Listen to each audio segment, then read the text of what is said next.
one. Eric said he's not using his phone. So I can put the other one back. Mm-hmm. Yep.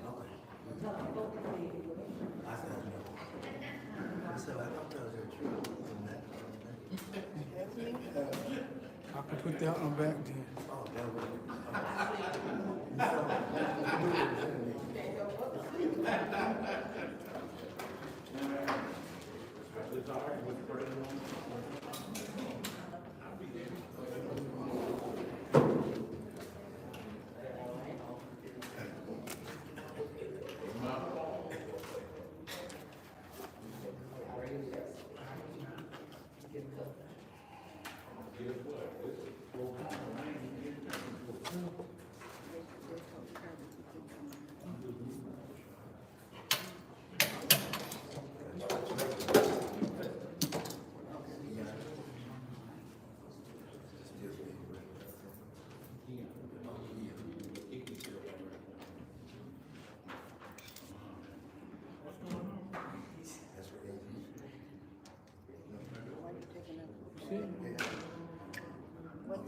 What's up, grandpa?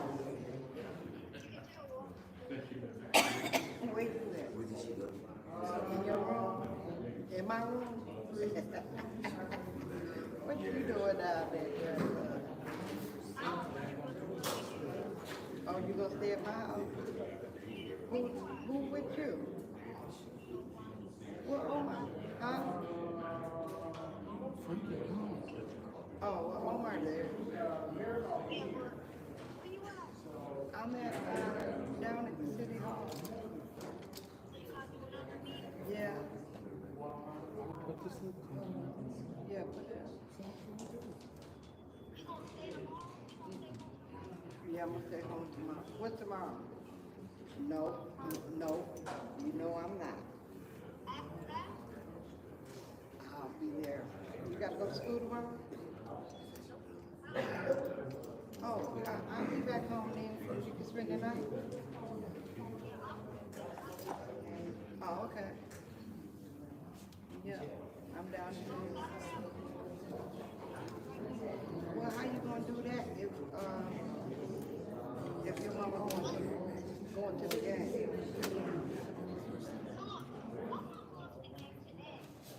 Right.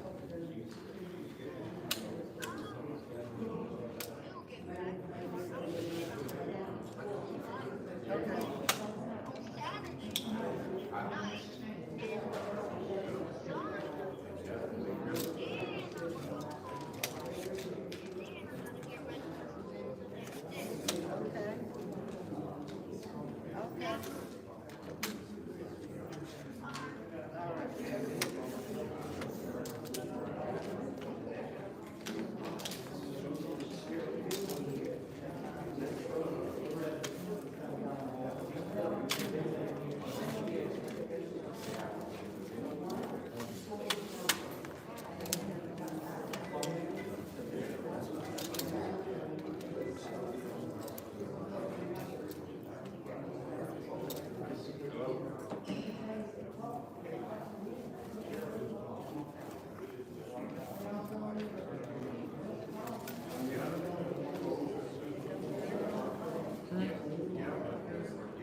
Hey, David.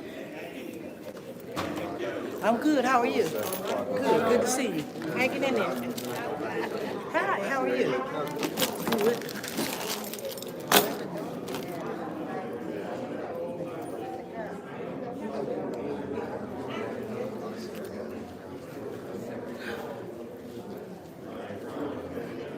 You almost made us miss this today.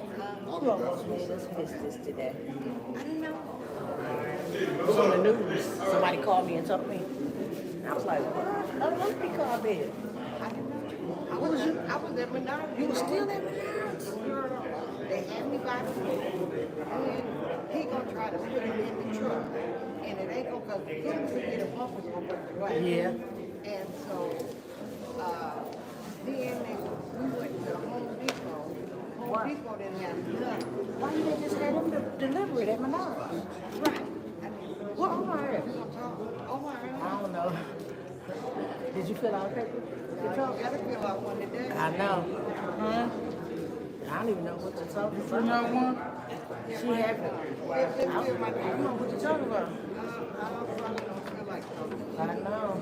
They ain't doing us no good. More people what? Because it's on the news. No, it was full up in here last time. Wednesday. What's today? Today Thursday. It was full up in here Monday.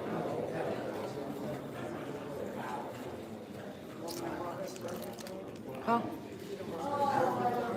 Who? Probably ain't no damn service dog. Probably ain't no damn service dog either. Did you talk to them? Yeah. He can come there. He still can come. How long does he keep out? How long was he suspended for? They just kicked him out of that meeting. That's some bullshit.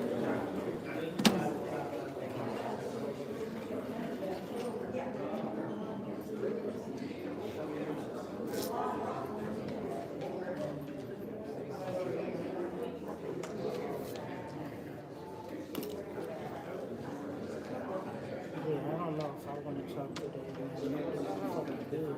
What's the day, Jay? 27? 20, hold on, 26 or 27. It's the 26.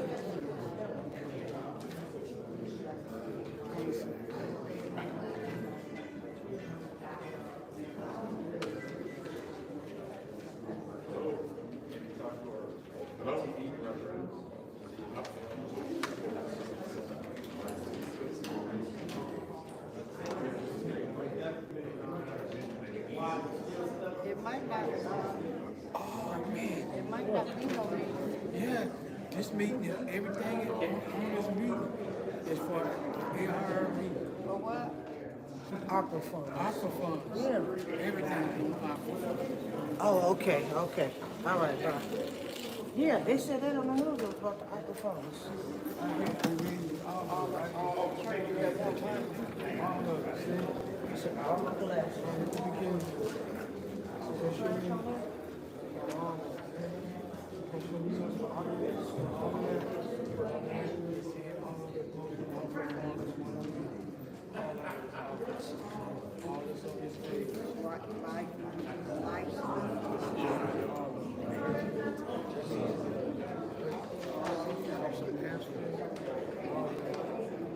Garbage too. I mean, yeah, they said, the garbage.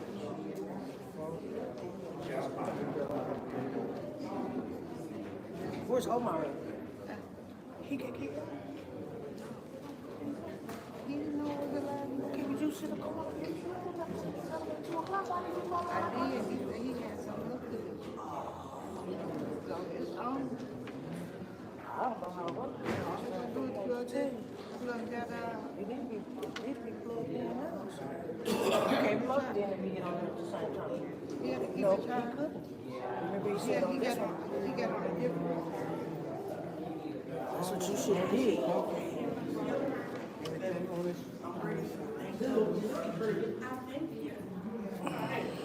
Wow, you called my name. I thought it was against the law to talk to you. I mean, what the? You always get away with what? Man, why y'all always See, I shouldn't have. what the take that? Now, what about the people on the speaker? They ain't gonna be on the speakers. Because he had one on the speakers and one on them. You can't do it both. You have to turn They it. said they Who is that? Eric's on TikTok. I know. Oh, here's that. Huh? But still, it's gonna be.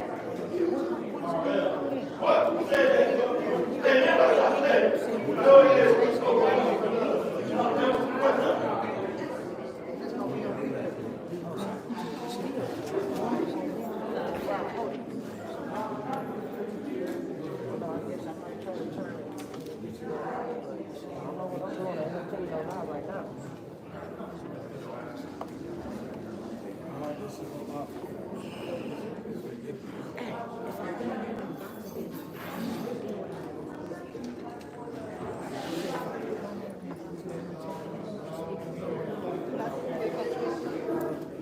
it's better to be safe than sorry, huh?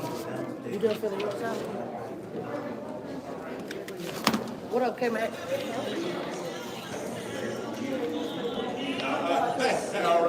Wonderful, wonderful. Hey, hey. They call it last minute meeting, the mayor call it last minute.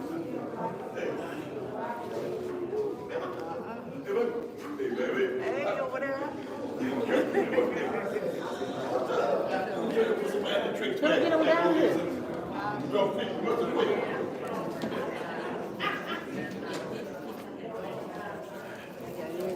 Tell her get on down here. Yeah, they go get about that meeting to go down.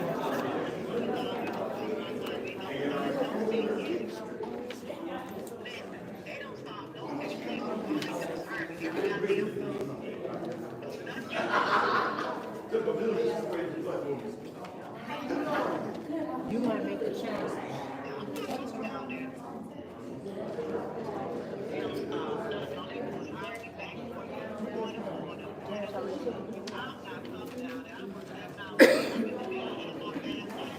Oh, Lord. You look like I'm 60 years old.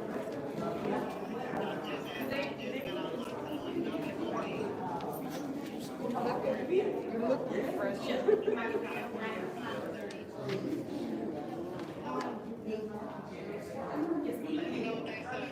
Nah, nah. At home.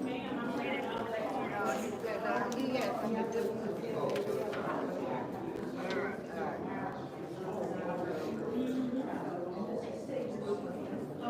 You got another phone? I can charge my phone. I think I got that battery back. My left in the car.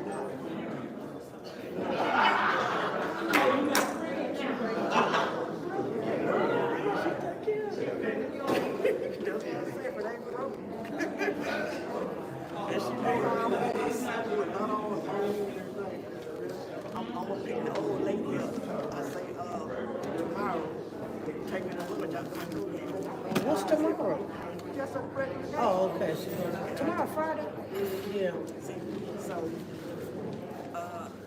I told her they open up, but I told her just to think about it, where she can go, whatever. If that ain't open. I mean, if it's too many people, because it's been crowded. Because she had that cold. She did? Yeah, she had got it again.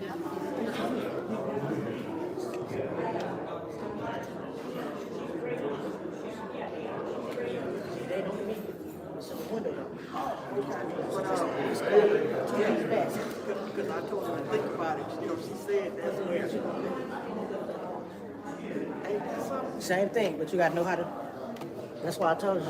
Yeah, you gotta tell me again. I just did. I know it, but I wasn't really paying attention. Who is that? That's oh my baby. Who's that? Yeah, man. How old is he? Lord. He is a man. They got braids. Lord have mercy. Okay. That's good. Yeah. No drink. That's a good one. If y'all know, ain't it? Yeah, Oh, yeah, but if it's too many people, no, they don't let a lot of people in. Oh, it's the drive. It's be long. It's going wrap around. it's still like But that. if you ain't gonna go to the drive, and you ain't gonna go in, just go around there and be in the park. I see, 'cause she just got over. She just got what? Over it. It's the second time she had it. The one over there on Center Road. Okay. So, and I'm gonna call her friend, her high school. I mean, her elementary. Oh, okay. Let me let her meet y'all there. No, she in Mississippi. Talk to her. Okay. All right. Yeah, I don't even know what to say. Me but I'm either. ready. Me either. Did you just see on the news? They talking about a lot of people may not be completed for a while. They ain't tell nobody how to Oh, that's just some bullshit they came up with now. I didn't even fill out for the water though. So I already knew it was gonna be some bullshit. I just seen that on the way. So residents get to speak first, don't they? They get to speak first. I don't even know if I want to talk. Everything, yeah, all of that. Everything in that paper, in that whole paper. And they said the mayor got 10 resolutions. I bet he ain't gonna be here. And we don't want to till 28 with the priority. We want to bring up the trash.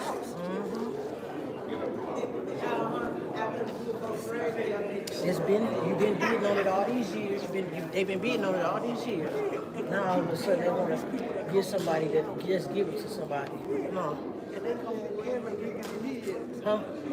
That guy over there. Oh, he the camera guy?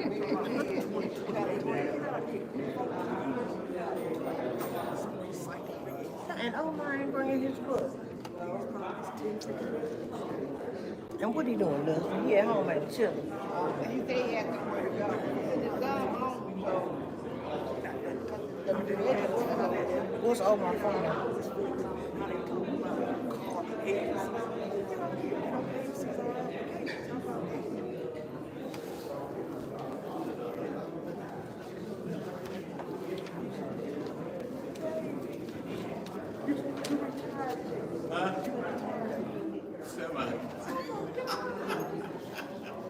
Semi. I'm semi. I asked Ron when he went back, so I haven't been back. This coach, yeah.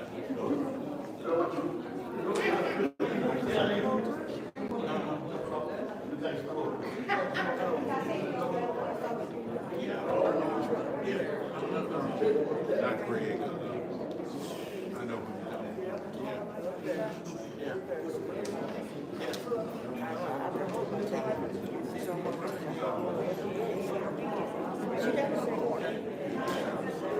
Yeah, he been there. He been there long as I have. He been there for years now. Okay. Okay. I've been there about 43 years. Yeah. All right. No, they trying to get me out of there. So yeah, I'm gonna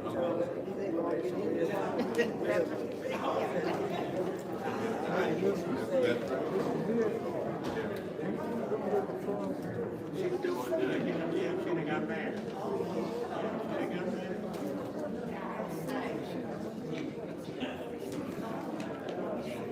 Say, well, oh yeah, she did. Oh yeah.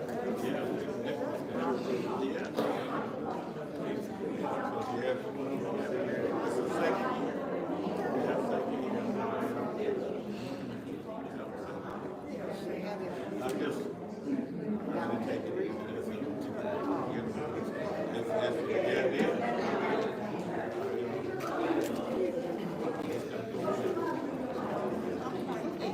Give it a day, get me an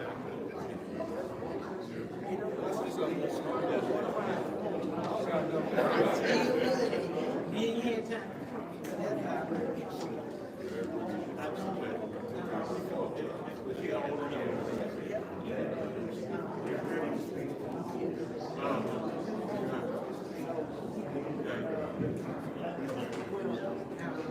Yeah, I know it. I know it. I know it. Yeah. Hey, if she's stepping up.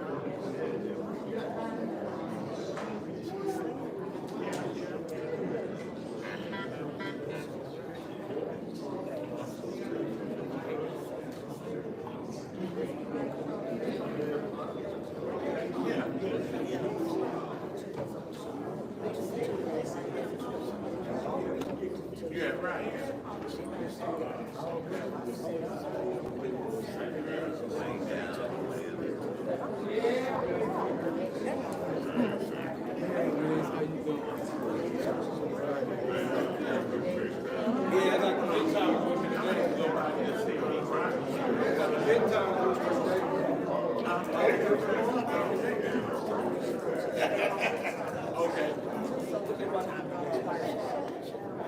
Okay.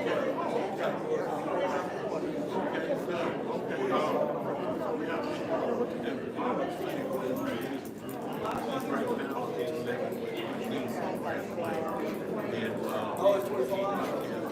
That's why you put 5 o'clock.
doing that, huh? I got the child working with that. They had just to turn out.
Right. You'll be all right. The time is now 5:47, and this special city council meeting is now being called to order. Roll call, Madam Clerk.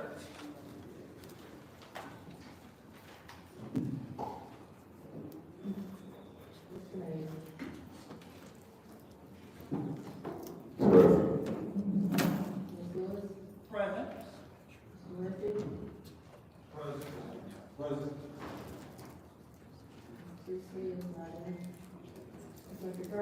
Present. Present.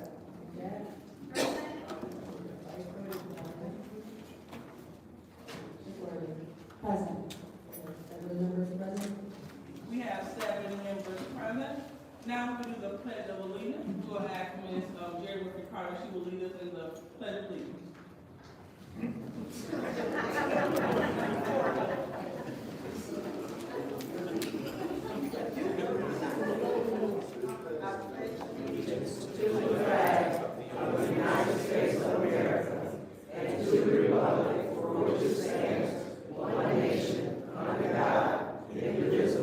With liberty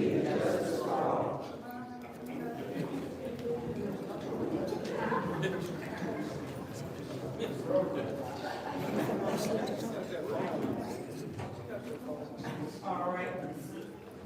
So now it's time for us to remember those that may have gone on. If anyone has someone that they would like to honor, it's a moment of silence. Madam Chair, Mr. Ricardo. yes, I would like to have a moment. Is she going to videotape this whole meeting? Yeah. I mean, seriously, we have a council member videotaping other council members. This whole meeting, this is ridiculous. Where's the quorum? Okay, so thank you so much, Ms. Burns, but I did just hear someone make a threat towards me about something bad going to happen, so I have nothing to say. Everyone in this room has the right to record. So we're going to go ahead and proceed. Go ahead, Mr. Ricardo.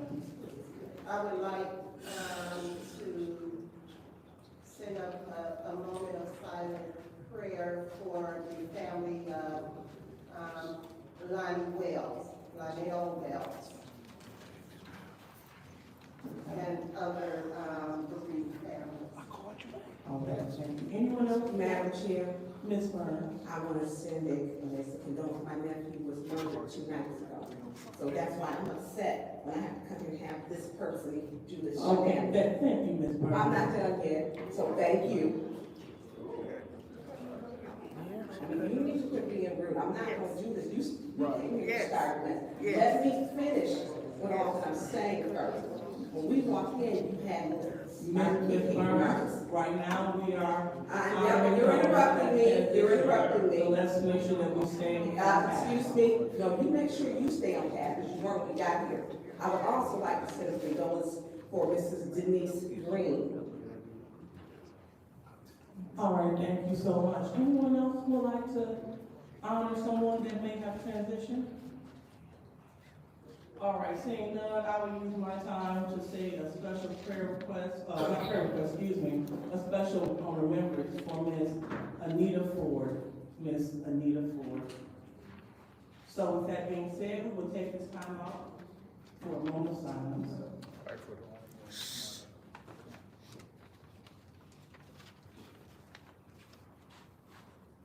Okay, thank you. So now we have our prayer of blessing. And Councilwoman Michelle, would you please read the blessing?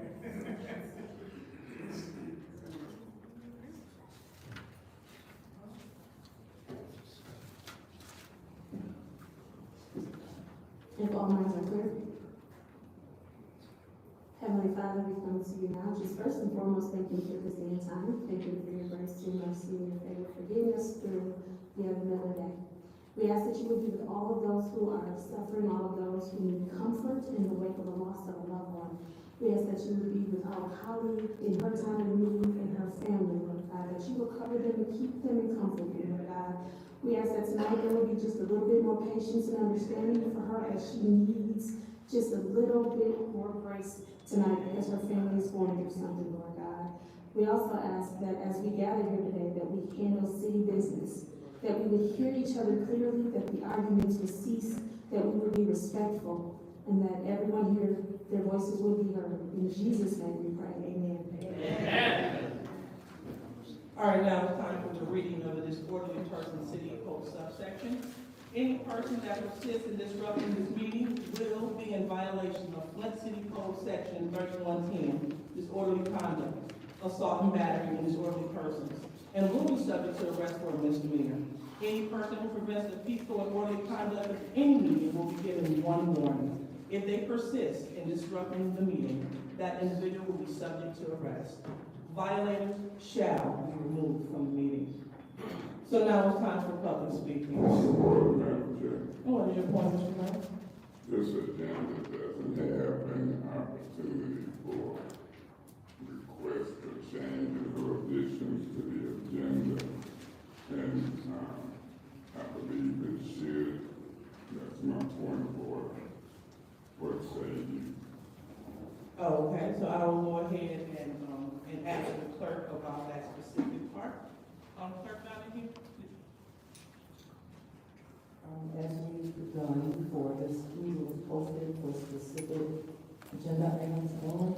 And so there's no other general city business. So that's the items that we addressed, the ones that are on there for tonight. Yeah, Madam Chair.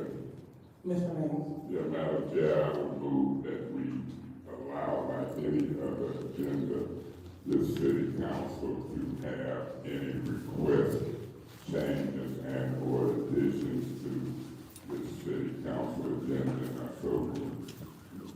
Okay, for 1 second, Mr. Mays, no, Mr. Huntington?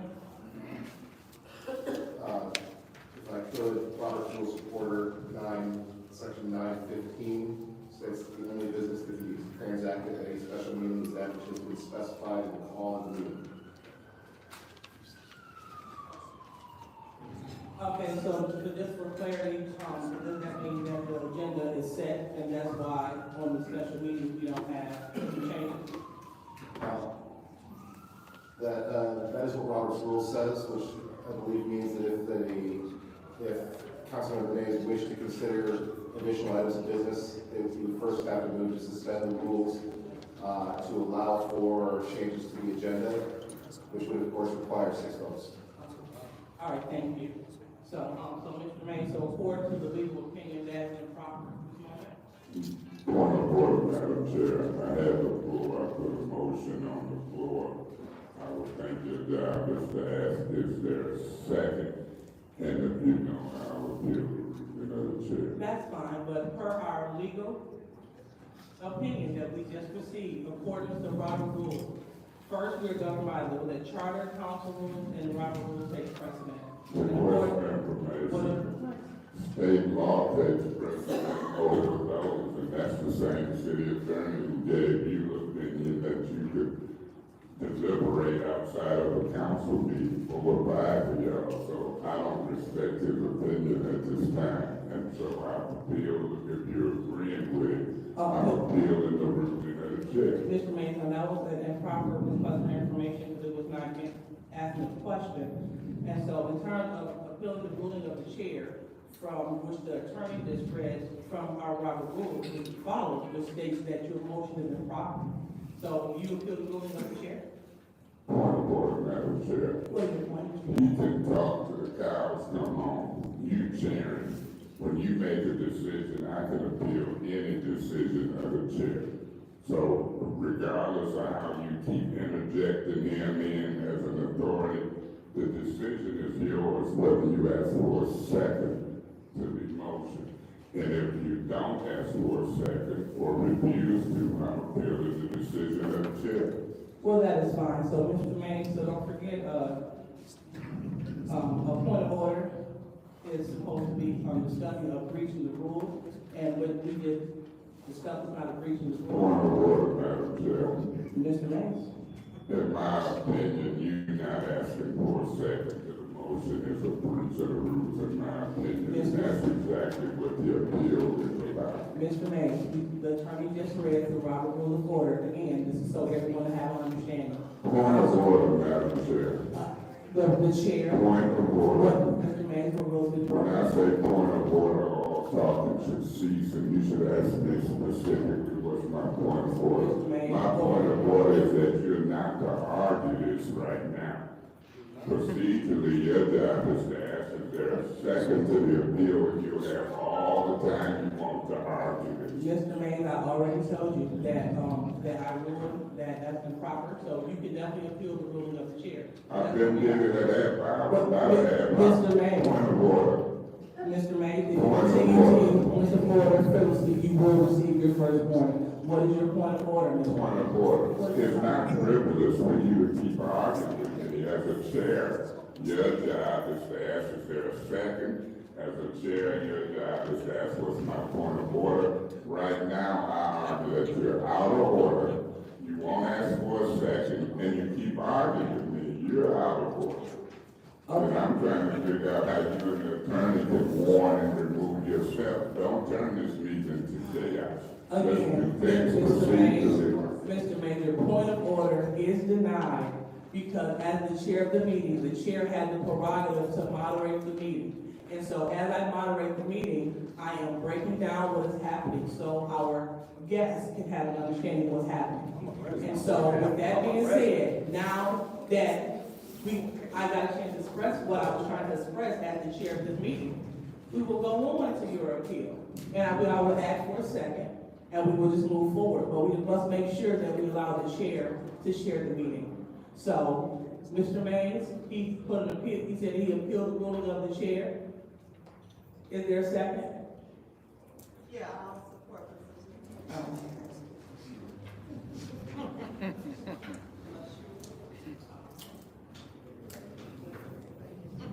All right, so it has been,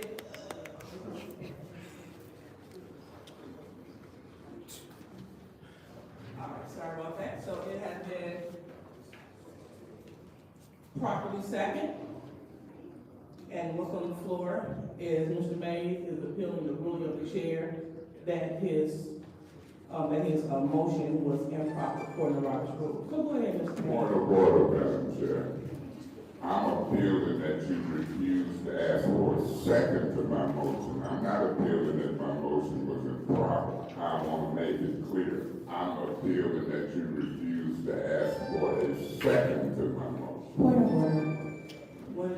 What's your point? That is incorrect. He was appealing, your ruling that there is no, changes in the agenda for a special meeting. That is incorrect. Thank you.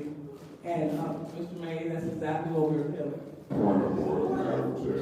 What did you? I yield to that point. How does she know? And ain't nobody what his appeal is. It's his appeal. Okay, thank you so much for that point of order. She knows because she was listening to the meeting. It's his appeal. That's right. Again, it is all said, it's all. It's his appeal. I hear what you're saying, this is what the appeal was. So she should be out here. That's right. Oh, no, that's right. How is she gonna argue what his appeal is? It's his appeal. Again, this is not a debate, so point of order denied, and this is where we are. But you're not gonna deny her point of order. Yeah. It's a different treatment. All the time. It's a different treatment. All the time. Deny her point of order. That's right. Because she has no business putting down a point of order on the floor for his appeal. It's his appeal. That's right. That's right. Mr. Mays restated something totally different. Y'all gonna make it what y'all wanna make it, huh? Again, I'm sitting here right next to Ms. White, and so this is not that order.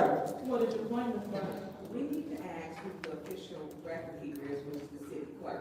Well, That's what, if you ask the city Point well taken, thank you, Ms. Barnes, and we will definitely get there. So, here we go. Mr. Mays, check, excuse me, we don't have the floor. So, Mr. Mays, he switched up the language of his appeal. And Ms. Worthing, she highlighted that. So what we do, in all clarity, we will take this to the keeper of the records. So, Madam Clerk, so what exactly did you hear, this appeal to be? When you said that Robert's rules, the special counsel meeting had no changes, when you said I appeal your ruling. Okay, so for clarity, when I ruled that his appeal was improper to Robert's rules, he said, Mr. May, Mr. May, you're getting clarity. What is your point? What you told to do, stop that.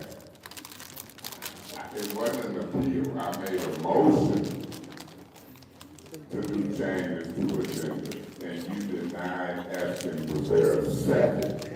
That's what I appealed your decision not to ask was there a second. You listened to Attorney Kim and you made a decision you wasn't gonna ask for a second on the motion for the change. I appeal that decision.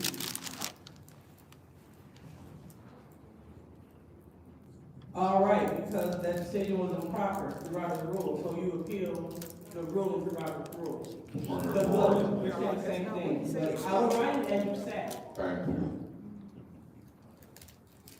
but this was not the initial appeal. Point of order, Madam Chair. She don't know. She's lost. Point of order. You wrong, woman. this is simple. I've had the floor, I made a motion. You went through an exercise to not ask for a second. I'm appealing your decision that you shouldn't ask for a second to the motion. If we saying the same thing, then let's proceed. So, all right, so I refuse to ask for a second. So this motion. And it was seconded by Mr. Carter. So, go ahead, Mr. Mays. Point of order. The appeal was seconded by Ms. Winfrey Carter. You still haven't asked for a second to my motion. That's what we in the appeal about. Mr. Mays, we're in an appeal.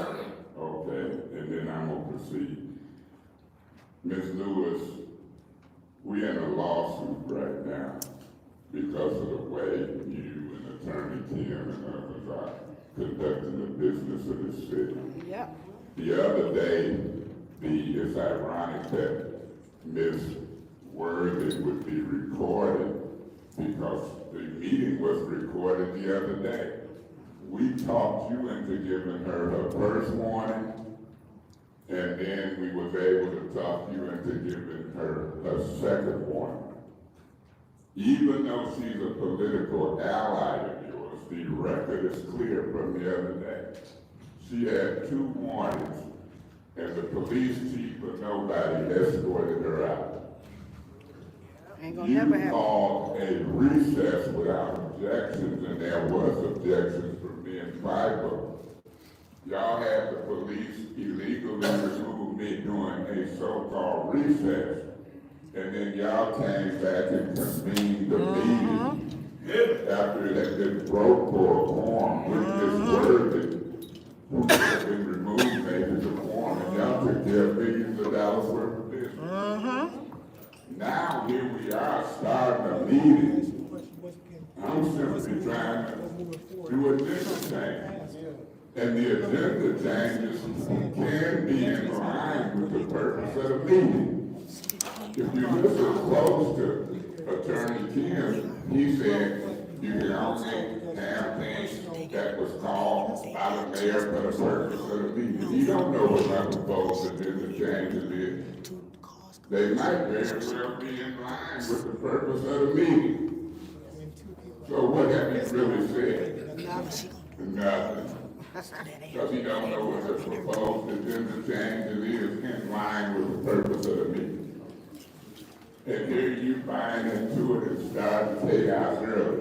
I want the public to know the way that Hurricane Rover, yes, she's gone. Hurricane Rover, Priestley, Liddell Lewis, and Attorney Kim got these rules mixed up and stacked. You won't see 5 votes. Not tonight. Making her ask for a second. She won't vote to be proper. Worthy won't vote to be proper. Right. Based upon history, Candace Mashat won't, and Quincy Murphy won't. Right. You might have 3 votes to try to make her ask for a second. Something as basic as a motion made, properly second in discussion. Simple. You won't see it happen here. You won't get justice here. But we don't get justice in that court watch. Come on. And thank you, Mr. Mays. Anyone else like to speak on this appeal? Madam Chair, Ms. Burns? you started off this meeting horribly before you called Yes. to order. You make snarky remarks. You're not a nice woman. Yes. You're not. You don't know what someone may have been going through. And before I even sat down in my seat, you were making disrespectful remarks. Now, since I've been here, the council person tonight board is videotaping. You should ask her to please put away her phone. You should, because as you say, you are chairing this meeting. You want this going. You create a hostile work environment, meeting after meeting after meeting. And this one is headed that way to turn into a dumpster fire. Yep. So nothing get done. It is your energy that's around this room, and your energy with your colleague in the ninth ward as she videotapes her other colleagues, which is so disrespectful. I don't know if she wants to watch us reading up here or what, but it's disrespectful. Her job isn't to be a videographer. It's not. She doesn't work for Channel 12, ABC, And you are allowing this to go on while you are chairing the meeting. So your meeting will end in chaos, as they all do, because you have started it that way. It just really is. You two are not the only council people, it is a second, it's a double standard. You should know that when you don't know what's going on, to ask the city clerk. The city clerk is the official record keeper, not us, because many of us may not, I'm reading and doing things, so we may miss something. The clerk will know and should know where we're at. But each person here is different. You came in talking this stuff, and you were so wrong for. I got to keep watching this over a minute. Yeah, and I'm gonna keep it up. You need to stop. Now, this meeting was called as a special meeting to handle our complaints. I don't think this meeting was posted correctly due to the Clinton City Charter Section 3-202 special meetings. The mayor or any two members of the city council may call a special meeting of city council upon 24-hour notice. So my question is, because it did not get to people who emailed, it was mailed at 6:36. They didn't receive that time. So are we in an illegal meeting through you to the city attorney? You don't know. No. Page 27. So it is okay because someone posted on social media and other people that this meeting did not have a 24-hour notice. That's incorrect. The meeting was posted publicly on the city's What about the website. people who were to be emailed? I just want to be clear. The section of the city charter that you're referring to, if you'll give me a Page second. 27. Section 3-202. And my time is up. All right. Anyone else would like to speak? Yes, Madam Chair. Ms. Ricardo. I echo the sentiments of my colleague in the 6th Ward, Councilwoman Burns. This meeting has already started. We haven't even been 10 minutes into the meeting. And we have chaos, confusion, and commotion already. But I'm gonna tell you what's gonna happen tonight. Because see, I'm not here to play. I'm not here to sit up here with how you chair unfairly. It's gonna be some issues in here. I can already tell. We're gonna have a dumpster fire in here today. Because you got Councilwoman in the 9th Ward, she is still videoing. She's still videoing. Who videoing her? Nine over there? Burns and myself. I don't know what she thinks is gonna happen today. But I'm gonna tell you something. I've worked all day, I'm tired, and I will clown you today. I will do it. Let's handle the business, y'all. Let's handle the business. And you think Mr. Pfeiffer called you some names, I will call you some names. And they won't be very nice. So put that on Facebook. Speaking, please. All right, so, ma'am, understand your sentiment. So, we're going to go. I still have a minute and 10 seconds left, and I'm going to continue to speak. So, Councilwoman Lewis, I'm going to ask that you chair this meeting fairly and consider your other colleagues tonight in this meeting. We are the council members. You don't have to ask Attorney Kim any question. Because I don't even think he knows what he's talking about. So, I'm just going to put that there. When there's a motion on the table, your job as the chairperson is to ask for a second. And that's it. All right, thank you, Ms. Winfrey Carter. Anyone else like to speak on this appeal? Madam Chair? Councilwoman Shep? Yeah, through you to Attorney Kim. I know the appeal was because she didn't ask for a second, but I want to make sure that, I understand what your ruling was, what you said, Robert's rules was about him wanting to make agenda changes. Can you read that again? Sure, Robert's Rules, section 9:15 says that the only business that should be transacted at a special meeting is that which has been specified in the call of the meeting. Okay, so there was no second part about the only changes that can be made, it doesn't say any changes can be made, correct? The paragraph goes on to say this rule, however, does not preclude the consideration of privilege motions or any subsidiary, incidental, or other motions that may arise in connection with the transaction of such business or the conduct of the meeting. Okay. Thank you. Anyone else would like to comment on this appeal? Ms. Worthing? I'm gonna uphold the ruling of the chair because an appeal is made, confirmed by the clerk that there are no changes. Well, first it was affirmed by the city attorney that there are no changes in the special meeting, and then it was confirmed by the clerk that Mr. Mays' appeal was indeed on that ruling, that there are no changes. So I don't see any chaos here other than purposely created chaos. We would be probably halfway through the agenda already if it weren't for just this created appeals and rules of order. So I'd like to, we're all tired. We're all tired. So let's just do the business of the city. Request information. What is your request? Review to Ms. Worthy. Can you really speak for me? I'm not tired.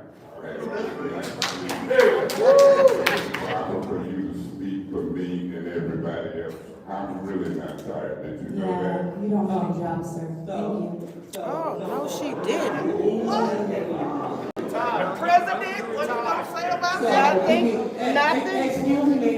What you gonna say about that remark? Audience, let's make sure we have the quorum.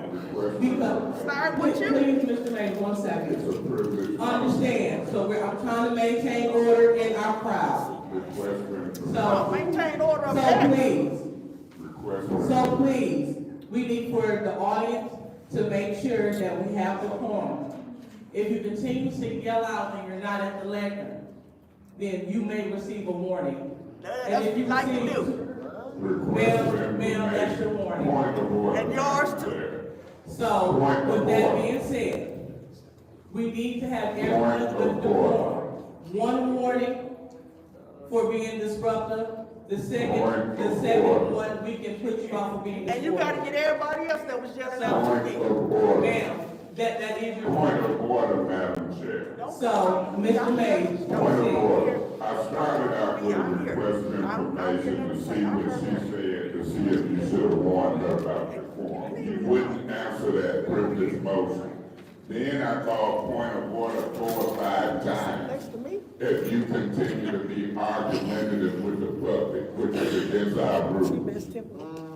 Really, you out of order 3 more times in that short period of time. One, when they say point of order, everything should stop. And the chair should say, what's your point of order? You shouldn't even have time to be argumentative with the public, which is in our council rules. Now, I hate to be, raising the issue of black and white. But when the 2 white women and the white man said something, you didn't say that. And then with this word, it's my point of order. There he go again. One, I'm gonna call it order because the rules allow me to call it order. We're in an appeal. Absolutely, and that's where I was going. So, Mr. Mays, What was the point? well, you said a point of order. Yeah, I'm in a point of order, and I got the right to call him to order. The No. rules say any council person can call them black or white in the order. I'm calling him in Mr. the Mayor, order. your point of order is denied. Okay, I appeal And the you're ruling of the chair. continuing, the chair can't finish ruling. Well- Your point of order is denied, you're continuing to use privilege motion to take the floor, and this is your first warning. I appeal the ruling of the chair on the warnings, and I appeal the ruling of the chair that my point of order ain't in order. No, it's all one. No, it ain't all. It's gonna be two different No, appeals. it's all one. I appeal the ruling of the chair that is two different ones. So that's three appeals. You ain't gonna lump my appeals together. If you're not gonna argue at the black folks and let the white folks get away with it. That's discriminatory. I'm used to it. Okay, Mr. So have you Mayor, got Mr. my Mayor, you point don't of have the order? floor. Point of order. Mr. Mayor, you don't have Point the of floor. order. What is your point? Can you restate my appeal to tell me what order we gonna argue with? So, Mr. Mayor, you have received an appeal by the chair for abusing your privilege motion. Point of order. Once I appeal, you gotta ask if there's a second. Mr. Mays, let the chair, because you're beginning to become disorderly. You're becoming disorderly, and according to the disorderly person subsection, Mr. Mays, that's grounds to be removed. So as we continue to work with you to stay in the meeting, let the chair, because this behavior is disorderly, and it's grounds to be removed from this meeting if you persist. Let somebody else check.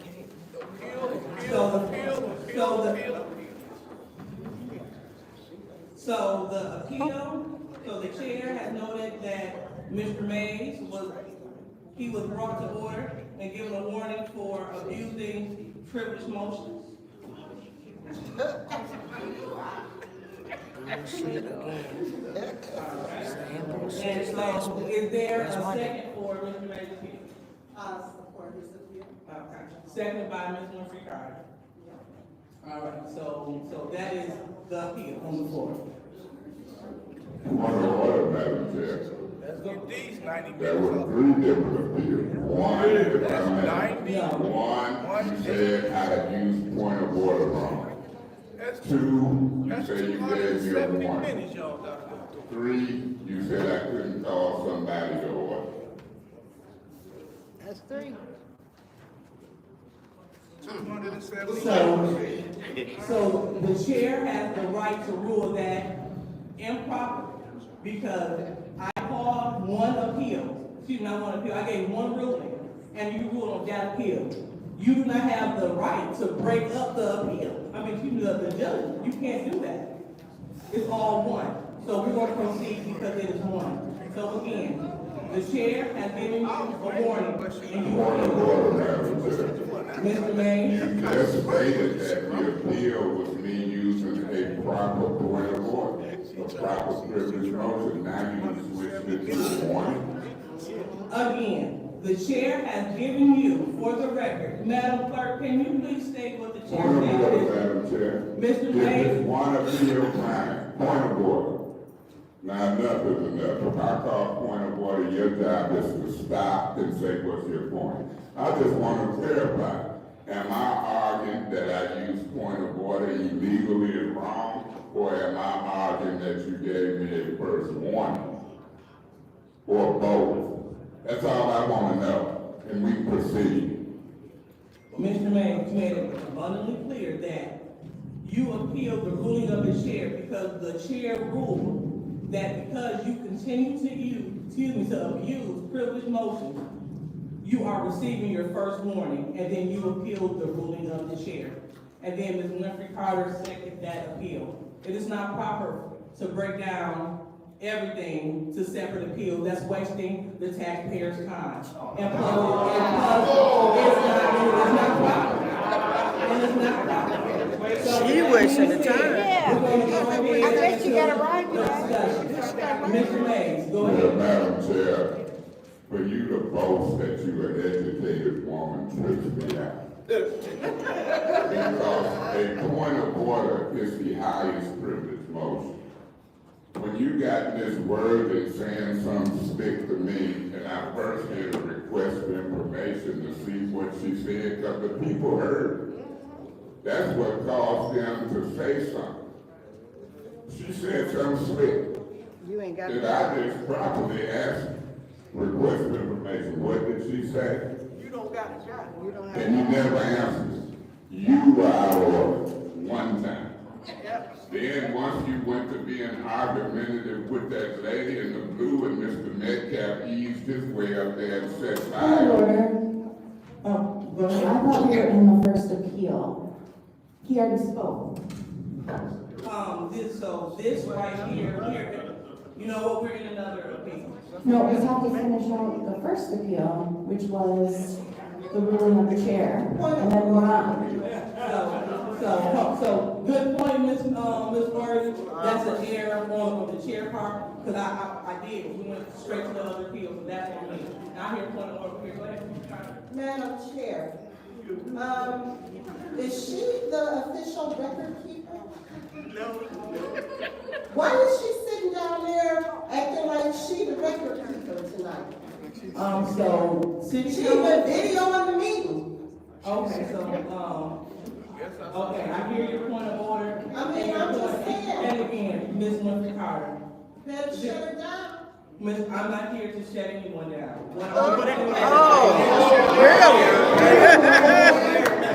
Really? Nobody but Eric come. Excuse me. Let's make sure that we have the quorum. So, otherwise, you will receive your first warning. So. It's gonna warn the whole crowd? She gonna kick everybody out. Point of order, it's over here, it's just shout right here. I said, practice equality. That's right. That's your warning. That's your warning. That's your warning.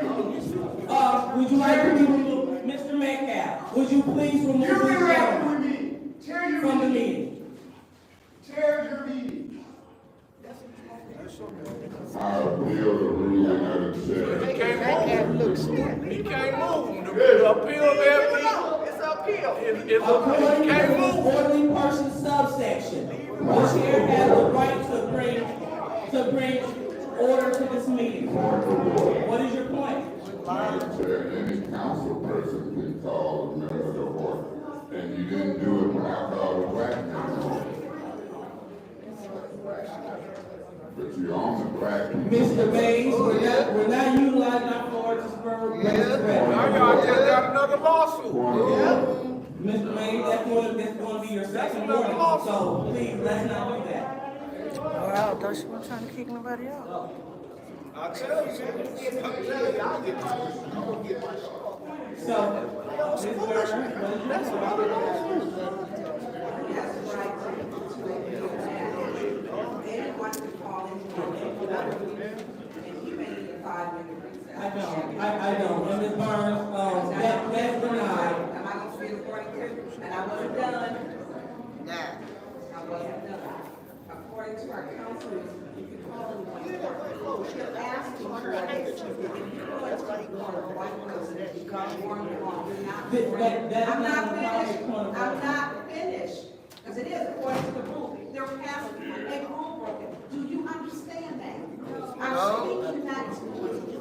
So when a rule is broken, which the rule was broken, what they're asking is if you're going to punish one person, punch all. You're not sharing fairly nor evenly according to our council rules. So I did hear the gentleman, and then there was a lady who yelled out. You did not give them a warning. You did not, but you gave the person over here a warning, and then the gentleman over here a warning. You gave them both a warning. Ms. Burns, that's an extended point of order. And There's so- no such thing as an extended point of order. And again, the purpose of well, that point of order is not order. So moving on, we are at the appeal for abusing the point, but Ms. Word, you're right. So because we haven't already started that appeal, we will continue with the initial appeal. I want to make sure that I'm right. So we had Ms. Carter, she seconded the appeal. for Mr. Mays, using the corner, so that's coming up, but we're gonna go ahead, and we're at the appeal, where he said, Mr. Mays said the chair refused to ask for a second to his motion. So we have, Councilmember Mays, Councilmember Burns, and Winfrey Carter have already spoken. Would anyone else like to speak on that appeal?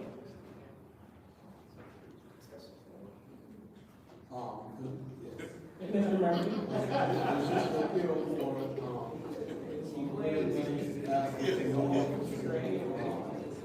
So many appeals, they don't even know what they are.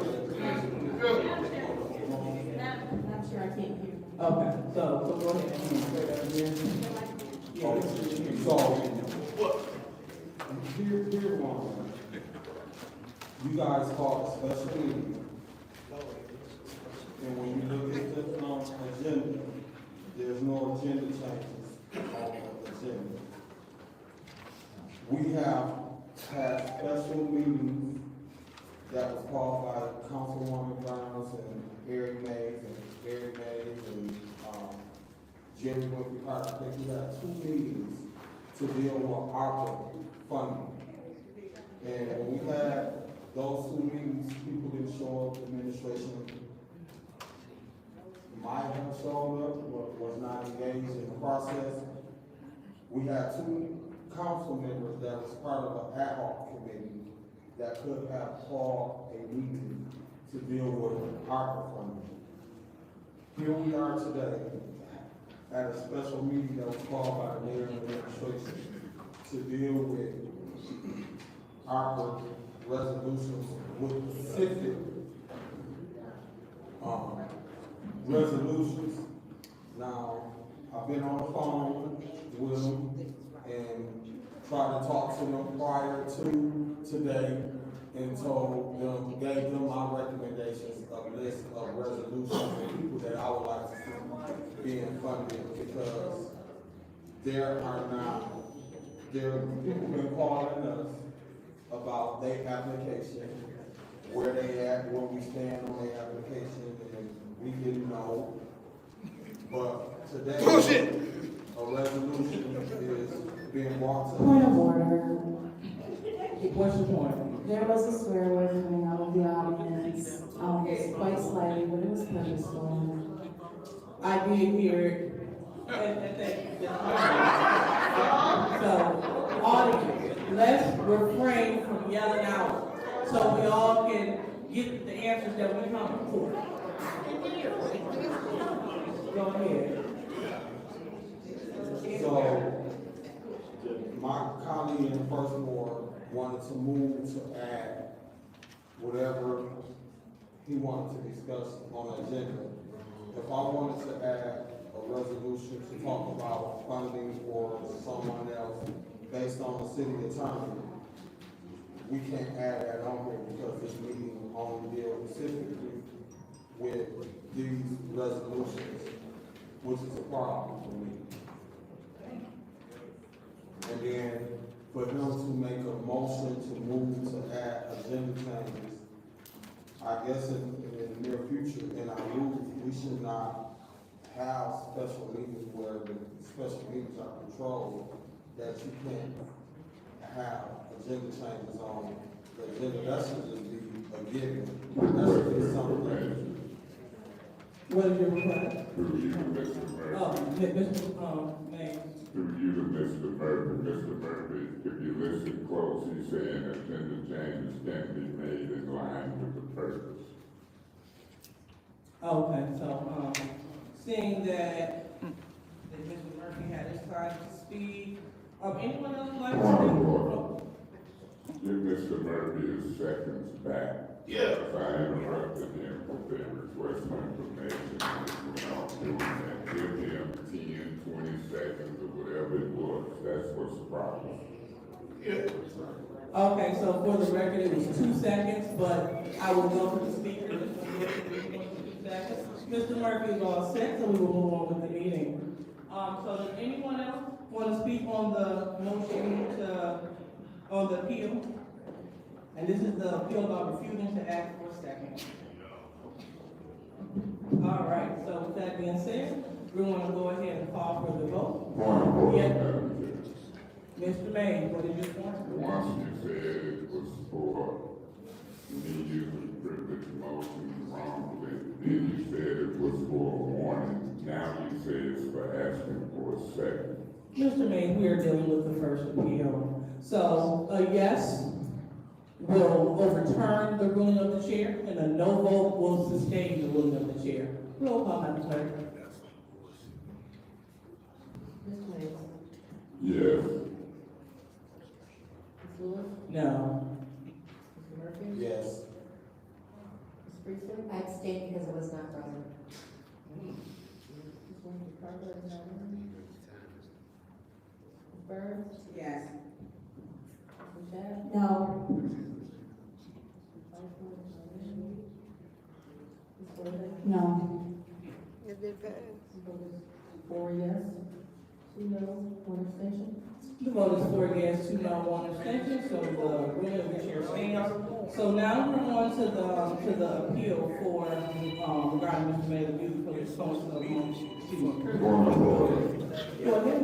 You called the vote for yes. I don't count for yes. I count 3 yes.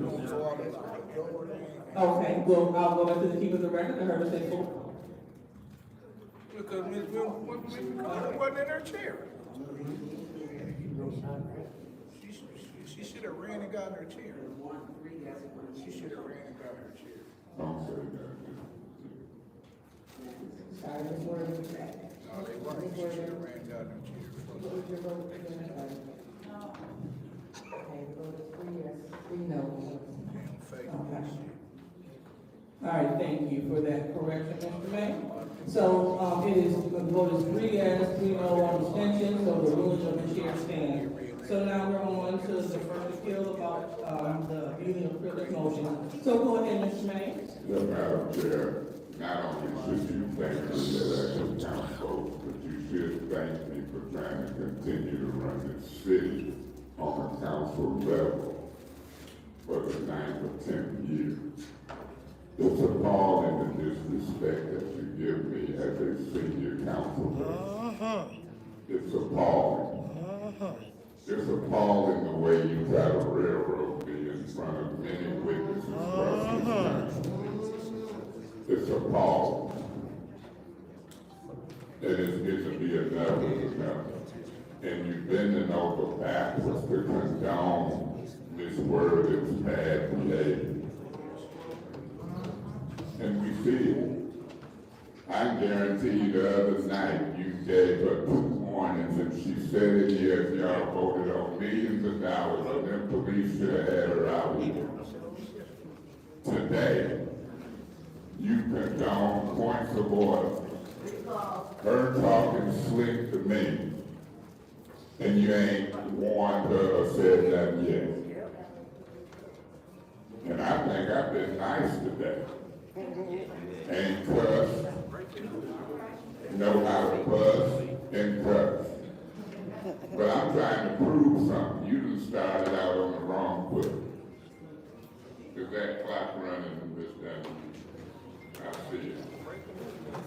And so everybody is seeing it this time, Lewis, and you got the nerve to call a police captain and say you need a ride to counsel me because you scared somebody gonna do something to you.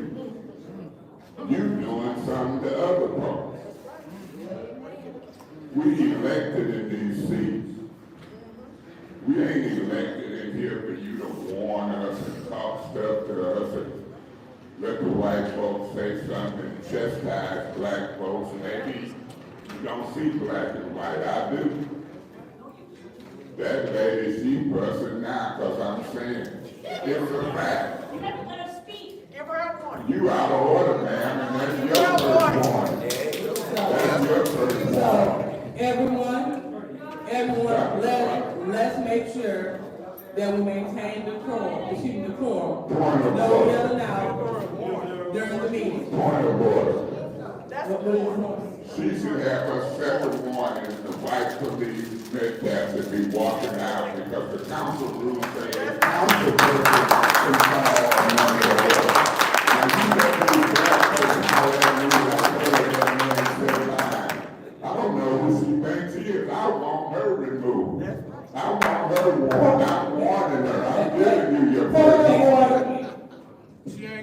her second warning. That's correct. She's not But going she yelled out, I was, yes,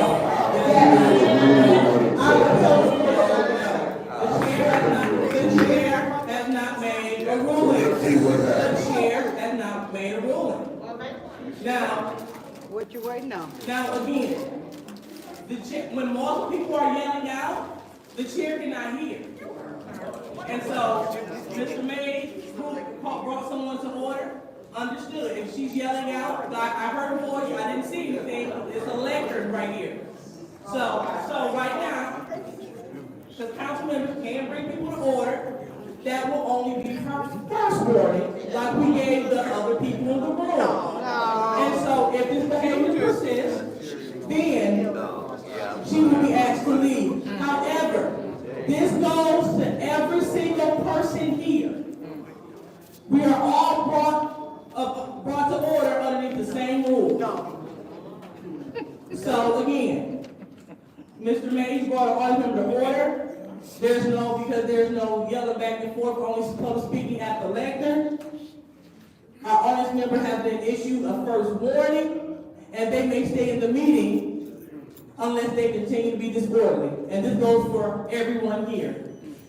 We can't get down to business if we can't have any order within the audience. You know, you all are emotional. Your time to speak is coming up.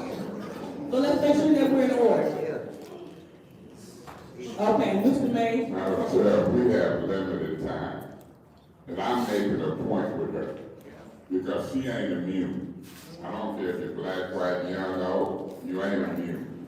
And she trying to criticize how we do business, and she just raising just as much hell as us. So that's what I'm doing. I don't care if she stay or go. I just wanted to learn something. All of them who was saying something.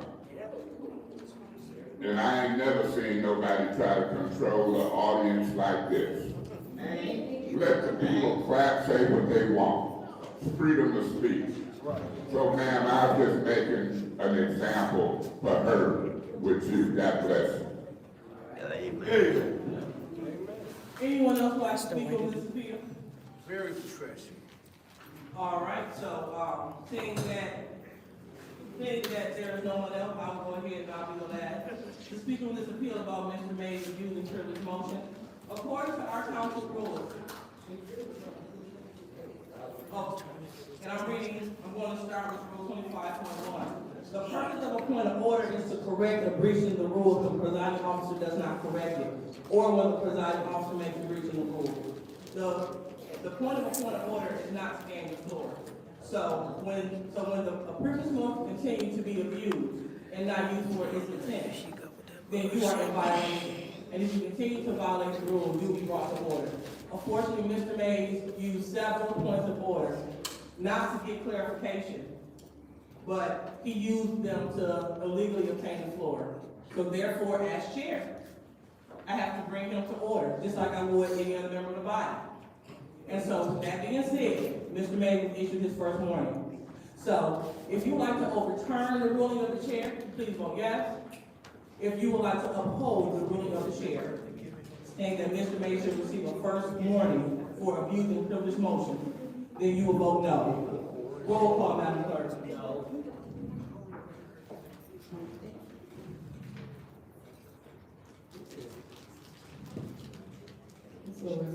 No. Mr. Murphy? I abstain. Priestley? No. Mr. Murphy Carter? Yes. Mr. Burns? Yes. You got it first. Shedd? No. Vice President? So they gonna pass? Ms. Worthing? No. Mr. Mays? Yes. So vote is 3 yes, 4 no, 1 abstention. The vote is 3 yes, 4 no, 1 abstention. The ruling of the chair stands. So now we will move on to public speaking. Madam Chair, excuse me, Madam Clerk. Do we have any public speakers?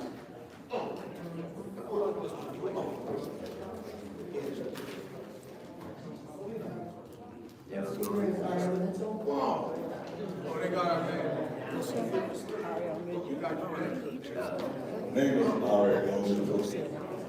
Good It's something we ain't in the street and, put this out there, like this situation here, man. I want you Yes, to Ms. know, Mr. Mitchell, please hold. Yes, Ms. Priestley. We can't hear the speaker even through the microphone.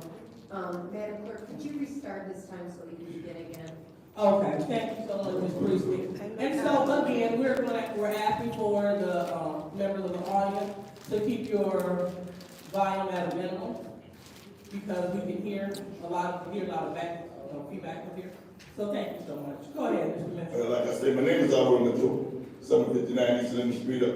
And for the people who are out in other countries listening to this situation in Flint, I want you to know, thank you for finding my address before you can put some money in my mailbox. And I special saw the money you gave me to learn other people how to do that like you did. Please, thank you. And now to you, Madam Chair, for to take care of the rest of the business. Through you to my Councilman Murphy, Mr. Murphy, you didn't take care of that package deal last time before they broke up the forum and the people ran out of here because 195 houses, and without income tax, and you, I think you're in the building now, and the school teacher trying to break it up, but jumping on, making feminine stuff over there like the girl at Southwestern.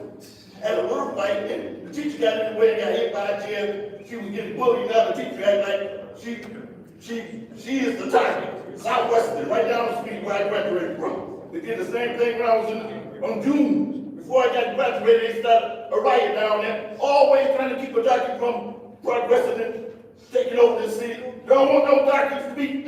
Everybody know this by now. People in other countries know this by now. Don't want no dark person to run the city of Flint. But anyway, you got that line on. You can tell if they offer me a car, if they was going to be generous, trying to put Flint peoples in a trick bag or act like they don't know how to run the city. And build 3 projects at the same time, like Bristol Field House and the Broom Center and what's the other one? The number? Yeah, the other one that you know, the one on Flint River, messing up the water, breaking up pipes on purpose, like they do in the Middle East.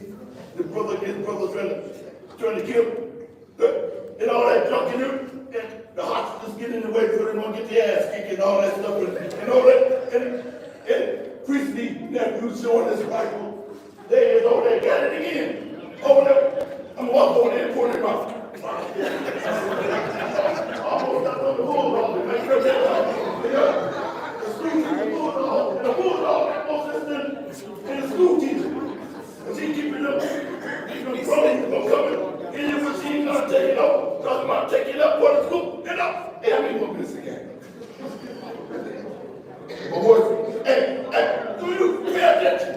You started this stuff, Dr. Fields, you know, all that doctor on your name. Take care of all the hospitals and get your wife. I'm gonna keep your black hand off my baby nigga. And got away with the stuff you ain't said nothing about it.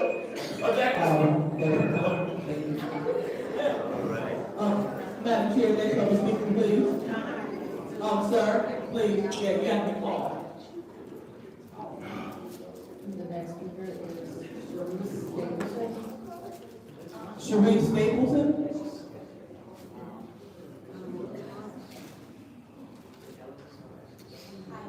I'll be speaking on behalf of Sharice Stapleton for our board meeting. My name is Alana Turner, and I just wanted to speak as a mother who would benefit from the RX Kids program. The first year of life for children is a crucial time in development and a really stressful time for mothers. So I just wanted to say that the program would help relieve some of the financial stress and burden for mothers in that time and bring the focus back to just raising healthy and happy children in Flint. Flint could be one of the first city in our country to do something like this for mothers in their city and in the country. So I thank you for way and setting example for the rest of the country.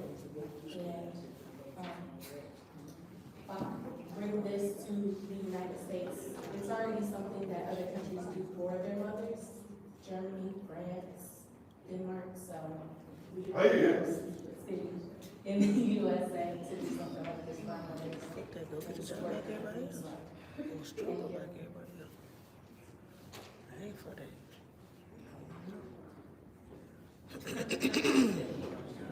Hey, somebody go get names. I'm sorry. The British is coming in here. Everything is their money except for what it's for. Oh, they already here.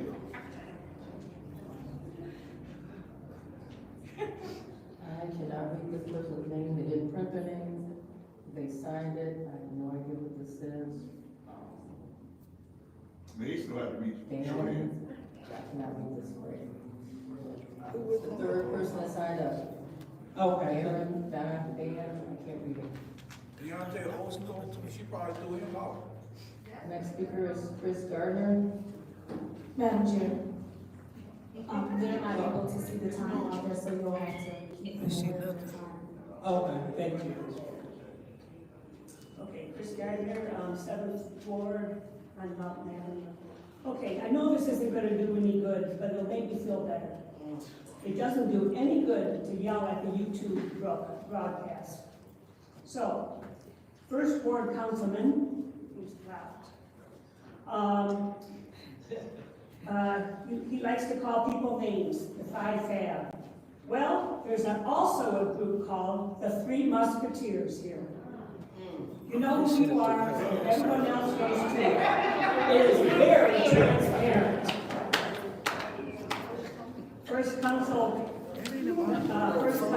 Ward councilman, you purposely bait Dr. Lewis, and your other 2 musketeers go along with you. Things aren't going to get any better until you are no longer on council. That is not going to happen until someone in the 1st ward steps up and wins the seat. I'm asking for someone to step up. You step up. First councilman, ward councilman. Point of order. Please, hold your time, please. Mr. Metcalf, we have a lot of loud disruption in that back area, so if we could please make sure that we're giving our speaker at the level of respect. Thank you. Proceed. First ward councilman, you interrupt others, but if someone interrupts you, you go off. The other night, when everyone but 5 people left, they were able to accomplish months of business. What does that tell you? It tells you that 3 people are the problem. Dr. Lewis, I hope that you won't let those that are the problem drive you off like they did Alan. If this city is going to move forward, someone has to go. And I think people know who that is. We are paying you. You shouldn't get paid for meetings that don't accomplish anything. And we wouldn't be at this point if first ward councilman hadn't started problems when you first started. I'm sorry, but either that, I can't yell at the television, so I feel better now. Thank you.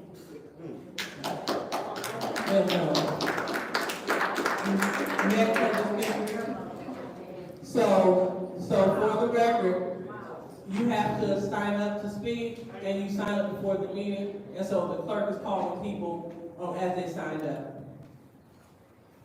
Proceed, Dr. The next speaker is Jan Marie Arba.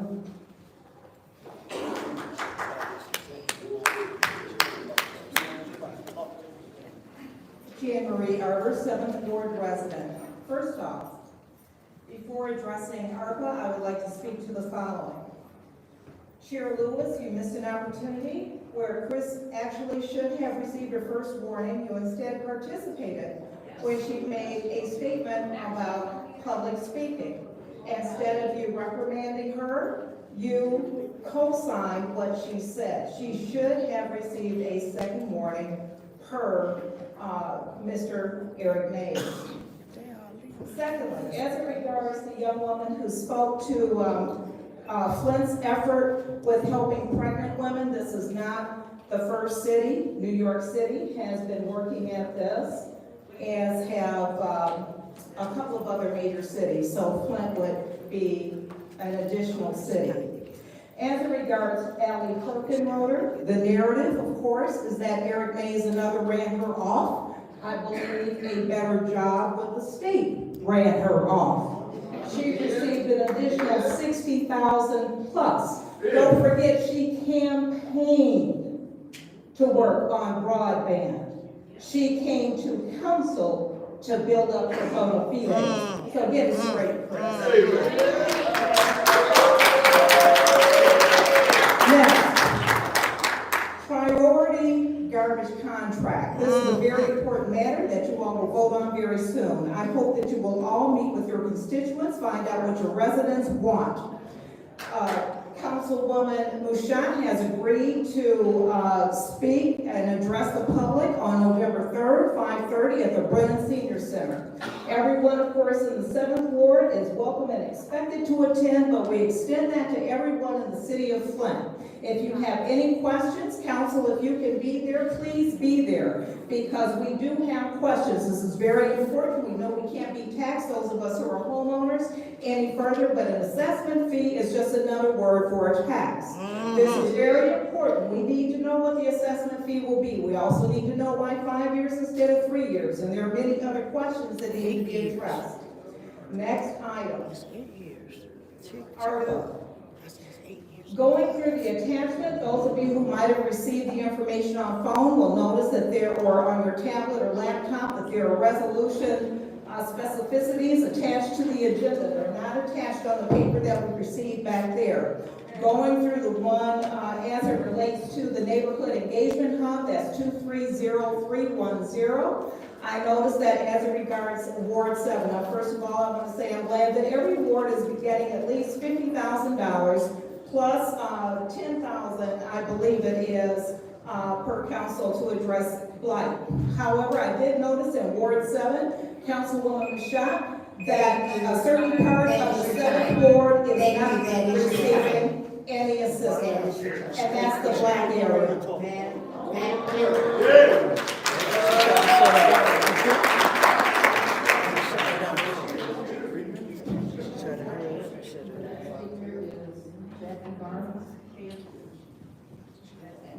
Who you say? Jackie Barnes.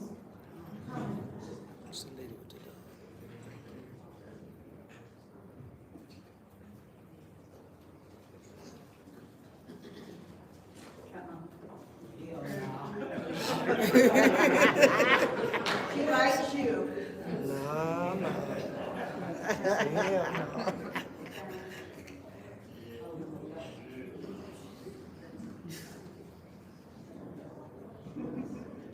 While I'm up here, I'm going to ask nobody to approach me from the back. She's being trained to have my back. Thank you. Okay, so I want to start this off with an apology for me yelling. I should have gotten a warning and I did not. Second thing I want to address is the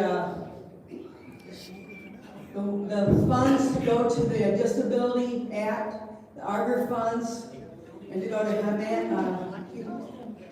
other funds to help low-income people. I went to Habitat for Humanity about a month ago. They ain't got no money. I was told that they were probably the only organization that would probably be able to help me with my porch. They ain't got no money. But it would take 2 years. I don't know why. That needs to be looked into.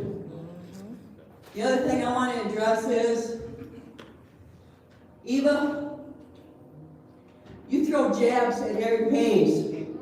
I heard it tonight. Stop it. I have heard jabs from other council people to other council people. Knock it off. You know what? We citizens of Flint are getting darn tired of this crap. We're tired. We went through the water crisis. We We pulled together over the water crisis. Why in God's name can't you people pull it together? I'm just sick of it. You know, here I am in so much pain tonight. But I come up here to pretty much tell you all, knock it off. And Whippy Carter, I apologize for yelling out at you when you were going off. But you know what? I'm tired. I'm tired of the jabs. I'm tired of the yelling and screaming at each other. I'm tired of men saying it's black and white. It's rich and poor. And we are a poor community and we are getting screwed. Yes, we are. Big time. You all need to knock it off and pull it together. If anybody knows how I can get my damn porch fixed, please let me know. Amen. Same here.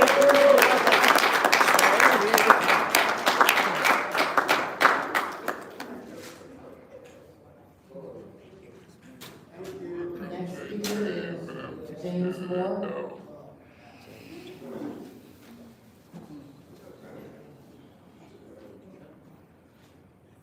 James Moore, resident of the city of Flint, you know. I said before, I'm not seeing, I said, oh God. You know, what I'm gonna say is really gonna get me in trouble. But Debbie Stabenow, Dan Kilby supposed to be out of Flint, you're in leadership. You see what's going on.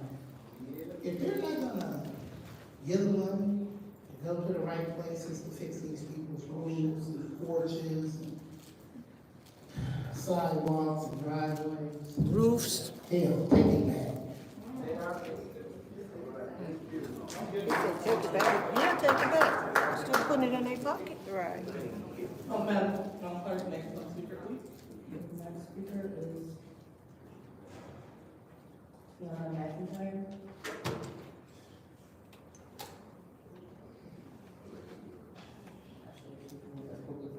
Next speaker is Mary Wright.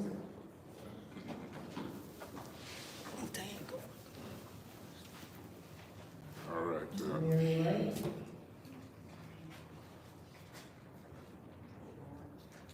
Hi, I'm Mary Wright. I reside at 228 West Patterson in Flint. I think Ms. Lewis is my council person. I don't know if it's been seen or heard anything since they've been switched around. I have a leaking roof.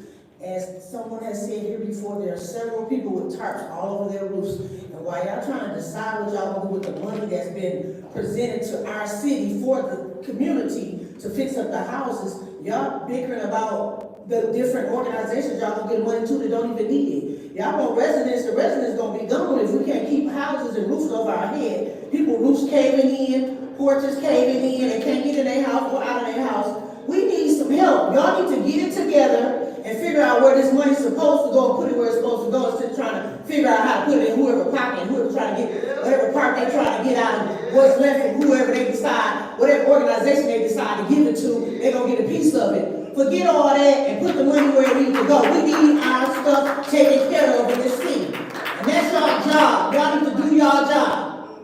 Yeah, Mr. Mayor.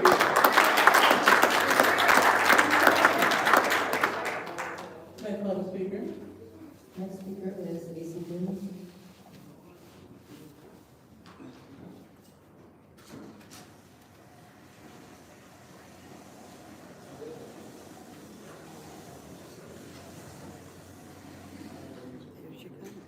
My name is A.C. Dumas, and I live in the second ward, and I concur with most of the comments which I've heard. When, especially the lady who just left, you know, while you all are trying your best to give this money to organizations, the city of Flint residents, the taxpayers, are being ignored. I have nothing against the kids program, nothing at all. I got 4 grandbabies, so you know I love kids. But the problem I have is that they want $1 million of ARPA fund to fund the program. Now they got money. They want additional $1 million to fund the program. That reminds me of the water crisis.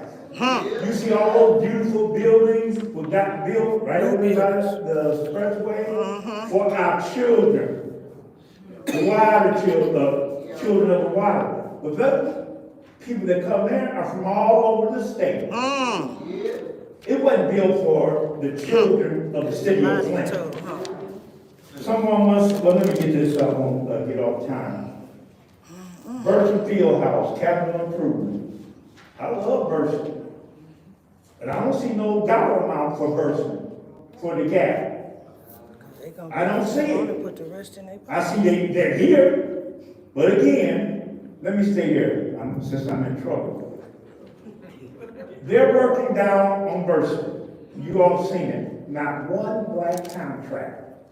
Out of all that millions and millions and millions of dollars, not one black contract. Not one black subcontractor doing any of the work. And we have black folk up here on the council. That's okay. It's not. It's not okay. It's not. Now let me get to this one right here. Here's another one. 23088. Gap. No amount in there. Again, no amount. That's one of those to be determined, I guess. Yep. There's a whole bunch of to be determined in this opera fund. I would suggest that if you're not going to vote for roofs and windows and porches and all like that, don't vote for it. Vote for the people. Money for it, yeah. Michelle, vote for the people. What the money for? And see, you gotta have a house, and you have to live in a house in order to vote for some of this stuff. Some folks voting up here don't live in an apartment. Oh, no. What's that? Is it? It is now. Oh, you interrupted me. She and I didn't interrupted. understand. Thank you. Yep, she did.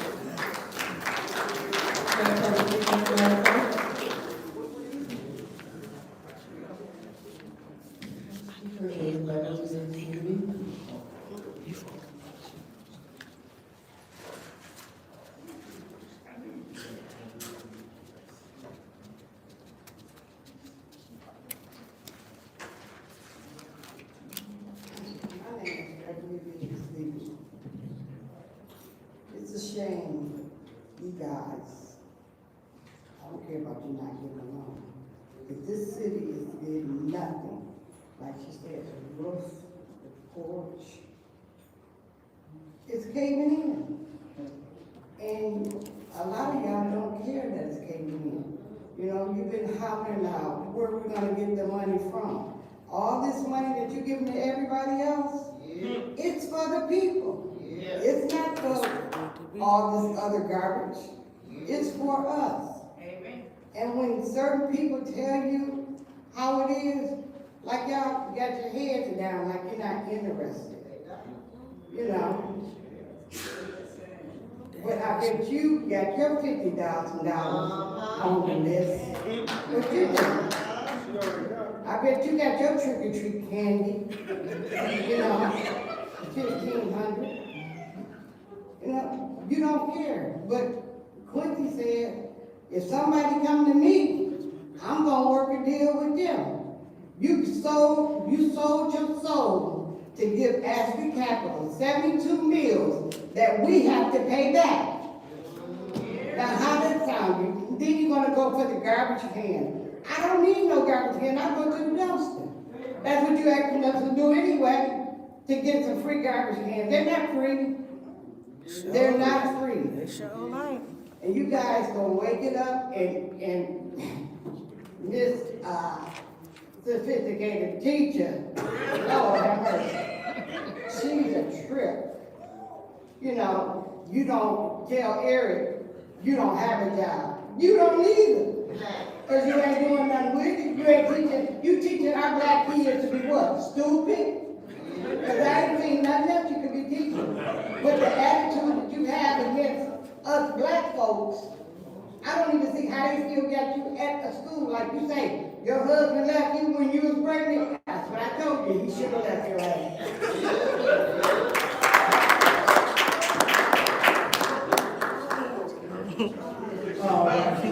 Sir, wait a second.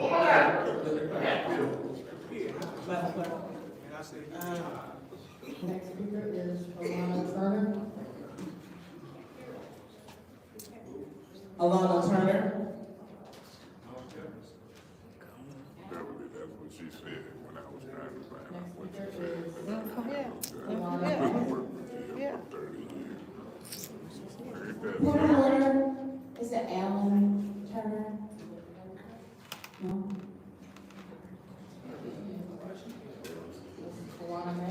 Hello, my name is Kawana Mack. I reside in the 7th Ward. And I'm gonna be politically correct tonight because I don't want to get black. I want to get this resolution 230390. This is about the funds going to the different agencies, Disability Network, Metro, Habitat, GC Park. Now, this should have said, well, let me take it back.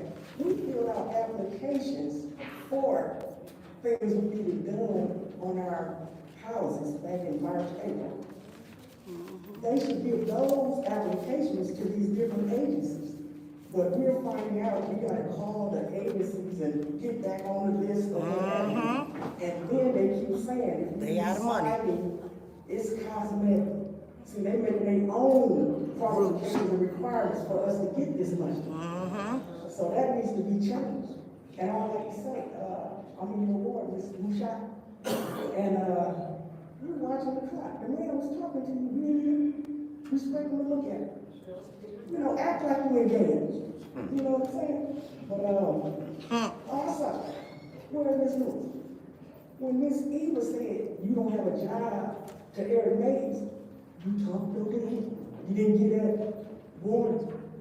When Miss Chris yelled out, she didn't do that warning. She wants all the respect given to her, but she don't give no respect. So, like I said, there's gonna be one good one, Bouchard, Lewis. The rest of y'all keep doing what you're doing, because I'm gonna be back behind you, all right?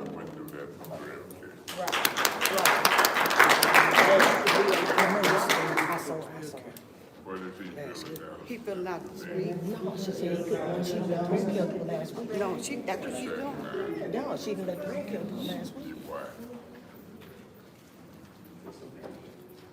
That's some bystander shit. Hi, I'm Sandra Jones. I'm in the 8th Ward, but today I'm representing the R.L. Jones Community Outreach Center on the campus of Greater Holy Temple Church of God in Christ.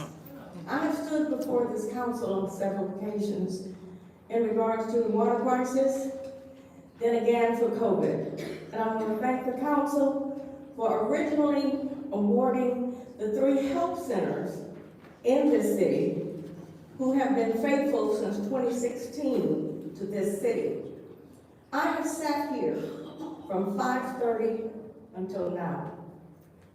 We only began business just a little bit ago.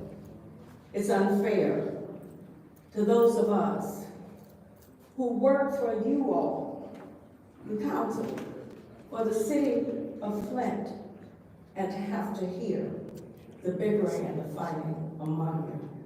I'm not saying that what you're doing is invalid. That's not my point. But that's not what I came here for. I came here because when we had the water crisis, our site was opened every day. When COVID hit, the R.L. Jones Community Outreach Center on the campus of Greater Holy Temple never closed its doors. Many of you work from home, but we knocked on the doors of the residents, delivering food, water, and personal care items, and I don't see our resolution for application anywhere on here. That's Berkeley's fault. This is unthinkable. And then when we apply for funding from the local funders and so forth. We're told, Mother Jones, we have told you to change the way you do business. We don't fund basic needs.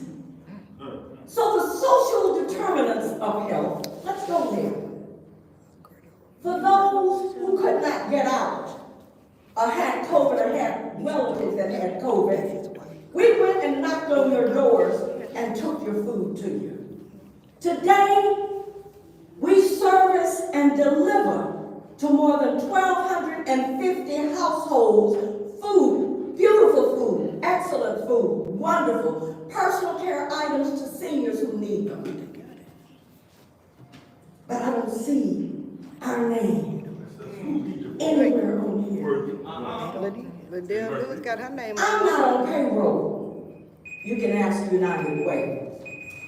I know my time is up, but I have worked in this city for free. I have given up my time, and so have our employees. And I'm asking you to change this. I want to see R.L. Jones' application on the next time you come together or have a special meeting. Because we deserve it, and the people in this city deserve it. I know my time is up, but these people need to know the work that we have done in this city when everybody was sitting at home during COVID.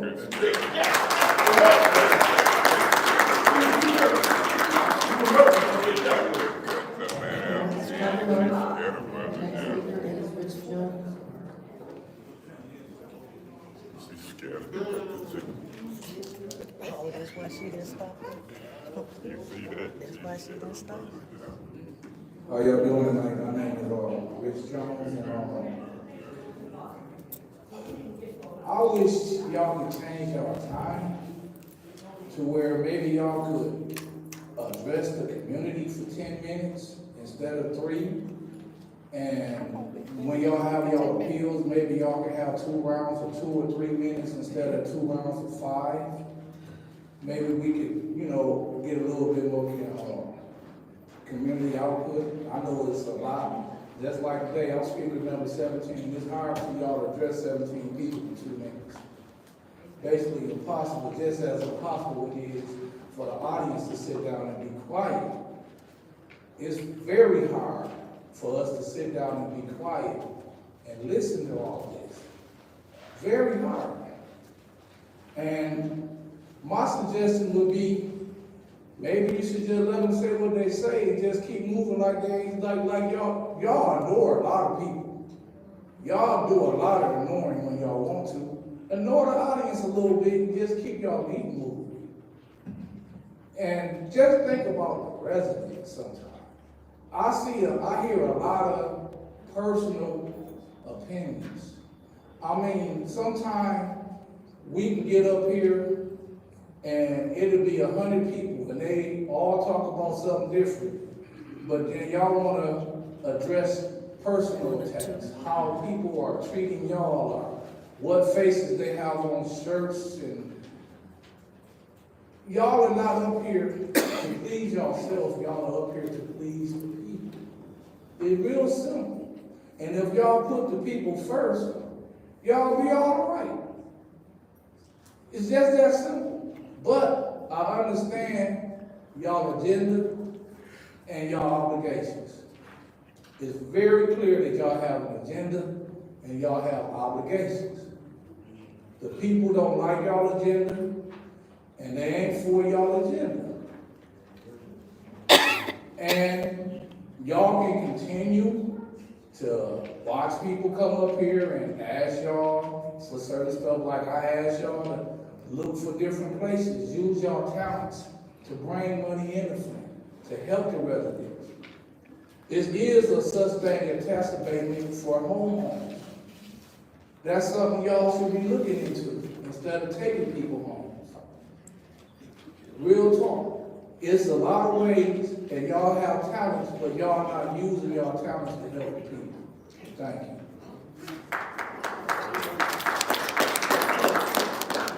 Thank you, Public Speaker, Madam Clerk. And last for Berryhill?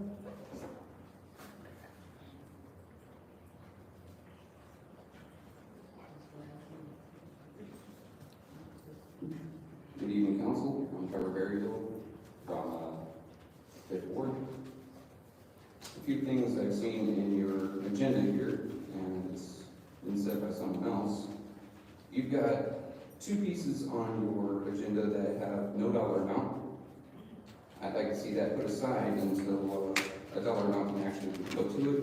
Spending money that you don't know what the final overall dollar amount's going to be kind of seems dumb to me. I mean, you don't sign a blank check and give it to your utility company, do you? Next part would be for the renting of the Clio Road property. You don't say how long you're going to be here and how long it's going to, or how long that bill's going to come out of our city budget. First off, opiate in the city, as it says. That's concerning, because that comes out of our pockets, yours included.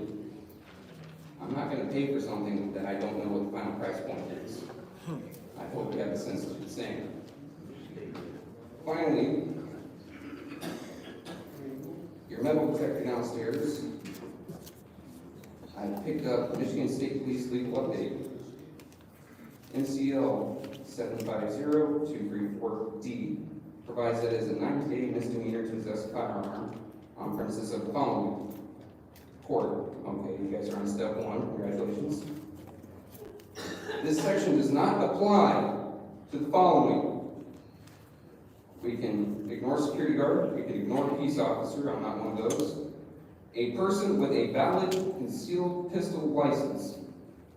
I had to make a choice tonight whether I wanted to speak to you or feel safe. Tonight I chose to speak to you. I don't think anyone should have to choose one right over another. Thank you. All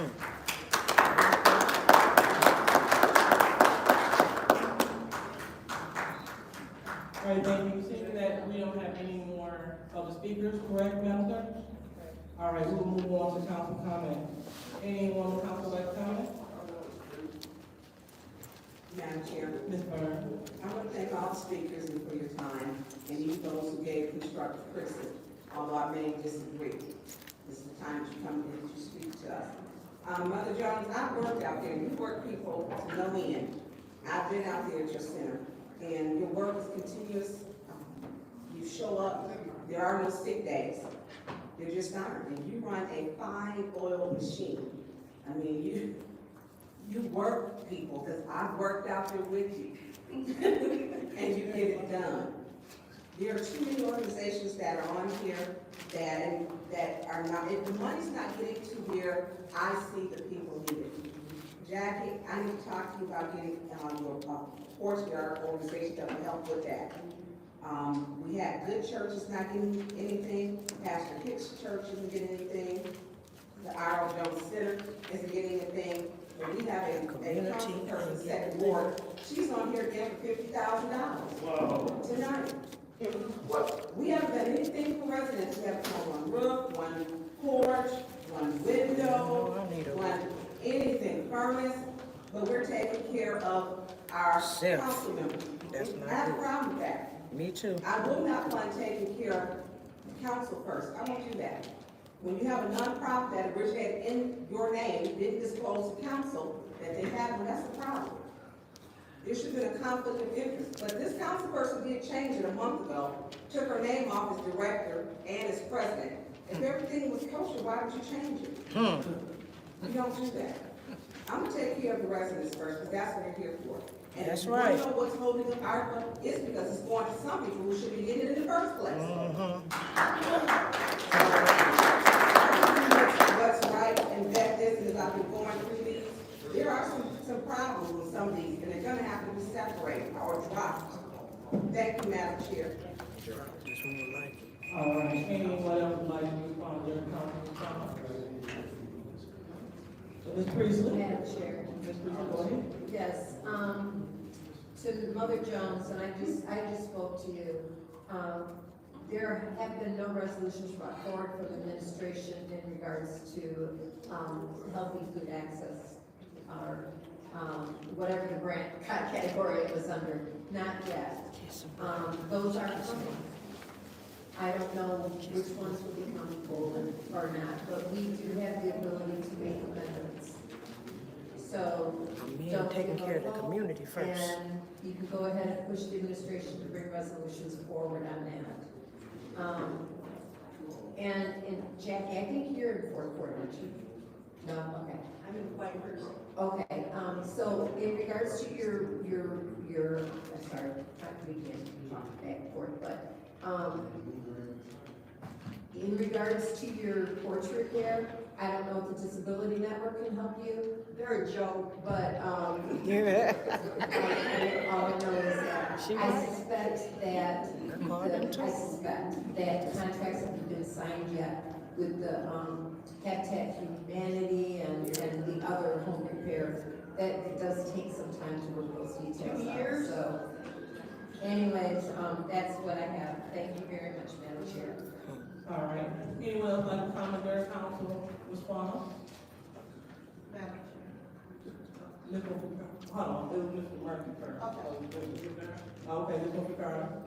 Thank you, Madam Chair, and thank you, Mr. Murphy. First, I would like to thank all of the public speakers. Thank you for bringing your insight, your comments, your opinions. Thank you for being engaged in the process. I do want to say, Ms. Jackie Burns, I hear and I echo your sentiments. I am tired of it myself. It's a lot. But it's a lot going on in this city. It's a lot of moving parts. And while you guys sit out there and you see us, just know that under all of this, it's a lot of stuff going on. So, you got the back and forth. We have a mayor.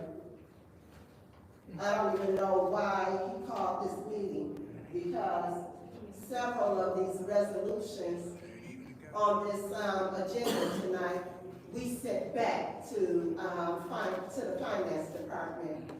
We have not yet had a working meeting, okay? Whoa. So, right. Yeah, so, where he so, at? He should So be there you go. So that's what the fight is about. I'm for the people. I see that he did send a resolution to increase home improvements by what?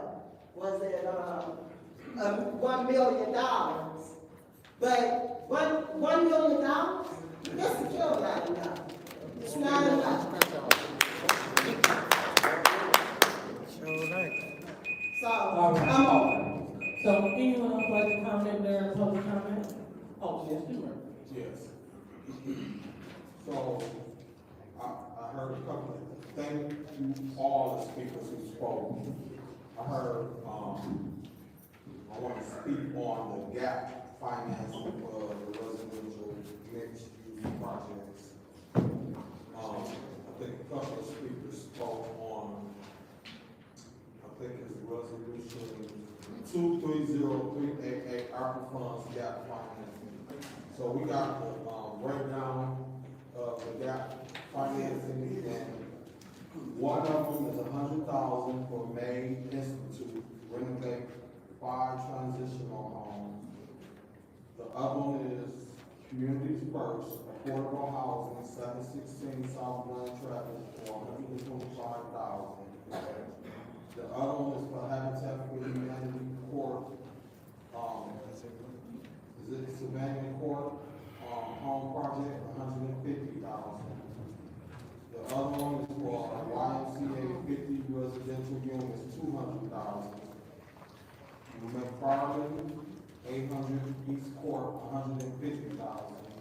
McFarland again, 700 East Court Street, $150,000.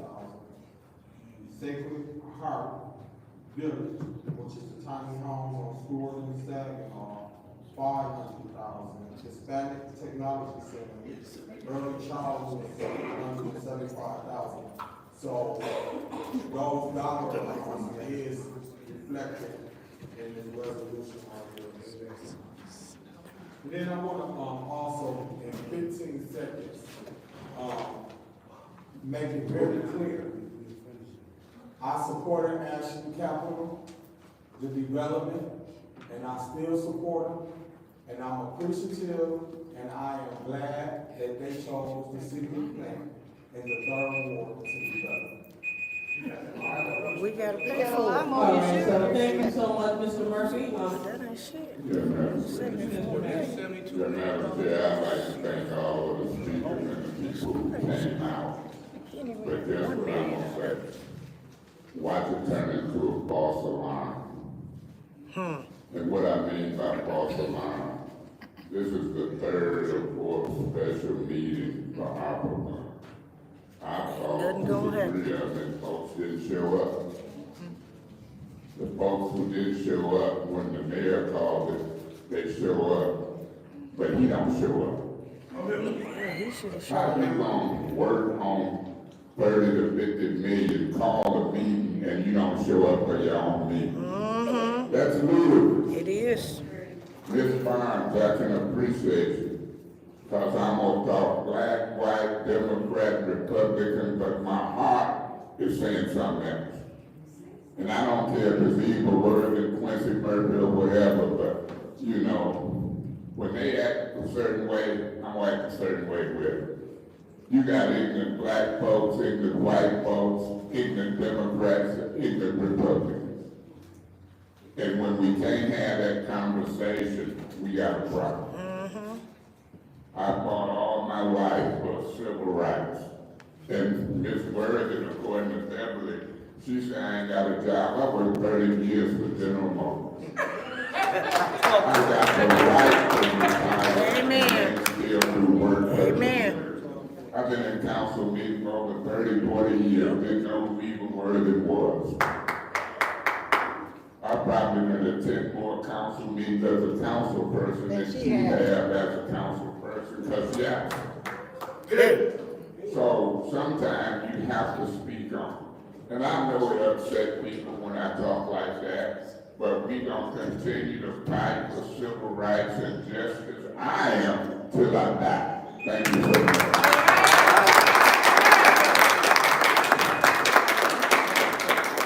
Madam Chair. Councilwoman Shea.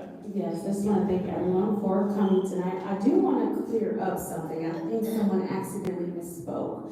I didn't agree to speak at the 7th Ward meeting. I called the 7th Ward meeting. And the reason that it's a 7th Ward meeting is because I cannot call meetings on behalf of my colleagues. And so they can call meetings in their wards for their residents. I am not the mayor. I am not a council person at large. I can only call meetings for the 7th Ward. I see you shaking your head, but I am clear on the fact that I call meetings. You're lying. You're lying. I don't know. Excuse me. Oh, pardon me. Where's the warning? Oh, warning. Ms. Donahue, Ms. Jean Marie, please. Good response. Correct, the warning. Good response, Liddell. So, thank you. Thank you. I just want to be fair. That's your warning. Go ahead. As I was saying, I cannot call council meetings. I can't call ward meetings on behalf of any ward other than the 7th Ward. So that is why it is a 7th Ward meeting. I am sure that my colleagues in all of the other wards, if they would like to call a ward meeting for their residents, they can. I was not trying to offend any of my colleagues by trying to say, oh, everybody come to this meeting, which is why it is a 7th Ward meeting. So I just wanted to clarify why it is a 7th Ward meeting that I called. Thank you. You did not call it. That's my second one. All right. If you were invited. So, Ms. Arbor, please. All right, so we are on council response, so anyone else would like to respond to the resident? All right, seeing that we have no one else to respond, I'll go ahead and take my time. We are definitely happy to see each and every one of you that came. democracy matters, your voice matters. And tonight, we have the option to vote resolutions into existence or to fail them. We're here for that. So I'm glad that we have colleagues that are willing to vote, not abstain.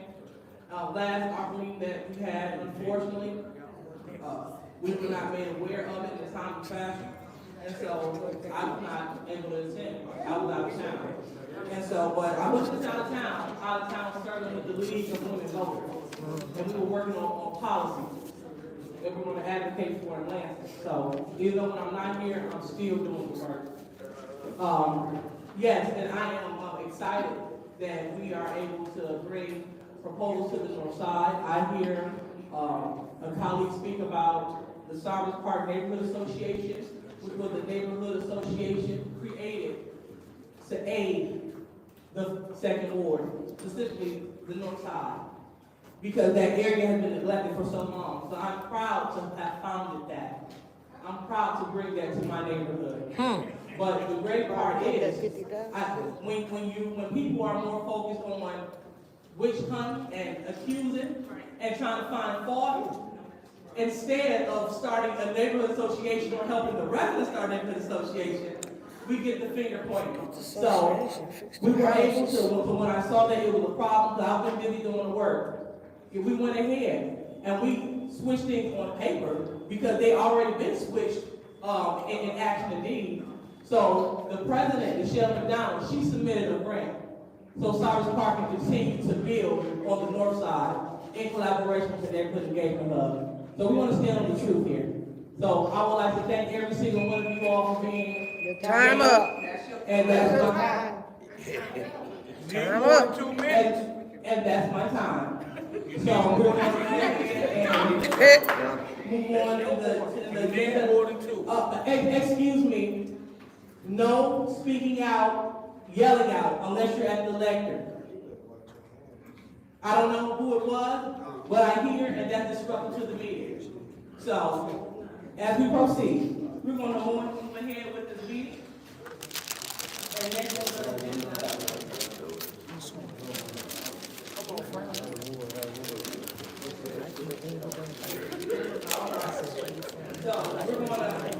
we're going to move on with the consent agenda.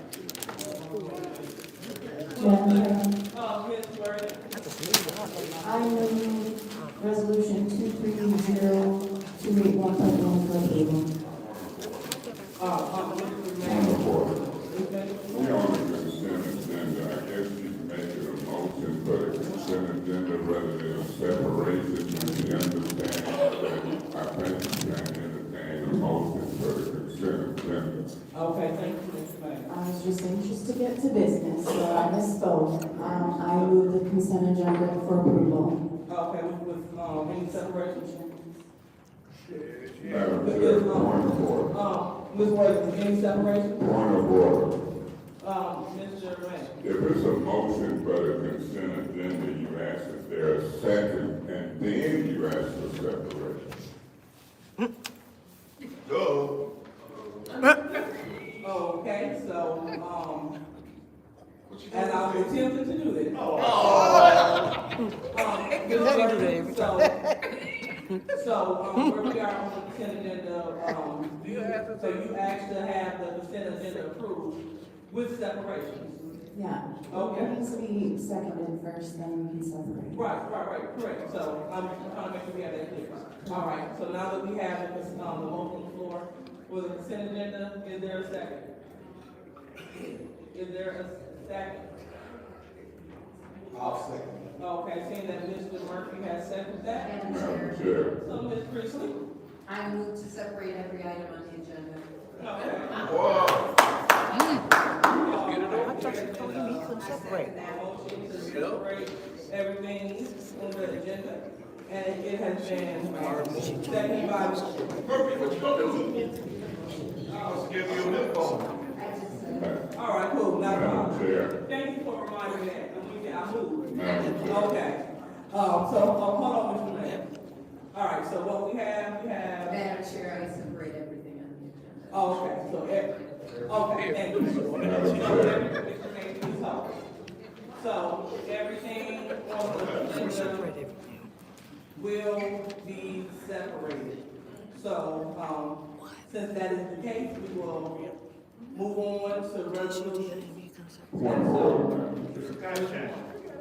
Madam Chair, a bunch of these resolutions was voted on and sent back to Finance Committee meeting. In my opinion, in order to reconsider them, you have to have a suspension of the rules in order to reconsider them because it wasn't no notice prior to this meeting based upon the rules. The mayor might not know the council rules, but he done put stuff on this agenda that's already been voted on and sent to Finance Committee meeting. It would take 6 votes to suspend rules. It would take 6 votes to reconsider, and I just don't think they're here. So, you know, even though Ms. Priestley separated. Okay, so Mr. Mayor, you want to make a Point of order, don't interrupt me, Mr. Mayor, you may have made the point. So we want to. Point of order, that's what a point of order is. It's a major point. You ain't got to interrupt me to tell me that. You already made the point, Mr. Mayor. No, let me finish. Can I have that courtesy? You're talking about Ms. Priestley, so. No, I'm not talking to you. You No, want to interrupt you're me. talking about Ms. Priestley, so we I'm want talking about to make the sure that we, agenda. Mr. Mayor, you want to make sure that we keep. Madam Chair, you out of order. Come on. You out of order. And I want to give you your first one.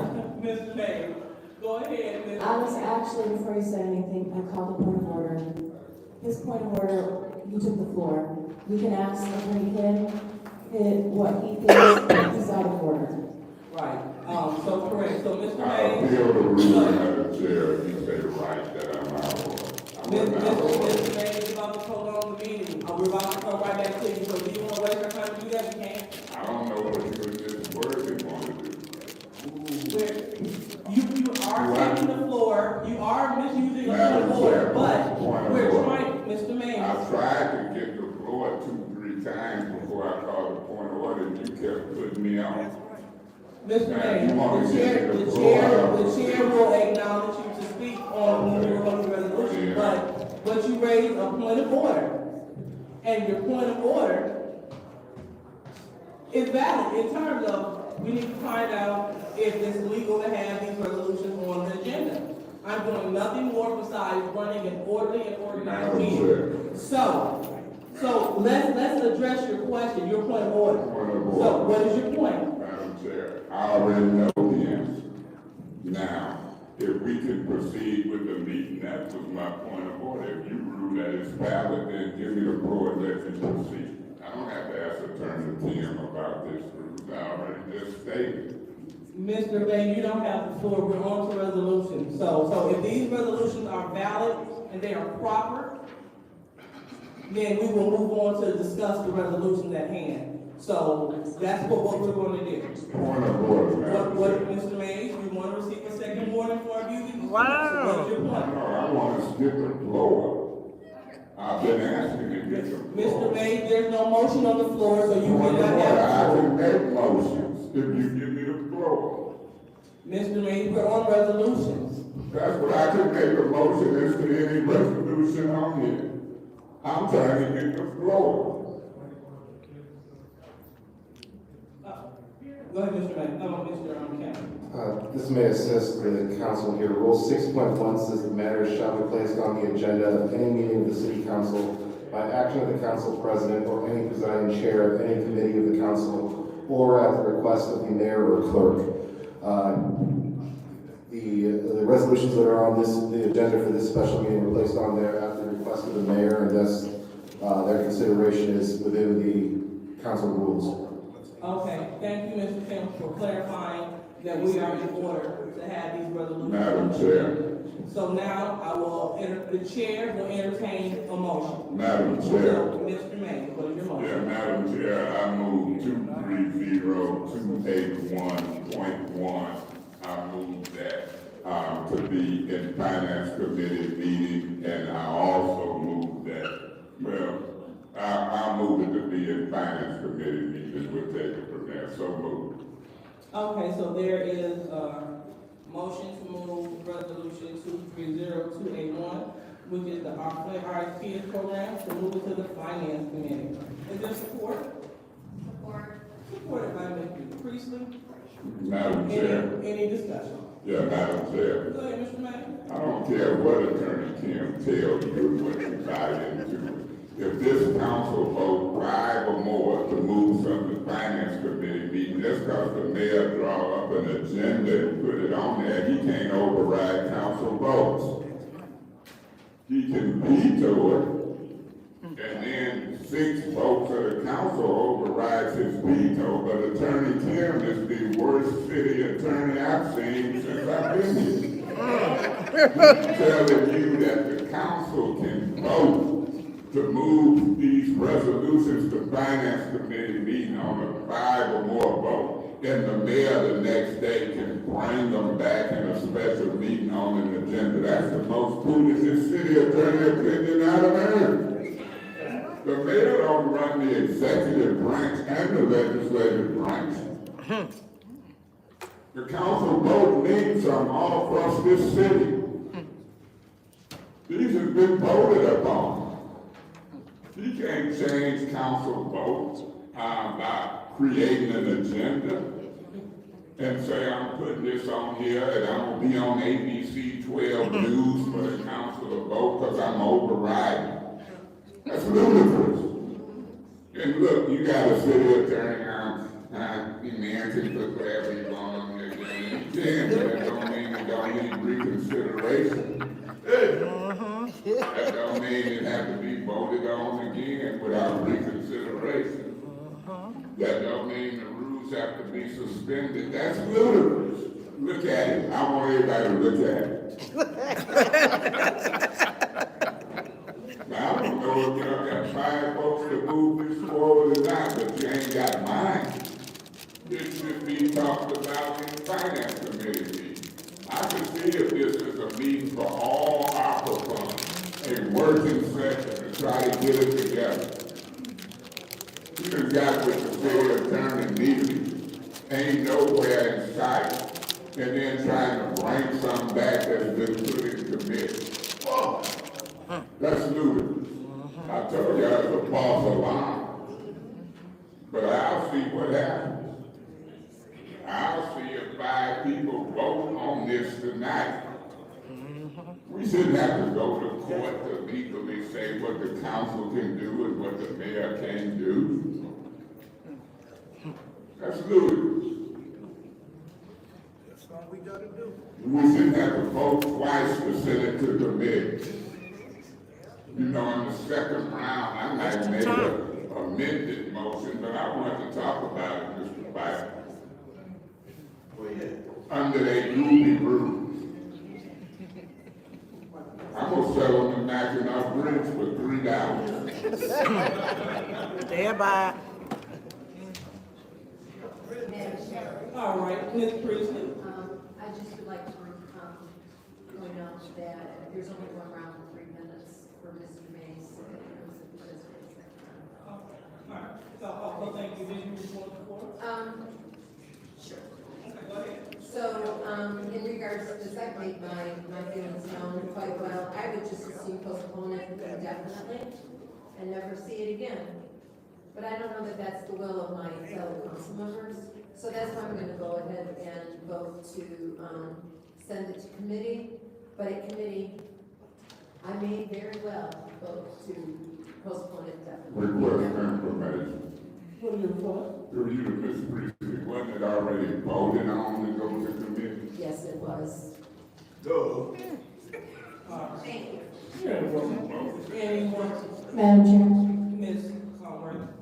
I'm not gonna vote it to committee. I think with these, we've had enough time, you know whether we're gonna vote for it or not. So, I challenge my colleagues to just vote yes or no. Let's do the work. And constantly postponing these resolutions is not doing the work. Residents want to know if we're going to pass these funds for them.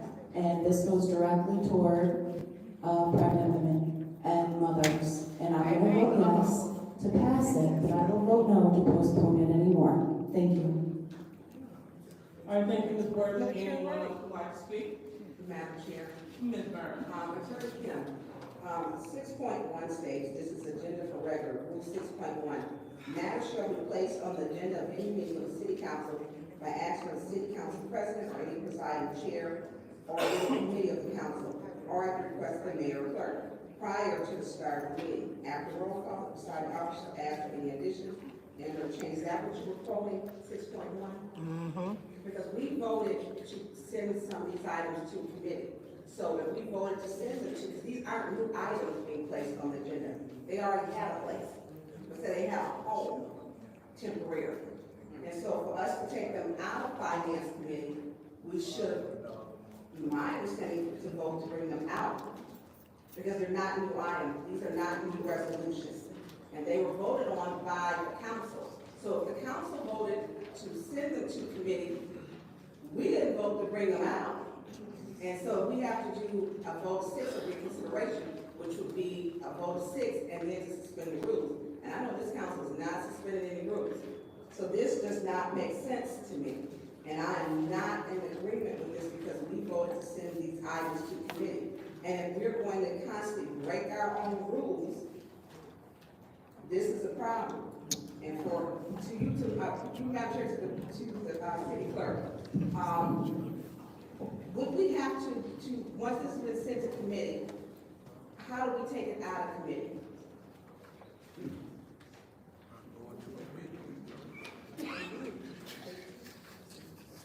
Normally, you know, in the past, I know you were the deputy clerk beforehand.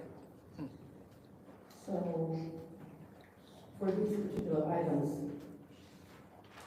they failed to move to any committees. 4 of them were on the last special affairs, which lost a quorum, and then you voted to move certain items to the city council agenda. 4 of these items you didn't move, so they were still in special affairs. They didn't, the votes to leave them were failed. Where was our kids placed at? They were in committee? This is one of them. So when you lost your quorum in the council meeting, you voted on each individual thing that was on special affairs that wasn't addressed. This item failed to move to council or anywhere else. The motion to move it to committee. So do any of these items, are they in the proper place? Or do we have to, can we vote from them from here because Councilwoman Priestley put a motion forward to send them back to committee? Those motions didn't. Or Councilman Mays did? Those motions failed. They didn't move to committees. So can they be on this agenda? And for 6.1, yes. Okay. Request for information. Point of order. My point of order is that all of them ain't the same. Some of them was already moved to committee. Go ahead. I was gonna say, 230-281.1, 319, 320, 334. There were 4 that were on Monday's special affairs committee that failed to. Tell me what that is, just the numbers again. 304 is on special affairs on October 9th. And it was the same thing, a motion to postpone finance failed, a motion to move to council failed. And 310 was, able to move from 9/11 special affairs. So, and the other 4 are brand new. So the 6 that are in question, all council made motions, but all those motions failed. Request for information, which 4 are you referring to? On Monday, meeting 281.1, 319, 230, 320, and 320, 334. 320 and what? 334. 334, and then you also said 304. Failed to move from special affairs on October 9th. So that don't fall in the same category. For it to, so there's 4, only them 4. Okay, so, They're all different, but the motions failed. Okay. So, Ms. Priestley, you have spoken for thank you. Anyone else like to speak? Mr. Martin? I think, we don't have the votes for, these IRS kids right now, so sending it back to finance probably would be a better, option in order to save it. Because if you vote now and you don't have the vote, you got 8 of people here. If 5 of us don't vote for it tonight, it's going to fail. And then if you just like, Councilwoman Judy Christie said, it just be gone indefinitely and then you have to bring it back up. So I think when we have to finance, taking it to finance will be safe. I'm good. Okay. Anyone else would like to speak to the first one? And the home front? Okay, seeing that there is none, I will be the last to speak. So we are back here at RX Kids. Either we're gonna vote for it or not, either you want it or you don't, it's fine. So we're just gonna vote for it. I'm not gonna send it anywhere. Why people sending that to finance? Yeah, everyone just stand on your square. Either you are for it or you are not. And so if you are not, vote it down. So we're gonna move on. We're playing with them. So, Requesting information. what is your request? Madam Chair, you out of order. I don't think nobody playing with them, and that ain't the motive that you should be speaking on. You should speak on point of order. Point of order. What is your point? Improper take of the floor with a proper, using a point of order to take the floor. And he did that. So, Mr. May. Point of order. Mr. May, okay, it's not valid. This will be your second one. Go ahead. It is valid to say that it's a rule that say you can't speak on folks' motives.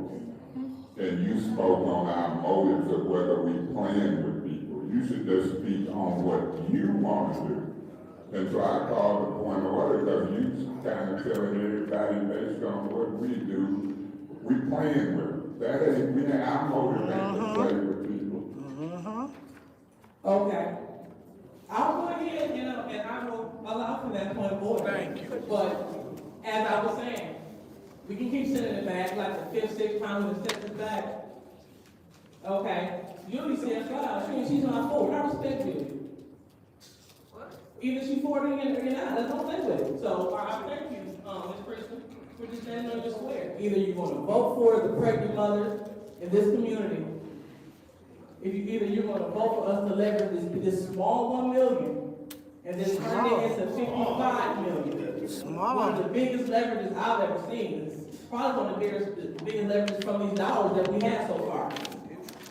Being a mother, I understand how it is. When you are, after you have your child, and you can't work for a period of time. I understand that. And so if we are looking at this exclusively for Flint mothers, this is income coming exclusively into the city of Flint, I'm going to vote for $55 million to come to the city. If I give you $1 bill and you give me a 50, that is one of the best investments that I Ain't nobody gonna do that.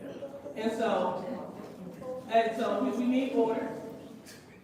And so I'm going to vote for it. Because either you're with it or you're not.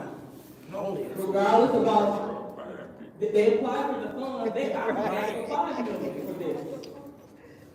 But through our gracious donors, the people outside of Flint believing in Flint, other people, they are investing their money, putting their money in Flint. And the only thing they're saying is, with your 1 million, we're going to transfer your 1 million into 55. But you got to invest in yourself. See, you can't sit around and wait for somebody to do all your work. They said your 1 million was turned to 55. I think that's one of the best deals that we have going for our mothers. And so I'm going to vote for the mothers. I'm not going to send it back. Because again, it's time for us to stop playing with you all and either vote it up or down so you can see where we stand. I stand full-hearted with RX Kids. Run the vote. At first, I didn't know. I was like, hey, what's the whole point of us? If they want to give all the money to us and there's no conditional to it, then yeah, we'll be fine with $54 million. But that wasn't the deal. Some of the donors said, in order to receive the complete sum of money, Flint have to show that they're investing in itself. This $1 million coming into the city, transforming itself into 55 million, it's a no-brainer. So now I'm going to support Councilman Ward, and I'm not sitting this back either. Either we want it or we don't. Thank you.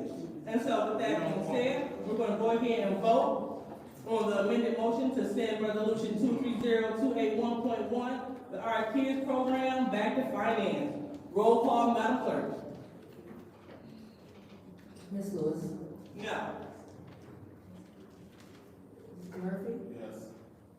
Ms. Priestley? No. Dr. Carter? Yes. Ms. Burns? Yes. Ms. Bouchette? No. Ms. Worthing? No. Mr. Mays? Yes. The vote is 4 yes, 4 no.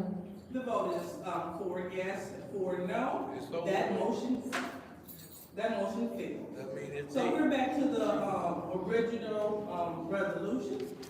So is there a resolution for 230-281.1?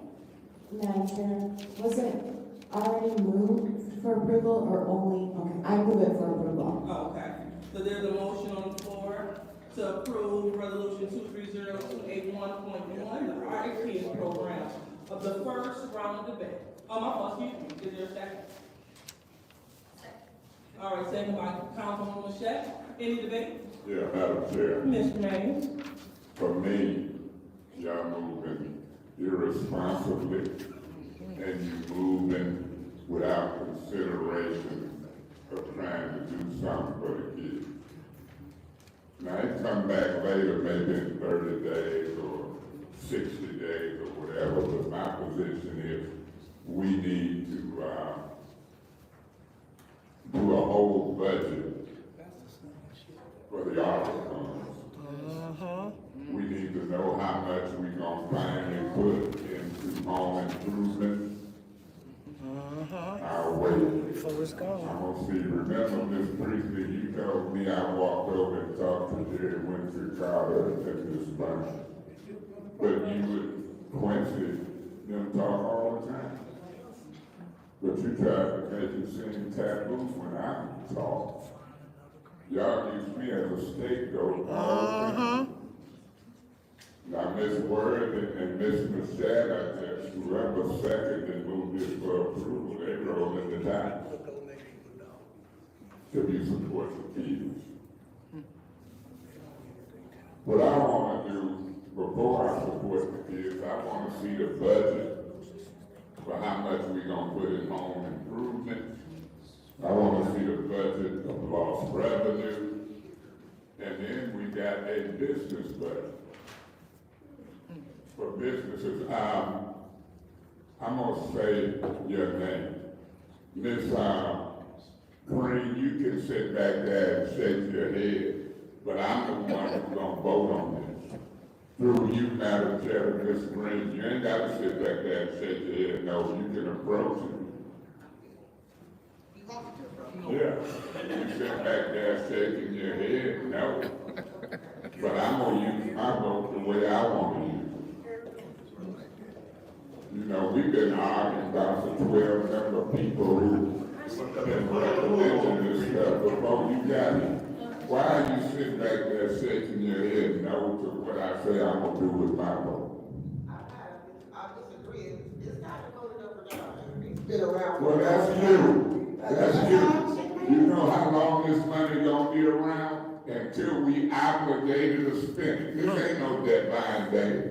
If you were sitting on the council, you would decide if you voted up or down today. This is my vote. I understand. Okay, so you can disagree, but It's not that I disagree, it's just, I think it's just time to vote these things. okay, that's what you think. Yeah. I think months ago it was time to vote the home improvement money up or down, but you couldn't get folks to come to a meeting. Now, I don't know how long you've been employed here, 2 months, 3 months, but you can disagree, and I can spot it out. I respect that. This is gonna be my vote, what I choose to do. and the rest of them vote the way they choose. And y'all be frustrated if you want. I was frustrated when Ed Taylor called them police and told us to break up the Harper meeting in the dome. That frustrated me, and I disagreed with that. You don't run residents out with 5 and 6 police, Neely and Ed Taylor and y'all. I'll start putting you in it with the y'all. This is ridiculous. Y'all think it's a joke, but I don't. I take it very seriously, and I'm gonna make sure that residents get money allocated. And I'm gonna try to allocate more than $5 million for home improvement. I'll go upwards to $20 million. I know that's right. I'll go $2.5 million for another round of premium pay for employees. I'm gonna make sure $10 million or more in lost revenue. I'm gonna also make sure business category gets something. I don't care what you and evil Wordman and Liddell want to do. I done got mad sitting about voted up or down. You look out for people, that's what you do. And you budget the whole pot. I don't have to vote up or down, $1 million here, $2 million there. That's what you do if you sit on the council. I'm the council. Thank you so much. Well noted, thank you. All right. Ms. Worthing. With all due respect, we've already done the work. We've already got the categories. We know what we want to spend it in. So it is now time to vote. We can no longer delay ARPA funds going to residents. Why would we do that? Why? So it's either you support it or you don't. I support it. And I think we need to let our ex-kids know if we're gonna give them money or not. Miss Green, I'm sorry, you went all the way back there, but I would like to know, this isn't just an open-ended, we can wait years to get this money. When is the deadline to,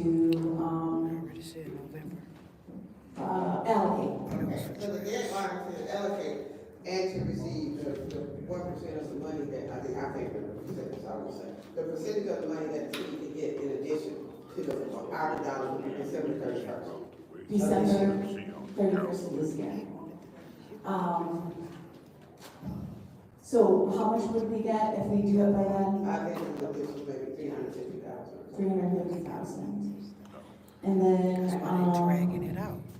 They asked for 350. Thank you.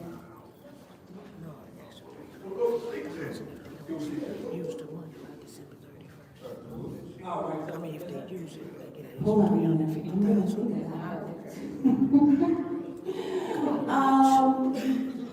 gosh, you know what, I'll just use it in my second round. I'm just honestly just ready to vote, for this wonderful program. Hopefully pregnant women and mothers will, listen to leave. This is, as Ms. Lewis said, Dr. Lewis, this is going towards mothers in our own community.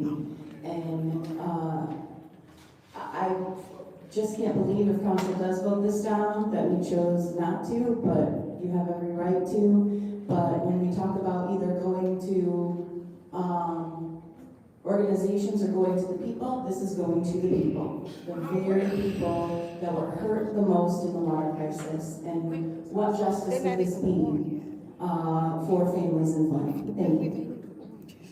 All right, Ms. Worthing.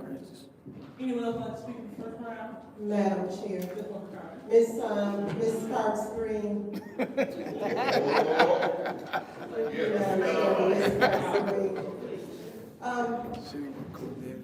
Did we find money for, House Investor? House investor, we're working on that now. Okay. So she did call, and I sent her over to, the planning commission, where they have been funding that. Okay. Madam Chair, through you to Mr. Murphy. Mr. Murphy, you okay? What? With that? Because I feel you, I echo your sentiments as far as House Investor. Okay. Ms. Carter, can I make a recommendation? Yes, ma'am. So what we would like to do as well, I mean, if you guys have selections that you guys is already, for the ARPA dollars, if you like to send up like a one resolution with the council members of recommendation, I'll do it. Okay. All right, thank you. All right, anyone else like to speak in the first round? Madam Chair. Ms. Burns? Shirley. Shelley, just stay up there. You must stay up there.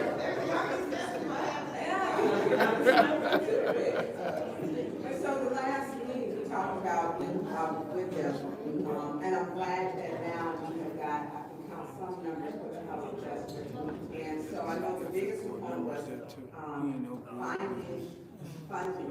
And with my talk to Yvonne, she was stating, something she had spoken with you. And so that there's some other funding for that type of program.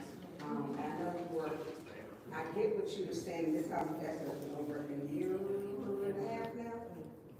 And so making sure that we're gonna give RX kids, that we will give a maternity house for young mothers with babies where they age out of the system, to make sure that you're taken care of also. Personally, I think when we and I think we watch and felt maybe have to make a decision, we don't give something, which something should be given, because they were just here also tonight. And this is the one thing, I know all my colleagues are in favor of this, and I don't like when colleagues speak to whatever my motives are, because they shouldn't. I said from the beginning with Dr. Mona and Tisha that I supported this program, that I understood what Councilman Murphy was saying, hey, you know, I'm on board, now let's see what you can do. And I appreciate that to come back around, because I think that was really like a healing moment with someone else on this council. Say, let's do something, put the people first. And that's what we should be doing, is putting the people first with these programs. So I feel pretty confident, and I'm looking at like where this is going, Councilman Murphy, with certain things that, you know, not gonna happen overnight, you know, with them, but I feel pretty good, as long as you are still committed to this, along with the planning and development. I forget her name, Diana's daughter. Ashley. Yeah, Ashley. Yeah, you know, is committed, you know, to this, because I think I remain consistent. My point of contention is still, I do not agree with the 12-person committee, because if I look at some of these programs that are approved, the ARC advisory committee turned some of them down. So however they decided the rubric that they used, some of them did not pass. But I know that for young mothers, it is important, especially when they have babies, because you don't know what's going to happen. My friend, one of my best friends, paid for daycare. It's $900 a month to go to school for her grandchild. She paid up for a year for her daughter. And her daughter's a registered nurse, but it's, you know, she makes pretty good money. You know, so what about those who haven't finished, you know, college and have a good job? It makes it hard. I hate that this program is getting stuck on people's opinions and how some of them, you know, it's getting stuck on our personalities, to be honest with you. And it should not. We should be rising above the level to this. And I get when we have to take in all the information that ain't, you know, what's right for this community. And if we are leveraging funds for these young mothers, I think it should be done. I don't feel that it is welfare or a handout. I do understand my colleague said it's not a sustainable program, and once that funding, you know, runs out, then it's out. I completely get that part. But for those who can take advantage of it at the time, we should make that happen and not throw out, you know, another millions of dollars to have a pilot program for the city of Flint. Although it may be in other areas, I believe Jan Marie Arbor stated in the 7th Ward, it'll be moved to Flint. And it'll be a help because we have a high infant mortality rate. We have a lot of homeless young mothers, and rent is high. It's high. It's more than a mortgage, you know, even if you're renting. So I think helping them out, because a lot of these single mothers, you know, they will need it. It helps them to have better care, help pay for rent, clothing, daycare.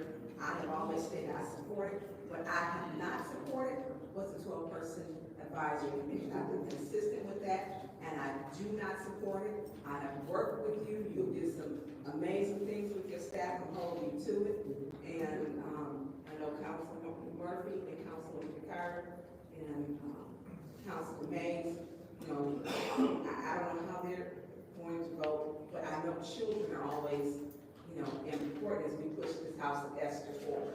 Just make sure that they're getting some things, and matter of fact, they're gonna end up hopefully more than what they ever thought they would get, which is even better. So, thank you, you might want to go to first, my dog. Thank you. Condolences to your family. All right, anyone else would like to speak? Yes. First, Ms. Murphy. Thank you. First of all, to my colleagues, please do not speak for me when it comes down to what my motive is, when it comes down to this offense, funding. Because really, I was, contemplating supporting it, but then when y'all got to talk about voting up, voting down, because blah, blah, blah, blah, blah, it just made me just want to say, no, I don't want to support it now because I had some reserves about this because I know I talked to my colleague about making sure that we took care of House of Esther, and because that wasn't resolved, I had some reserves, so sending this back to finance was better for me and making my decision, not because I don't like it or don't want to support it, but when y'all get to, throwing cheap shots about our motives, that just make me don't want to do it. And I'm just saying to y'all, speak for yourself, don't speak for me. And when y'all get to talking about what y'all think we're doing, you don't really know. Because you ain't asked me. You just assumed. So y'all go talking about, okay, well, y'all don't want to vote for this or something. No, I want to make sure House of Esther is taken care of. So I know my colleagues said they was going to get back with me about House of Esther. They haven't got with me yet. So I wanted to make sure that they was good on that before I move forward. But if y'all is assuming, y'all know what we thinking. That'll make me don't want to vote for it just because. Because I'm just that kind of person. Next, speaker, first one, anyone else like to speak? All right, Chair. Is that, Ms. Councilman? Yes. Councilman Murphy, I certainly understand your frustrations, and I would ask our colleagues to refrain from speaking for you. Because you have said time and time again about your support of House of Esther and how you would like to see them move forward. And you've also said how you do believe that this is a good program as well. And I've watched you time and time again up here overcome things that will make the average person upset, or make the average person not carry out what their duties or walk in their integrity. So I just thank you for continuing to do that, and I know that tonight won't be any different, but I understand your frustrations. All right, anyone else? All right, well, seeing no one else, I'll be on the last speaker this round. I'm just right there. Either we're gonna vote up or down. No. It's not a fallout at all. This is just, it's time to just express our support for our disdain so we can move forward. Now, the unfortunate part with House of Esther, and we had this conversation, Councilman Murphy, is House of Esther did not apply for ARPA dollars at all. I'm gonna say it again, the House of Esther did not apply for any ARPA dollars. You have to. So, again, let's stop getting out. But lady. And so, Mr., that's your first one, all right? What the? Girl, what the? All right, so, if they did not apply for funding, how can we allow them to skip the entire line of all of the nonprofits that applied for the funding? Now, what I'm strongly in favor of is after we go through the entire list and we vote and we decide on who we're going to fund per who applied, because again, it's not fair to bring in somebody who didn't apply for anything into the process. It's not fair. Go, Ms. Okay, the House of Esther funding would not be coming from ARPA. It will be coming from the planning department, CDBG dollars and home dollars. And we're gonna offer that to other people that applied for ARPA that didn't get it, that got turned out. will be some of the first people that we'll look at, so. Okay, can you just say that one more time into the mic and into the record? Okay, so the ARPA, the house master will not be funded from the ARPA dollars. There are CDBG and home dollars that are coming available. And so some of the other people that, or organizations on the list that did not get approved or did not, we're gonna give them first, we're gonna let them apply for CDBG and home dollars so that we can kind of help this city move forward. Thank you so much, Ms. Green. And that's what we need to hear, because we have limited dollars. It's not fair to allow an organization that did not apply for ARPA, maybe because they were talking about ARPA dollars. I just want to be clear as we speak on ARPA specifically. We can't allow an organization that did not apply for ARPA dollars to get allocated money from ARPA in front of everybody that did apply. So it's time for us to either vote those that did apply up, or we're going to vote them down. And then from there, we can look at how much money we have in the reserves, and then we can decide, okay, well, do we have extra money to give people that didn't apply? Do we have extra money to fund great things like we're working on getting medical debt erased from residents in the city of Flint? Do we have extra money to fund these innovative programs through this COVID money? So I really want to make that clear. It's not that anyone has anything against House of Esther at all, but we have to make sure things are done in order. We need to make sure that those that do not that are not going to receive funding from ARPA, that they are contacted, and then they are made aware of what Ms. Green just said. They are made aware of how to and when to apply for these alternative funding. But we will be unfair if we allow people that did not apply for ARPA money to get in front of everyone that did. So I just want to make sure that we have an understanding about that. Because I know I'm off to get attacked. It's okay, I'm here for it. But we need to make sure that the public understand how that's going. All right, so thank you, Ms. Green. Now, I don't know, they might want you in the second round. So yeah, just go ahead and just stay put. And so I'll go ahead and give the rest of my time. I'll hear Ms. Worthy first on the mic, and then you, Mr. Mayor. I just want to say, when I said let's vote this up or down, I never mentioned anyone's name. I never said anyone's intentions. I said it is time to vote this up or down. And it is. And that's my opinion. So my vote is not tied to what anyone else here says or what anyone else here thinks. My vote is my vote. So my words shouldn't ever influence anyone else's vote, especially when I wasn't addressing them in any way. We have to put our emotions aside and vote on the issue at hand. And the issue at hand are pregnant mothers and babies that deserve funds after everything we've been through. It would be a shame if Flint, one of the poorest cities in this nation, rejects this when it's a program around the country and others are getting the same help. So we have an opportunity to take 1 million and make 55 million. It would be a shame. That's my feeling.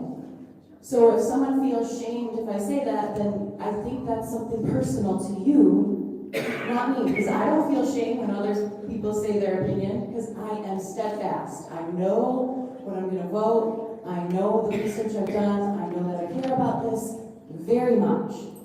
And so I'm just ready to say, hey, and if it gets voted down, I'll be devastated, as will many women in this city. However, we cannot hold up these funds any longer. We have a special meeting to get this done. We need to vote and let them know if we're going to give them the funds or not. We need to do this by December. We have a lot more work to do, and we're not even close. So, thank you. Madam Chair, if I may, she out of the seat, Ms. Priestley, ain't gonna leave, but whoever. Go ahead, Mr. Mayor. Let me try to set the record straight. Ms. Burns, I don't know if I came in on the tail end of what you were saying, and I really don't know. know what you were saying, so, bear with me. But you got everybody, not everybody, you hear the council people, like this is a deadline day. This ain't no deadline day. You can vote it down today and talk about it and bring it back 30 days later.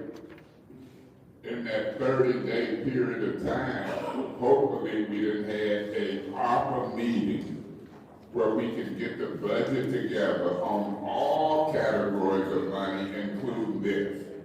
And you can see where your money at, how much you're spending, how much you're working with, do you need to amend this budget and that budget.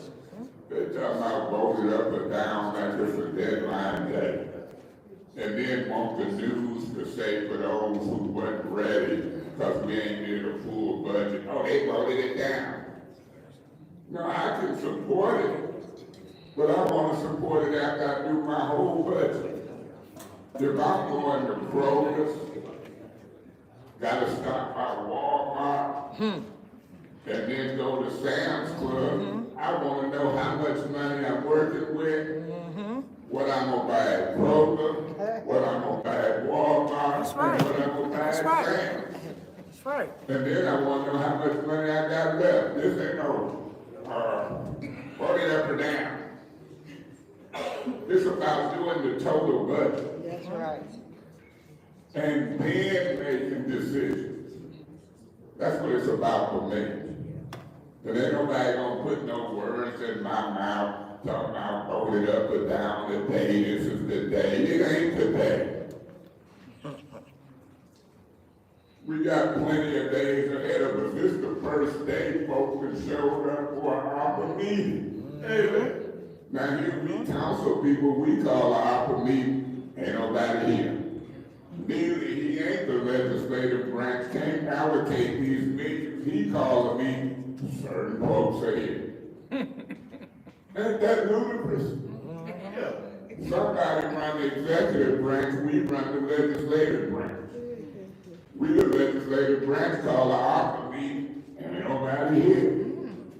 The executive branch call an ARPA meeting, oh, this is the day voted up or down, the mayor called the meeting. Where he at? It's ludicrous. So I'm coming.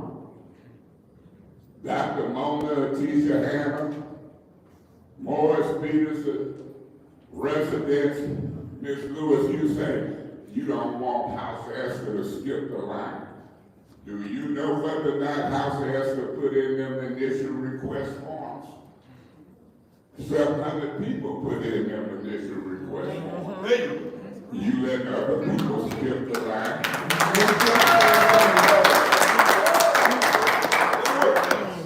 Request transformation.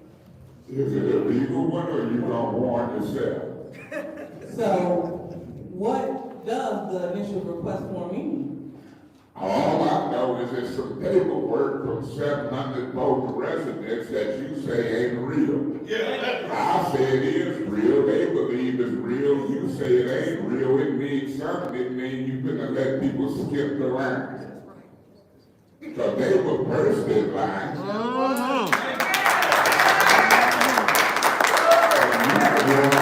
And voted for the form, and then all of a sudden either somebody got a hold to you and you said them forms ain't real.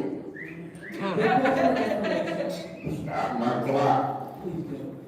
Did you forget that this council voted to use those forms to gather information from a listening session and not for an official way to apply for ARPA? When you forget, you done warned me 2-3 times if I use a privilege motion, you gonna rule me out of order and I'm gonna have to be escorted out by police, and you doing that now, and I wanna warn you and get you out of here. Do you realize that? You're a hypocrite. Why wouldn't they tell us that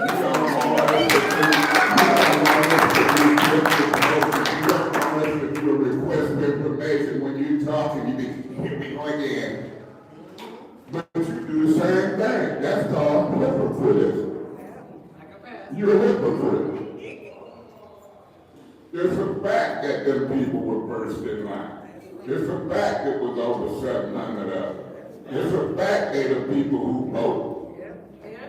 Then you up here telling them you want stuff done in order and people skipping the line. You're a hypocrite. You're a hypocrite for requesting information and using privilege motion. You're a hypocrite talking about people skipping the line.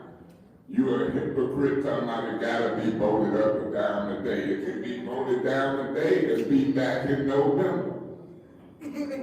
We got to December.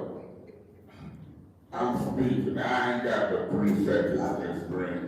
These goofy rules, if they suspend them and we talk business, that's different. Thank you, Mr. Maine. So, we are on the second round. You want to speak in the second round? Madam Chair. Ms. Burner. Thank you. Did you want to? Yeah, I just want to say, Mr. Mays, Councilman Mays, I'm willing to work with you. I mean, whatever you need me to do to get this set up, to help you with the meeting, the working meeting, we can do it. Request information. What do you request? I asked for documents and you told me Clyde or the administration was blocking them, so you might want to work with me, but there's certain stuff you can't get. The documents were delivered today. You gave them to me? I gave them to whom you're supposed to give them to. I ain't got them yet. Okay. Let me see. Request for information. Can anybody give them to me and I'll tell you if they the documents I requested 3 weeks to a month ago? Who got them? Ms. Christie has an email today. Well, give it to us. There you go. So we are trying to work with you. I just need to know. Give it to me. He's gonna get them, and he doesn't have to, or what did you finish? Okay. I'm gonna finish up. Thank you. Yeah, but that part was important. And I wanted to be clear, House of Esther did fill out those initial forms, so they did. They did. They do have the official one of those forms. You shaking your head. They did. But Oh, you're talking about the 700 form? yeah, I don't know how many there are. It's 532. I've been working with them, so it's 532. Okay, 532. And so it's not skipping the line. And we talked about how some people were added to be determined. You know, I don't know if you change who your director and your person is, should you still be allowed with your information change? So should Cyrus Park get anything because you change your director? Change what you want the president? You talk like all of us crazy. That's just amazing to me. I'm so sick of you. Don't get put out now. So, Councilman Murphy, and he left. And I'll speak to him, because I haven't had a chance to speak with him, because I did have, my nephew was murdered. And so I have not had a chance to reach out to him. And I am going to do that, because I did speak also with Brian, I have, spoken with you, and I like where this is going. The investor has still stated they will still be a part of House of Esther to make this come to fruition. That's a commitment that she still has that part, along with being able to do some other great things for the community. But here's the thing, they need to be talking about what we vote for with my colleagues. They need to stop that. Let your vote be your vote without talking about your colleagues. I mean, especially when you have we don't get along. I mean, that's not gonna change.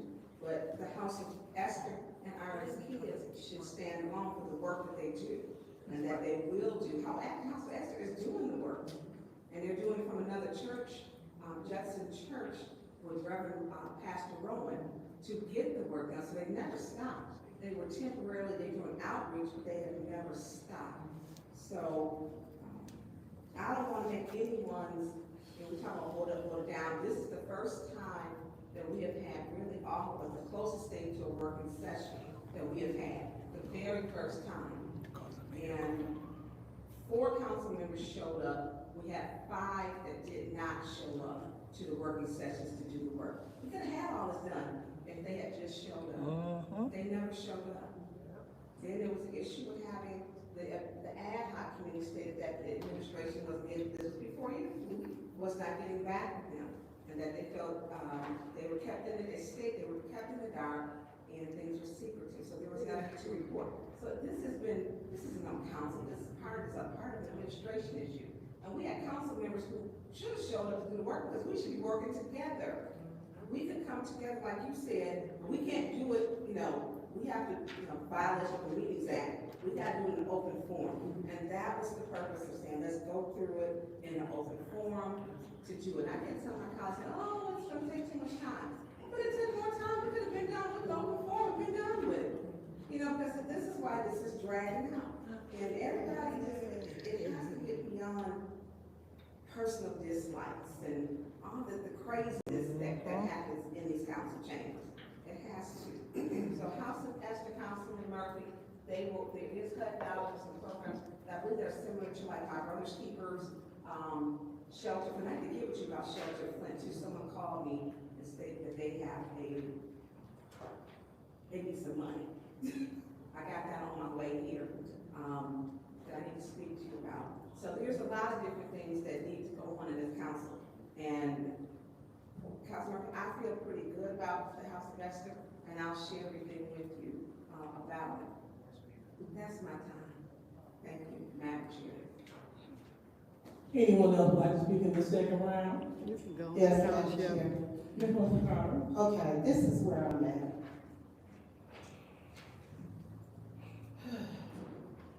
Shirley. There's enough money in the pot for everybody to get a piece of it. I don't even know what the issues are, but I do want to say this. It was that illegal 12-member committee, opera committee. Okay? Council was to be totally disregarded. We were disrespected. So now, here we are. We've had, 3 ARPA meetings. Only 4 council members showed up. Others did not. But when the mayor calls a meeting, here we are. Everybody is here, and they ready to all of a sudden go to work and vote everything up or down. Okay? We got people saying vote it up and down. Or they'll say something like, let's not abstain. Let me say this, and let me make this clear. You can either vote yes, you can either vote no, or you can abstain if you choose to.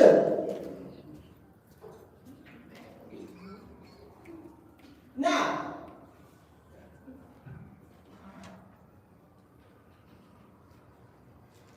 today, I'm thinking about everybody. I'm thinking about the residents. I'm thinking about the 500, 600, 700 people that put in those forms. All right?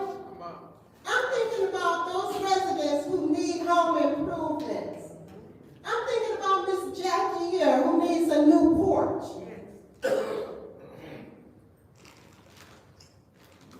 And don't get me wrong, I'm all for RX kids.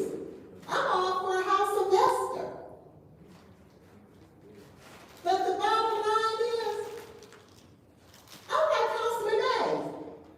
I want to see where all of this money is going and how many more resolutions we're going to have coming before us.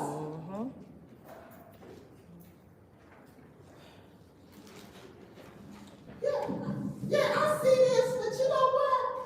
To me, this is really not telling me anything. I can't even read this thing. Is this what you sent to us, Ms. Green? No, that's part of it. Oh. Because what I can't see is, was it recommended by the alleged 12-member opera committee? The yellow highlighted is the ARPA committee's recommendations. Okay, all right. And so the rest of everything, they did not approve. Now, and with this, How many of these did not, Make the list. you know, we're getting resolutions of people who didn't even apply.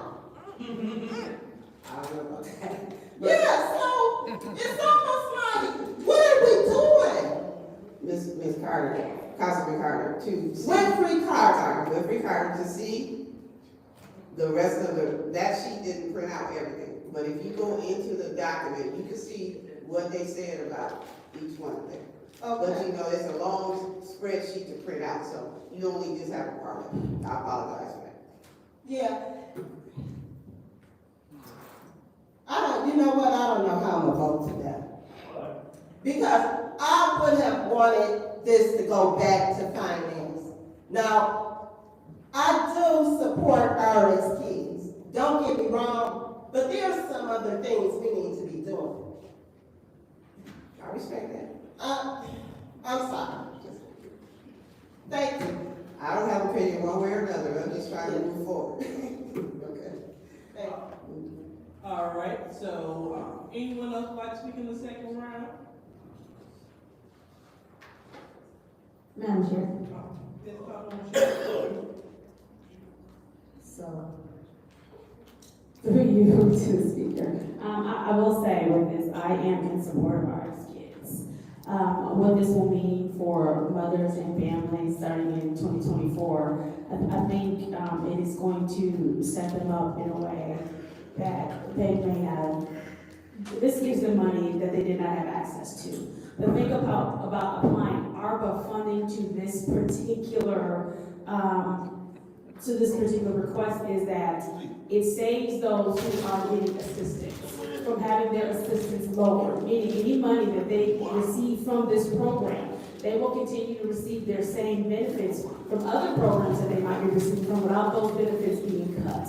And so I think that helps it serve the purpose of what this is for, and that is to make sure that those mothers and those children are able to have a better starting life, especially for those babies. I think when we speak about so many of the other ills and things that we have in this community, this is a way that we begin to address it literally from birth, right? Think about how many other people in our community, how many lives would have been changed if from birth they would have had this opportunity, their parents would have had this opportunity. And I hear my colleagues, and I love the fact that, except for one of us, which I can respect, she's been completely honest with us from the beginning. We are all in agreement that this is a great program. We're all in agreement to support mothers and to support children. And so I'm happy to see that this is something that brought nearly all of us together.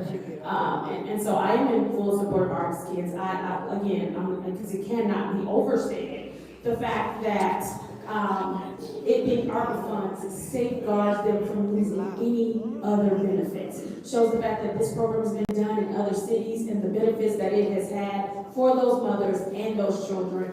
And so I am here tonight, and I'm fully ready to say yes to ARC's kids, to the mothers, yes to the starting in 2024. Thank you for your work, because I know you and I came in at the same time, so we're both kind of trying to understand, all these spreadsheets and all these things that are before us, all the money that was applied, and so I know that takes a lot coming into this. I mean, you're the one preparing the spreadsheets and trying to fix them and everything in the way that we like, and then you and I coming in at the same time, me trying to kind of play catch up, and now I'm understanding, and I hear all of my colleagues when they say that there needs to be another look taken, right?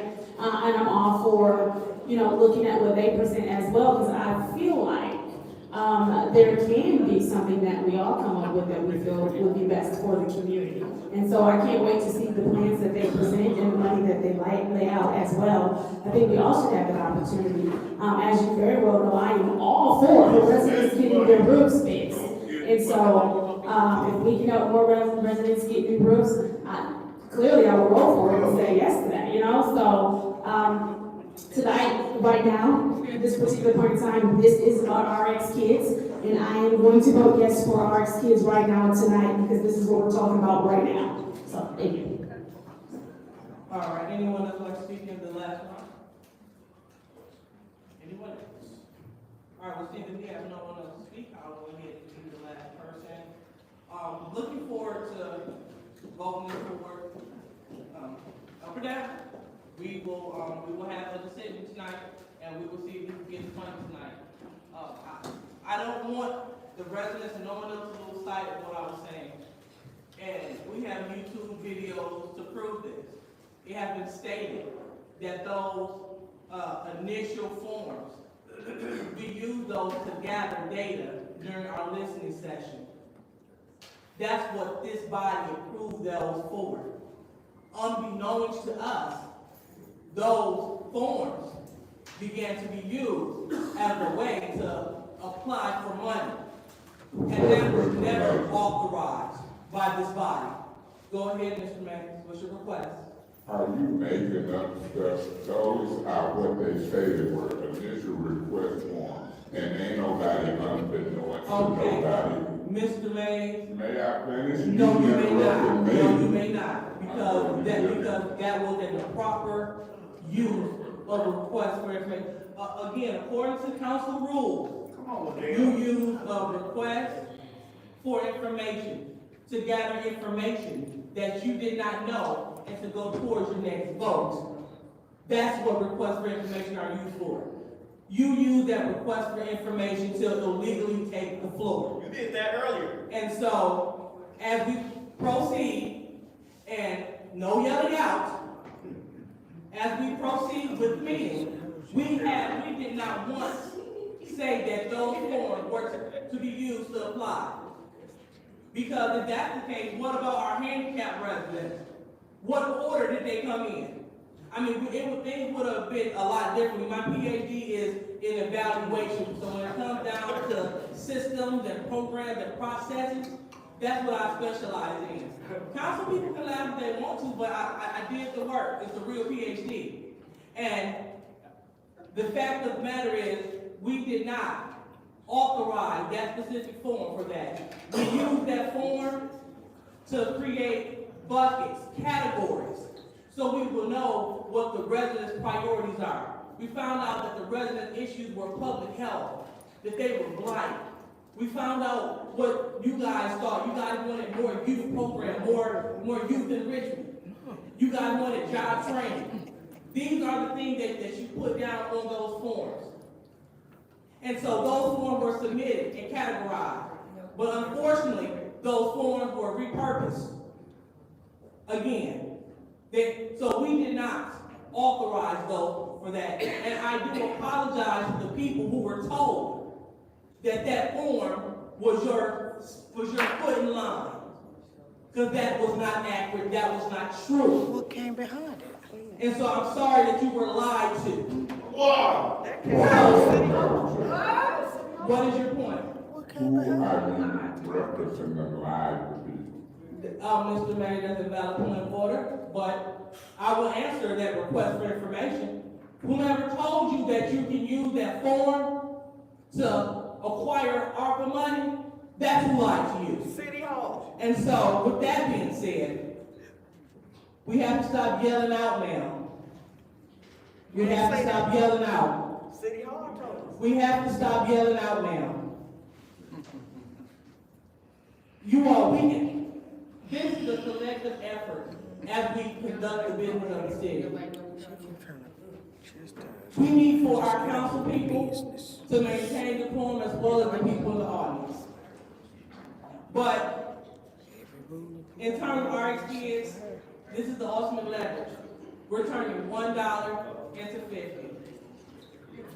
In the end, if we have more monies left, then we can revisit House of Esther after we identify those that have applied, after we vote them up or down, and after and while we're presenting our pet projects, then we can bring House of Esther back up. But we want to make sure that we service those individuals that apply. If you don't agree with that, I have nothing to support you from that. So, with that being said, we are voting for Resolution 230281.1, the resolution for the RSPS program. Roll call, Madam Clerk. Mr. Murphy? Yes. Ms. Bigwood? No. Carter? No. No. I'm gonna abstain my vote until we can have a working plan meeting so we can find out where the money is. Yep. Yep. Ms. Burns? Yes.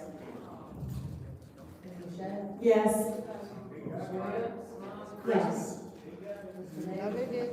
I abstain until we have a working session. I'm for the kids and will help them, but at this point, until we do the whole budget and have a working session, I abstain on this vote to approve this tonight. Ms. Lewis? Yes. The vote is 5 yes, 1 no, 2 abstentions. The vote is 5 yes, 1 no, 2 abstentions. Resolution 230281.1 has passed. Now, Madam Chair. Ms. Priest. Yes, I'd like to make a motion to amend 230310 to 230310.1 and change the dollar amount and the approved allocation to $150,000 with additional 10% for administration fiduciary fee, which would make it, I believe, $165,000 by funding neighborhood beautification fiduciary for Southside Neighborhood Coalition, Ward 9. Close open foundations and tear down burned houses, fiduciary for Carriagetown Neighborhood Association, Ward 5. And handicap and access concrete work, fiduciary for College Cultural Neighborhood Association, Ward 7. And each one of those are funded at $50,000. Okay, so Mr. Young, I'm a little confused. So did you just do multiple resolutions? No, ma'am, I amended the resolution by removing all the 3 of the allocations. All right. I'm removing the $10,000 for each council member for direct light removal. Okay. So, okay,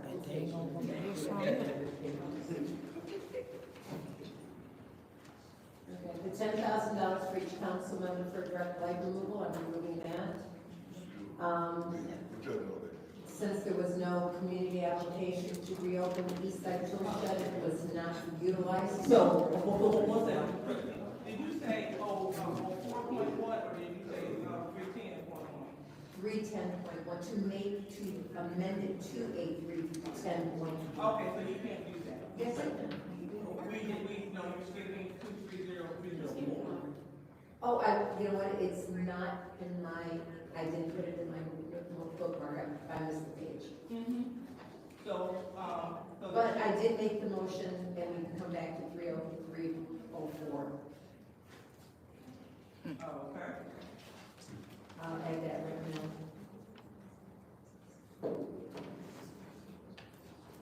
All right. And so just to be clear, you want to take those home. I know exactly what I did.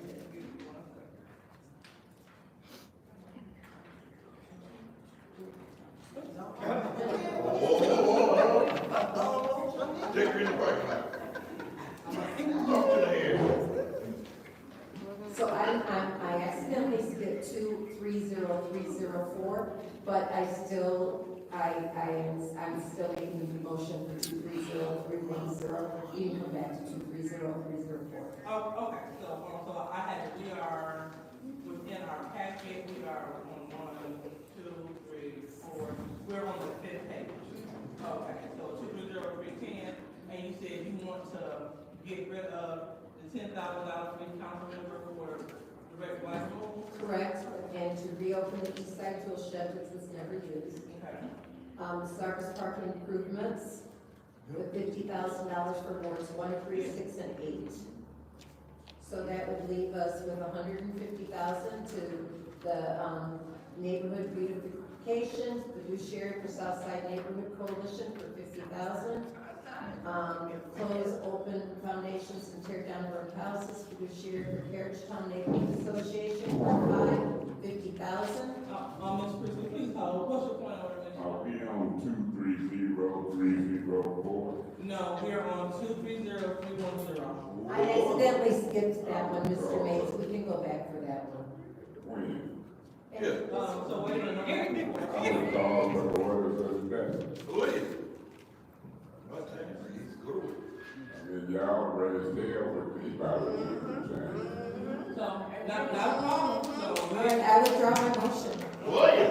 I will, Madam Chair, I will make a motion to approve 230304. All right, council, is there a second? And that's second by all right, let's go. So we have, moved, and second by, Councilwoman Shasta. So go ahead, resolution. Yeah, Madam Chair, you Miss Preacher, I don't mind what you were doing, but you know, they've been such a stickler with me to the point of warning, or get a second warning, to turn it in, give it focus, people's opinion. I had to come forward for the day, because I say you can suspend the rules, stick with it, you know, they make exceptions to that. And if I raise an issue that is for different treatment for black folks versus black folks, everybody giving up for it. And Ms. Liddell Lewis is a habitual offender of that type of treatment. So, you know, my position is the same. I'm not wishy-washy. I'm gonna still abstain. I told the guy here from Latinx Technology that until we get this budget right, I've been involved in a lawsuit on the 12-member body, and I'm not wishy-washy. My position is Mr. Neely called a meeting and council people lose their mind. Some say we need a total budget, some say this recommendation wasn't legal. I'm gonna stay pretty much consistent. Nobody gonna put words in my mouth about whether I support kids and infants. I do. Nobody gonna put words in my mouth, and I'm not gonna feel funny on my abstentions and my votes for Latinx or nobody. And that's the way it is. This mayor is running, making a fool out of this country. Making a total fool out of this country. You want to run the executive branch and the legislative branch, then all you have to do is give folks a ride in a police car to the council meeting. And they go crazy. They're ready about voting up and down. I got a ride, the captain picked me up. I pulled up today and I seen folks standing by the police car. I said, it must be true. The mayor and call a meeting, or ARPA meeting, and here they come. Oh, the mayor called the meeting. I don't need to see a total budget, Mr. Blacker. All I need to do is know that the mayor called the meeting. And it was on ABC 12. It was on ABC 12. People looking at me. I better not vote a certain way out. I mean, it's not ready. We haven't done our job. But the mayor called this meeting and people looking at me. You can look all they want. I've seen council folks come and go. I've seen mayors come and go. We got $30 to $50 million. And I'm not going to dribble it up until I see a big picture. And I'm not going to budget $30 to $50 million in 5 to 10 minutes. Scared to ask my colleagues a question, you're out of order. You did a request for information to gain the floor. No, I did not need it to clarify some information. A motion has been made, all in favor, vote. Point of order. You forgot to ask us a second. You're out of order. You can't call point of order and remind me that I didn't ask for a second. I was just getting ready to do that. You're out of order. Unbelievable. Unbelievable. Unbelievable. I've never been treated so disrespectful and wrong, and I've never listened to certain mess. hypocrites. I don't want to be one. I'll be everything. I even be late for dinner, but I don't want to be a hypocrite. What? Tell me what y'all talking about. Huh? What? I couldn't quite hear you. See, I know what this game is. I've been around it for 30, 40 years. While Miss Worthing think I wasn't working. I worked at General Motors for 30 years. Elected UAW official, and she got the nerve to crack on me about working. Ain't that something? I'm retired and still working.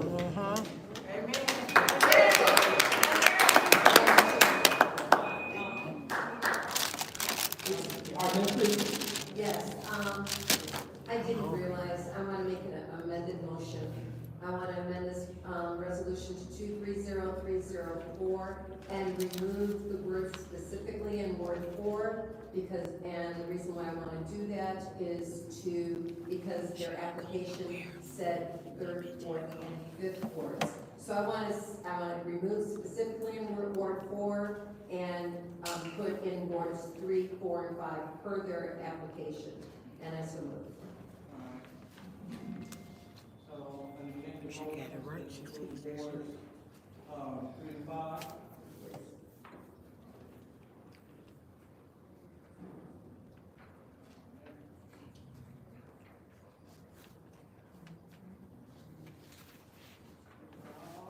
Madam Chair.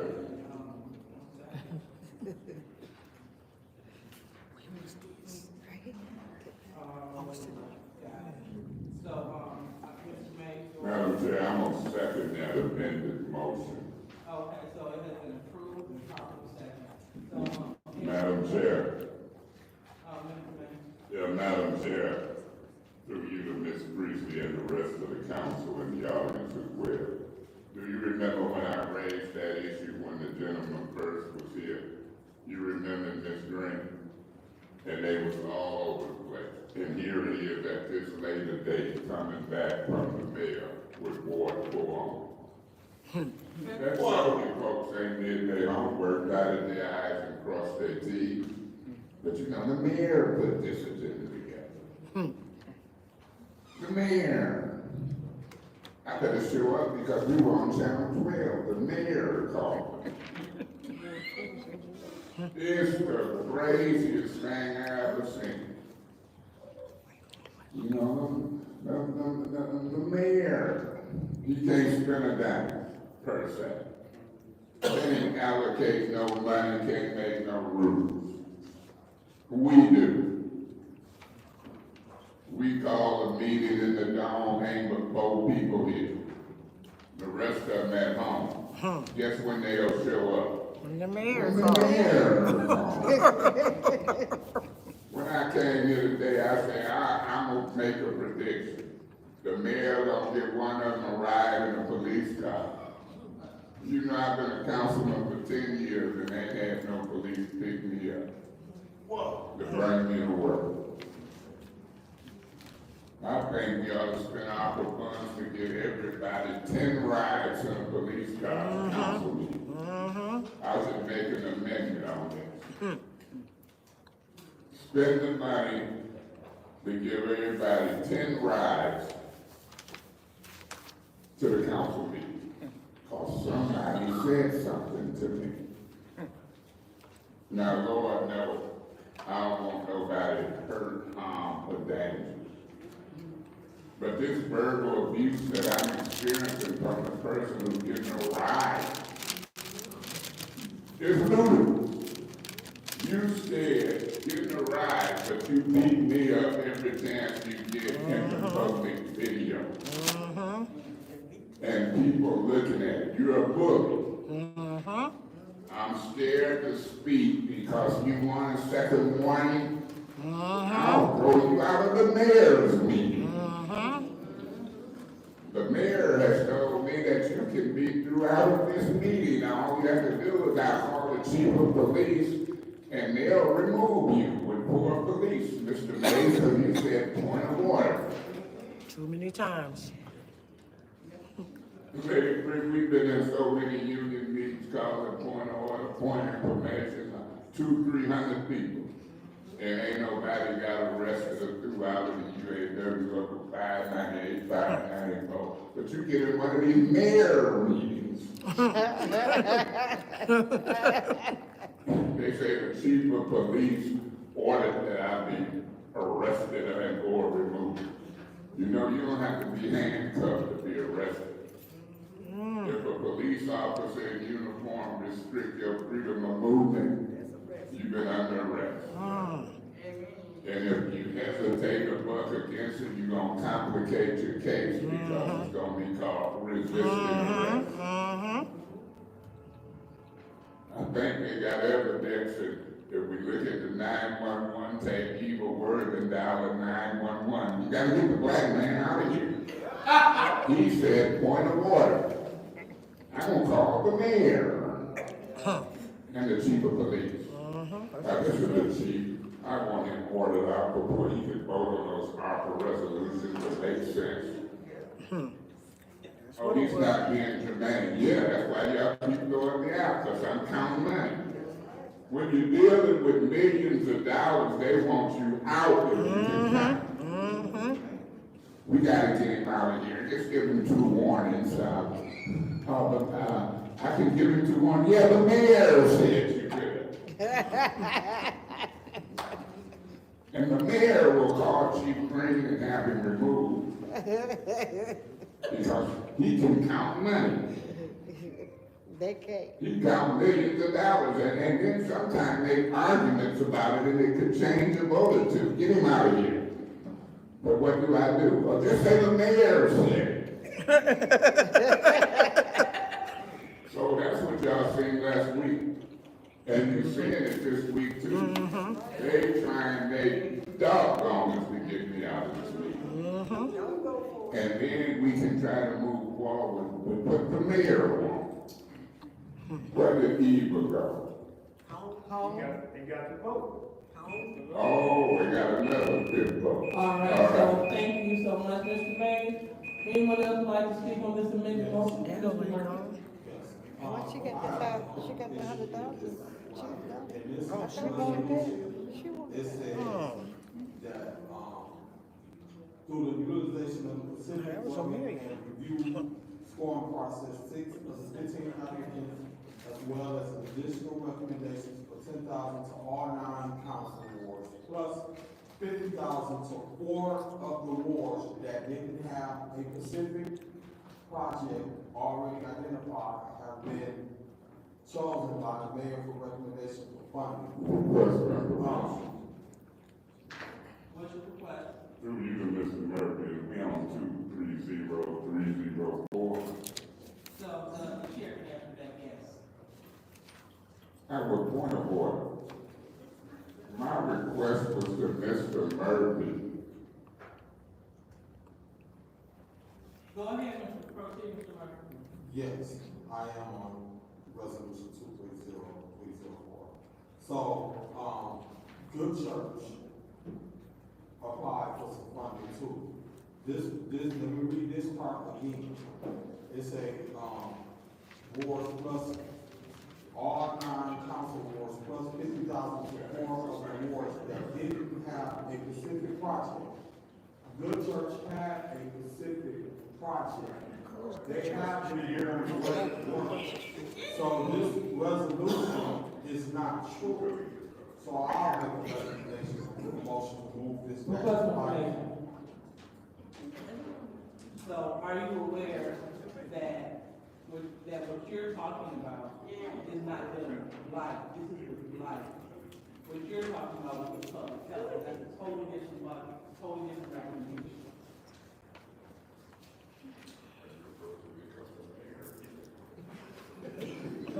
I hear him back there talking about the mayor. He talking to a fight.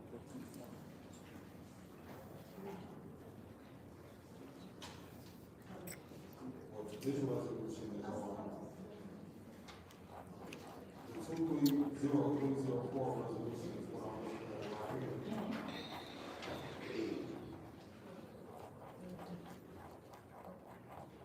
I'll make a motion So we're all ready for, Amended motion? Well, if we don't move this back to finance, I'm gonna vote this down, because I'm not gonna give $50,000 to the Latinx community when Good Church asked for some funding, and I asked for them to bring a resolution for Good Church, and I'm not gonna watch Latinx community get no $50,000 when, I've been seeing this church for the last 2 years, straight with their cleaning up and moving the house. I ain't about to do it. Yes. And I already talked to the administration and told them bring me a resolution, and they could have brought the resolution for an add-on. They didn't want to do that. They said we couldn't add nothing on to the agenda, so therefore I'm supporting. My vote is no, we can vote it up or down like y'all said. all right, let me make sure. You better give All right, it on anyone this. else like to be in the first round? He don't care. They don't get fired. Madam Chair. They can. Now, I see where they initially applied for $25,000. And then the administration, I guess, gave them an additional $25,000. My thing is this. We need to be giving people what they applied for. So, I will not be voting for this. I gotta make up my mind if I'm gonna abstain my vote until they can get it right, or I'm gonna vote no. It's my decision. I can either vote yes, no, or I can abstain. Thank you. All right, anyone else would like to speak in the first round? Anyone like to speak in the first round? Madam Chair, Mr. Jack?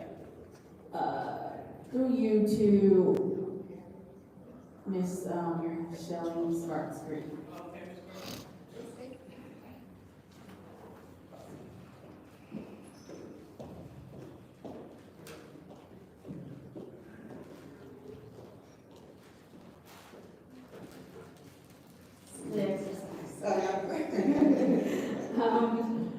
I want to, my colleague did raise a good point, right?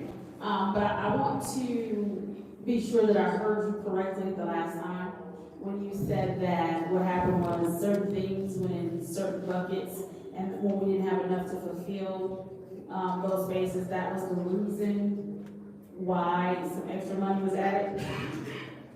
Yeah, with the neighborhood cleanup project, once we got all the recommendations in, we realized that there were some wards that didn't get funded to do in the cleaning project.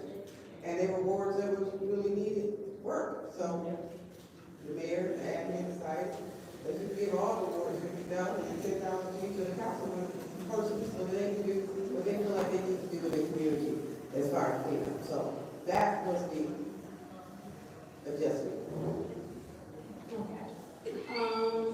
I'm Chair, through you to my colleague, 51. That's not what I was trying to ask you something. Oh, okay. Have a good evening. So, back to you. I think you answered my question. I was trying to be forward to make sure I understood my colleague's point, because I was actually about to agree with her, but she's not in the mood tonight. Thank you. All right. All right, so thank you, Ms. Green. Anyone else? The president, are you? Oh, no. All right, then I'll take my time. I'm gonna make an amendment to my amendment. Thank you, Ms. Chairman, Carter. I don't agree right now of giving money more than what they applied for. So I will amend it also to $25,000. Yes. And why don't we vote it down, sorry? No, I wanna get some of this money out. So. All right, so you wanna add? So my amendment to my amendment is to change the dollar amount to $25,000, which is what they applied for. So change it to $25,000 to right? Yes, ma'am.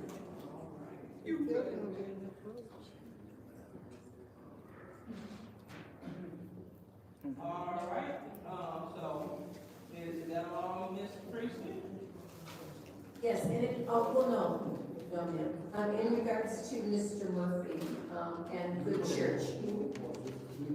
Yeah, there you go. You're right, Mr. Murphy. So, We need a second. I understand, I'm trying to make sure that you're still in. I'm done.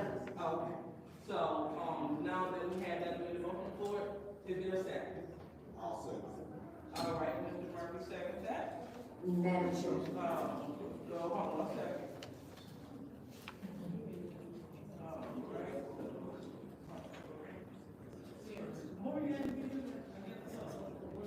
So the First Amendment, which we have voted on that, is to change it to the ward's 3 to 5, right?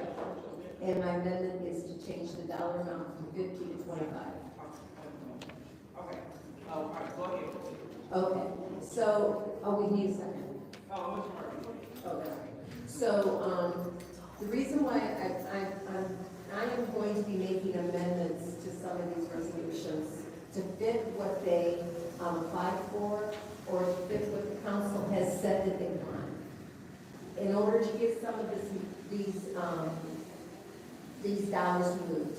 In regards to Good Church, we're gonna get Good Church some money if it's an appropriate thing.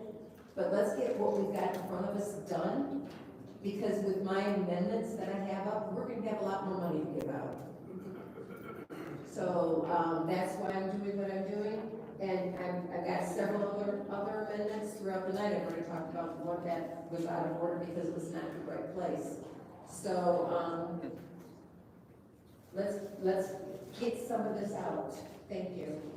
Yeah, Madam Chair, Mr. Mayor. they can amend, suspend, amend, reread. I'm gonna vote the same way.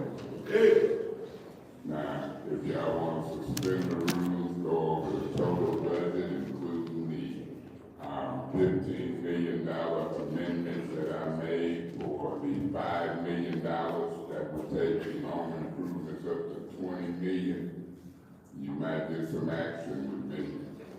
But I'm gonna stick with the motion that I made to amend $5 million in home improvements to $20 million, and it disappeared like ghosts.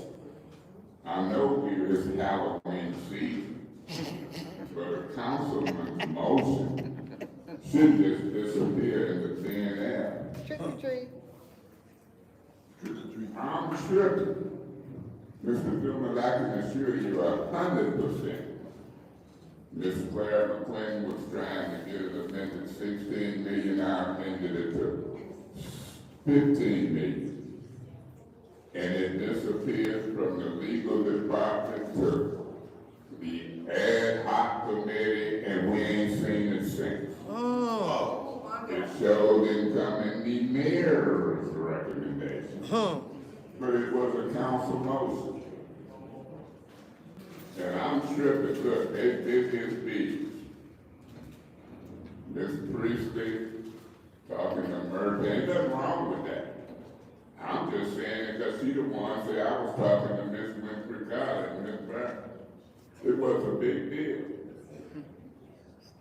Did you see him? He got up and went and talked to Miss Winfrey Collins. They've been talking for months. They had an illegal meeting the other day, and look at Attorney King. Miss Lewis hit the hammer in frustration. We went to a 10-minute recess. Me and Piper objected once. We said, you can't do that. Man, they cleared their seats, and then we looked up YouTube after the chief asked me to be removed with force, and they was meeting. Yep. And the evil that got 2 warnings was they pip up. Yep. Now she downstairs doing interviews with Channel 5. I made it.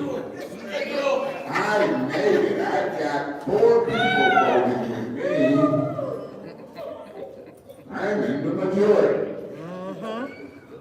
I'm here because the mayor told me to come here. And we passed a resolution. And the resolution we passed has to do with the babies.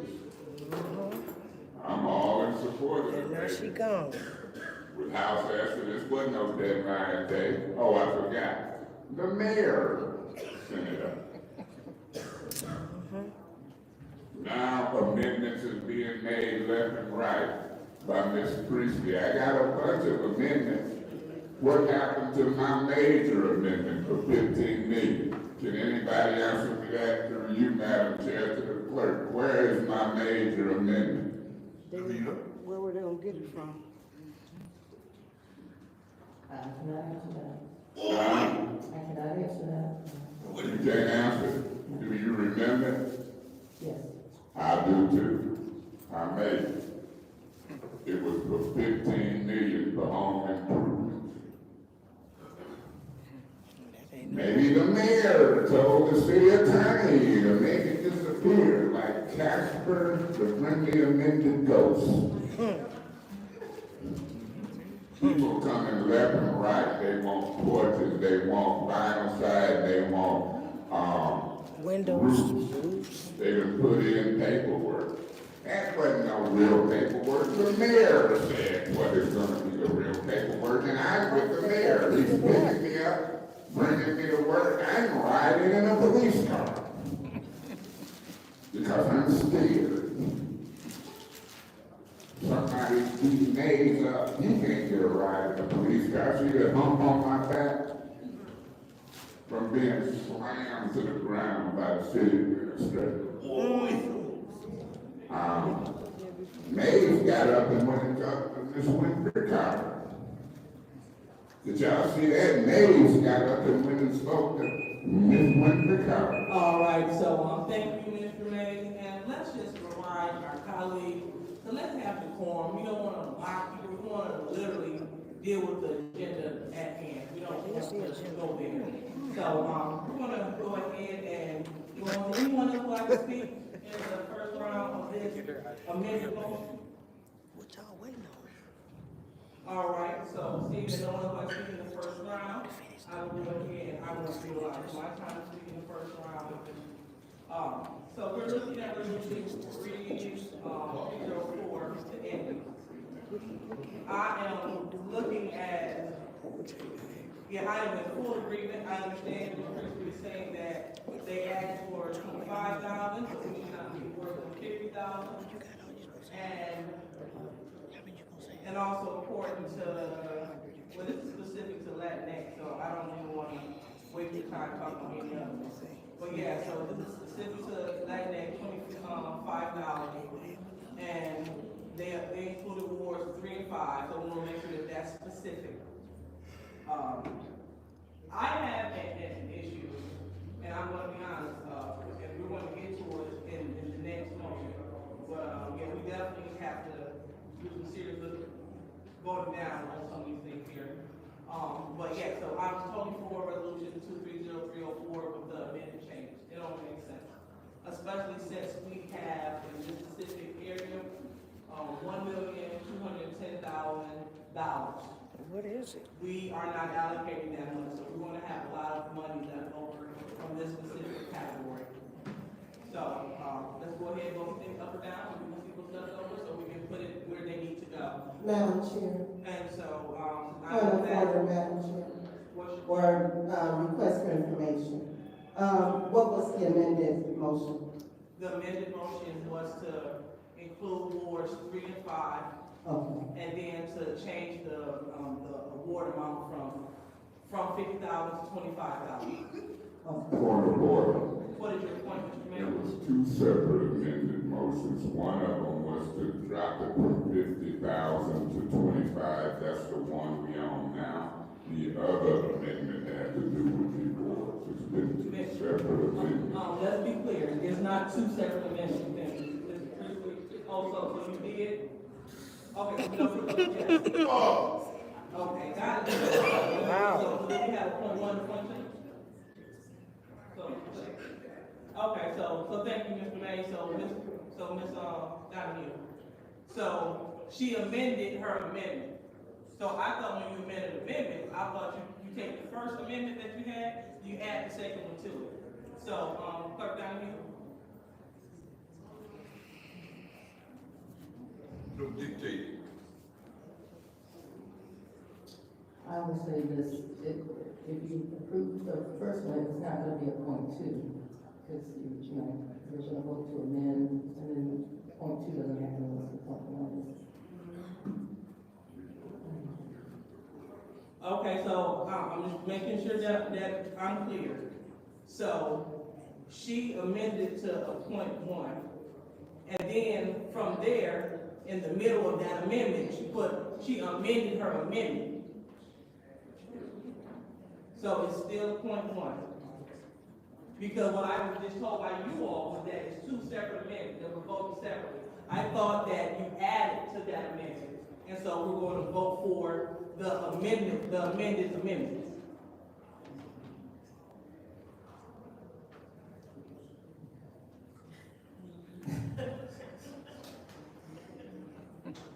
That would be my interpretation. Okay, all right, so since you said that it's two separate amendments, I want to be clear where we are right now. So, I thought we had the motion for the amendment, to amend your amendment. And so since we are amending your amendment, we still keep what you said initially, your first amendment, so we have that, right? Well, I understand we had a vote, but I thought you had. She don't get it. No dictating, man. No dictating. Madam Chair. Yeah, we vote right now to lower the money from 60 to 25,000. If it passed, then we'll go back to the original amendment and vote. And then, we don't have to vote on the original motion. That's how that goes. Okay, so right now we're only voting to add $25,000. Request for information. Request for information. So with the first amendment to include 3, 4, 5, are we gonna vote on that next, or does that all come under this one now? Okay. Okay, so. Thank you. All right, so thank you for the clarity. All right, so we have, so we're. Knowledge, 'cause you don't know shit. And you heard the amendment is just for the money portion. Okay, so, Ms. Christie has spoken, Mr. Mays has spoken, and so, anyone else like to speak first round? For the $25,000. All right, seeing none, anyone like to speak in the second round for $25,000? All right, seeing none. So, Madam Chair, we will do a roll call for the, amended motion. And this is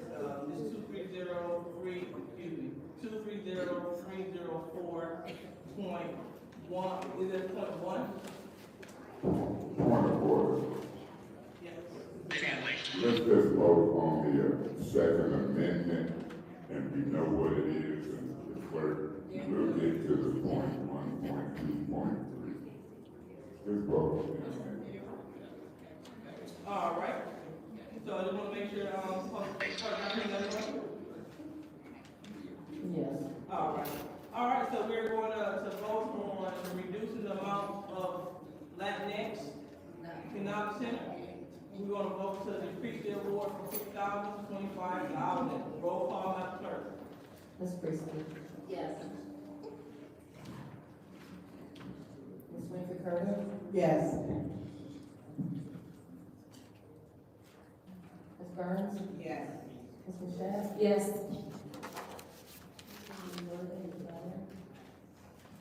Mr. Mays. Yeah, I abstain until we get this total package together. I'm not against Latinx, but I'm not moving their money down. I move it up or down, and I'm abstaining because this stuff is a mess.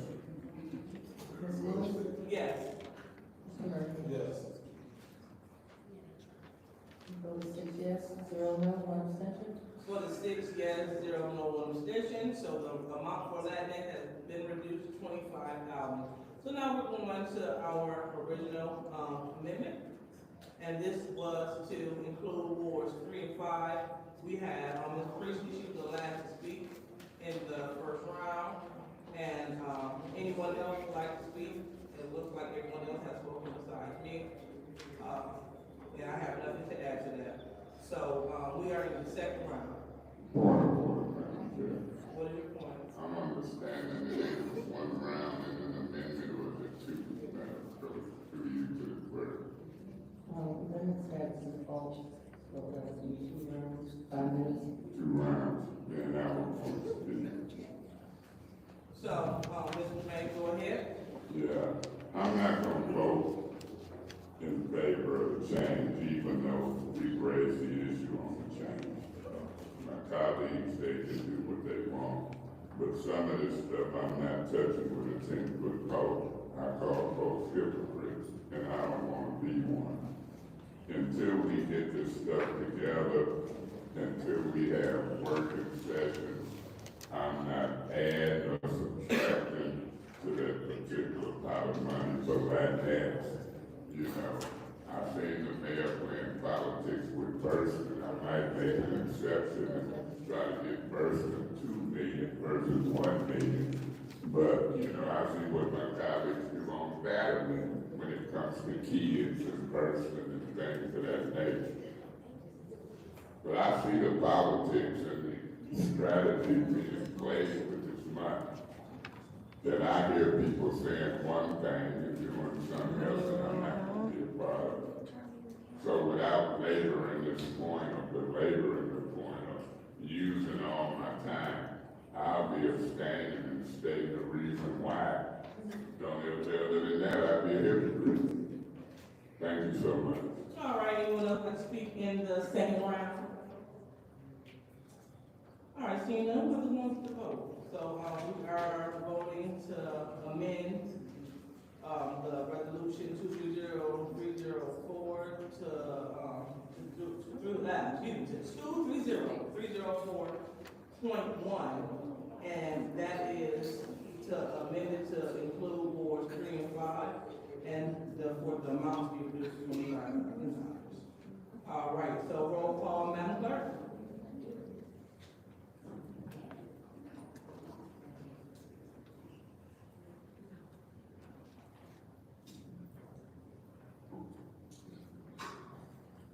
Ms. Winfrey Carter. No. Ms. Burns. Yes. Ms. Mashat. Yes. Ms. Harden, Ms. Johnson. Mr. May. I abstain because until we get it together and allow the adequate time to do the total budget, get this straightened out with the 12-member recommendation board, I abstain for those reasons. And I hope I might have left something out, but for those reasons, I abstain. Ms. Lewis. Yes. Mr. Murphy. Yes. Ms. Priestley. Yes. The vote is 5 yes, 1 no, 1 abstention. The vote is 5, read again, Madam Clerk. 5 yes, 1 no, 1 abstention. All right, 5 yes, 1 no, and 1 abstention. So, so that resolution 230304.1 passes. Now, Point of order, Madam Chair. what's your point? That was the amendment last. If I'm not mistaken, you still have to vote on the resolution that's been amended. Thank you, Mr. Mays. Well, you're very welcome. So the amendment passed, so now it's time to vote to move it into law. So, we're looking to move and approve 230304.1. Roll call, Madam Clerk.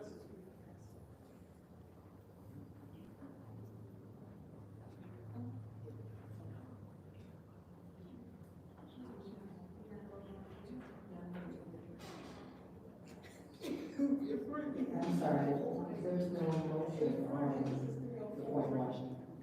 You said there's no one. Nobody made a motion on it. Madam Chair, Go ahead, yes. I make a motion to approve, 230304.1. All right, motion on the floor to approve 230304.1. Any support? Support. All right, it's been moved and, properly submitted. And any, oh yeah, so any, discussion? Yeah, Madam Chair. Yeah, probably, Mr. Ray, just wanna make sure that, Request for information. yeah. Would that be a point one or a point two? One. We did two. If I may, you voted on amendments? Man, y'all sleeping up there? We're not gonna get a number until those, we can put both the amendments in the vote, so it's a point one. Okay. All right, so we are, so who said, did they say that? All right, so it's approved properly second, so any discussion? Yeah, Madam Chair. Hold on, so that's where we were, what's any discussion, hold on, Mr. May. I'm So, still holding. Mrs. Madam Clerk, did we, from my record says that we already started this conversation before we had an amendment. And we were in the first round and Eric spoke. So that's when we. Point of order, Madam Chair. What is the point? This is a new motion to approve the amended motion that's been amended, Madam Chair. Come on, now. Thank you. I've been here years. All right, so go ahead. Who would like to be the first speaker in the debate? I'll try again. There you go. Madam Chair, remember I was still holding on. Go ahead. Madam Chair, really, Beverly, I should get a pass as I try to help this council and others. But I'm not. I get chastised, dogged out, attempted dogged out, talk nasty to. Now, this might pass, but when Latinx was here, I told them I'd give them 100 back. Now here they done dropped it down to 25 for 3 wards. What Latinx gonna do with them 3 wards? They gonna get one of them sticks and pick up that paper. Maybe they gonna borrow somebody's $11,000 zero term. Just some grass. Maybe we'll have a Halloween party. And Thursday party. I don't know what they're gonna do specifically. And I don't know what they were gonna be in all 3 wards. I do know I'm not gonna be a hypocrite. They can amend, suspend, defend any end they want. But until they get rid of this clock, and we have a working session where folks ain't trying to penalize you for talking to your colleagues, but they whisper to each other and get scared when you say request for information out loud, open and transparent. I've never seen that like. You're admonished and warned for trying to talk out loud, but they whisper and communicate among each other because Attorney Kim is on record telling us they can deliberate outside of the council meeting. He told them they can deliberate, and when they get here, the votes is pretty much made. Guess what state law said? Jackie, guaranteed, section 3. State law says you can't deliberate outside of the council meeting.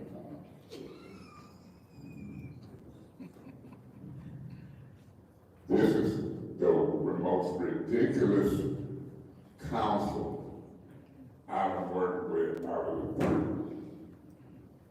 And they sassy.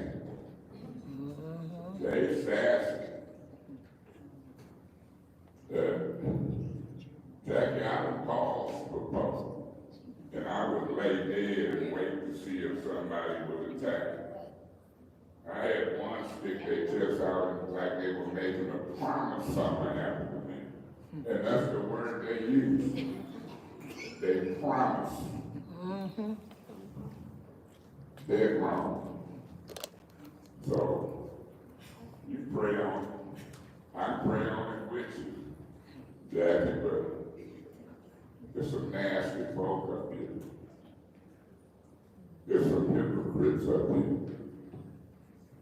There's some unfair people up here when it comes to meeting out discipline.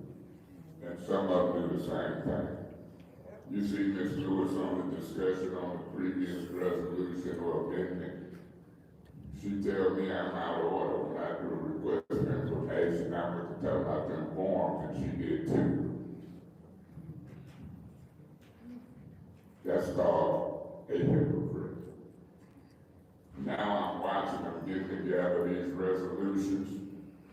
It'll be in the news tomorrow that they pass. They ain't smart enough to call their own meetings and show up.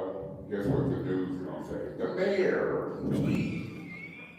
I'm gonna run it in the ground. That won't be the last y'all hear me talk about it. What's up, Burston? When they get to Burston, you see how Ridgeway White came over there and threw $5 million in the pot, and Neely heard it and threw another $1 million. That's what Councilman Mays gonna do. I'm gonna try to throw you $2 million. Want me to try to throw you $3? I'm just like the rest of them. Ridgeway told BB 5 wasn't enough, that's for 10. Neely can't approve a dime, but had a shovel, and their council person had a shovel. Wow. And guess who controlled the purse strings? It wasn't the man with the hard hat. Thank you, Mr. Mays. I was just getting ready. Anyone else wish to speak at the first one? Ms. Winter-Carter? Thank you, Madam Chair. Now, yes, I voted to decrease the amount from 50,000 to 25,000 because that's what they asked for.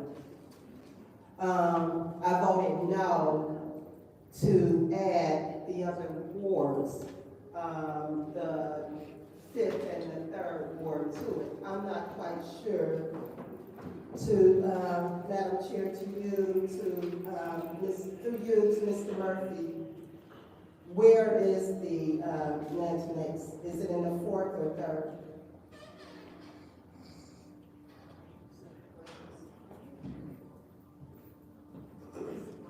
It's in the 3rd ward now. Okay, so I voted no for that because I can't see where they're gonna be over in the 5th ward clean. The boundaries for the 5th ward, they've changed, okay? And so that's why I voted no. But this is what I'm gonna do for this resolution. I wanted to see the 50,000 decrease to 25,000. That was important. But until we can have a working meeting, a meeting where we can come together and look at all of the ARPA money funds and who asked for monies and who's got money already approved, I'm gonna abstain my vote. Because, like I said before, I wanna see where the money went. I'm like the residents. And I wanna be able to put more money in the pot for the residents. So I wanna add up this money. I wanna subtract this money. I wanna see where the budget is as far as the ARPA funds. So, and people can go on Facebook and talk about me abstaining my vote, but you know what? I can either vote yes, I can vote no, or I can abstain. It's not saying that I will never vote yes. It's not saying that I don't agree with the different organizations that's getting money, but I want it to be fair. I really want this to be fair. So with that, I'll be abstaining my vote.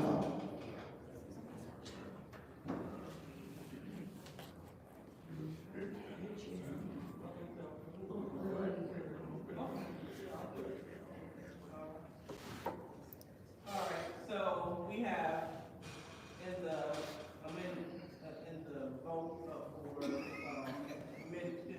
approving 230-304.1, we have Mr. May has voted, Mr. Carter. Anyone know how to take the first round? Madam Chair. Ms. Burton? I have been abstaining because I do not believe in the 12-person ad hoc committee. This is the closest thing we have gotten to a working session, and we are doing the work here in person. And that is my issue. I believe we should not keep holding on to money. I think we need to be fair. And there's still money out there. We can still apply to programs. So we don't really have to, like, Burson, I believe, is going to be added $1 million. Where that's coming from? So, I mean, when I'm looking at this, I do want to start giving some money into these organizations' hands, because this is her residents. When they're calling Habitat for Humanity, they may have some list 2 and some saying 3. And they don't know where they're going to get the money. And I believe they're supposed to get an iCall to check on this resident. They said they may get it January, they may get it February. But I want to start getting some money. When we do the work like we're doing now, that's the difference. That's the difference when we do the work and we talk about it in an open session, not behind closed doors, and we do it out here for other, for residents.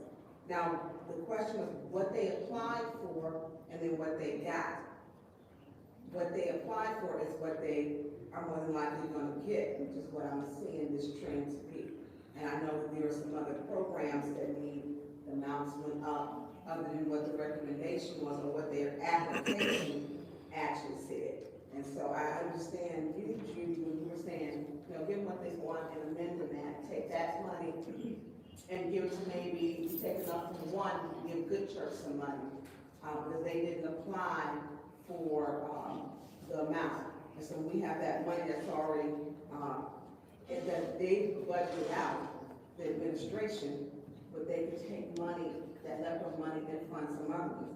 I don't like being piecemeal, and I do not have any expectations at this point with working with this administration that we are going to have a working session. I just don't see it.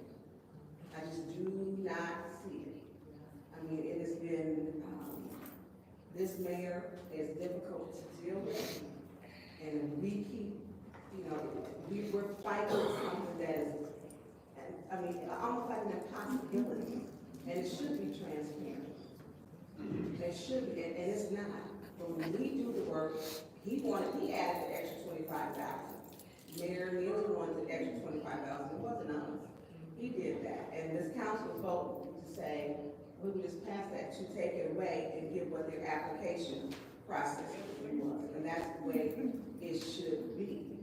Now, how do we get those other ones? Ms. Shelley Lee, I have wanted to know where the process, Mr. Edwards, do you mention Mr. Edwards, where are we at in giving those 532 or 500 something forms with getting those people put into the system? Because it seems to be, they're saying we're getting, they're not going to be put up again, but they're not even in line. Those people have not even been called about it. And until they get called, here's my problem coming up with that. There were a total of six or eight forms that were held, and there was no consistency because we really didn't know. But what those people did leave believing was that they would be contacted, and this administration did state that those people would be contacted about that money. So where are we at in the process of calling the people about the form?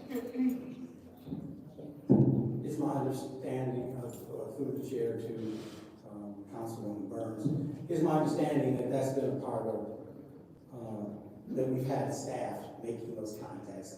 Staff that's under Shelley, responsible to her, that they have started making those contacts. So like, you know, where are they at? Have they done 200, 350, 25, do we know? Is it 50% of them, 75%? Is there a number? Not that I don't have that, no. Well, I know as these things come up, and like Councilman May state, we can make recommendations to do things also. And council is really forgetting some of their power. Our vote is a powerful vote when we stick together to do things for the community. And some of these, and not all these are bad, but some of these that are put up, that they didn't put, if they said, no, they're not funding them, I'm not funding them. And I went through this Excel sheet upside down and found one in there for somebody who shouldn't even be getting a dime. And so, 159,000. Judy, did you see that one? For which, it was for a golfing. Okay. That's my time.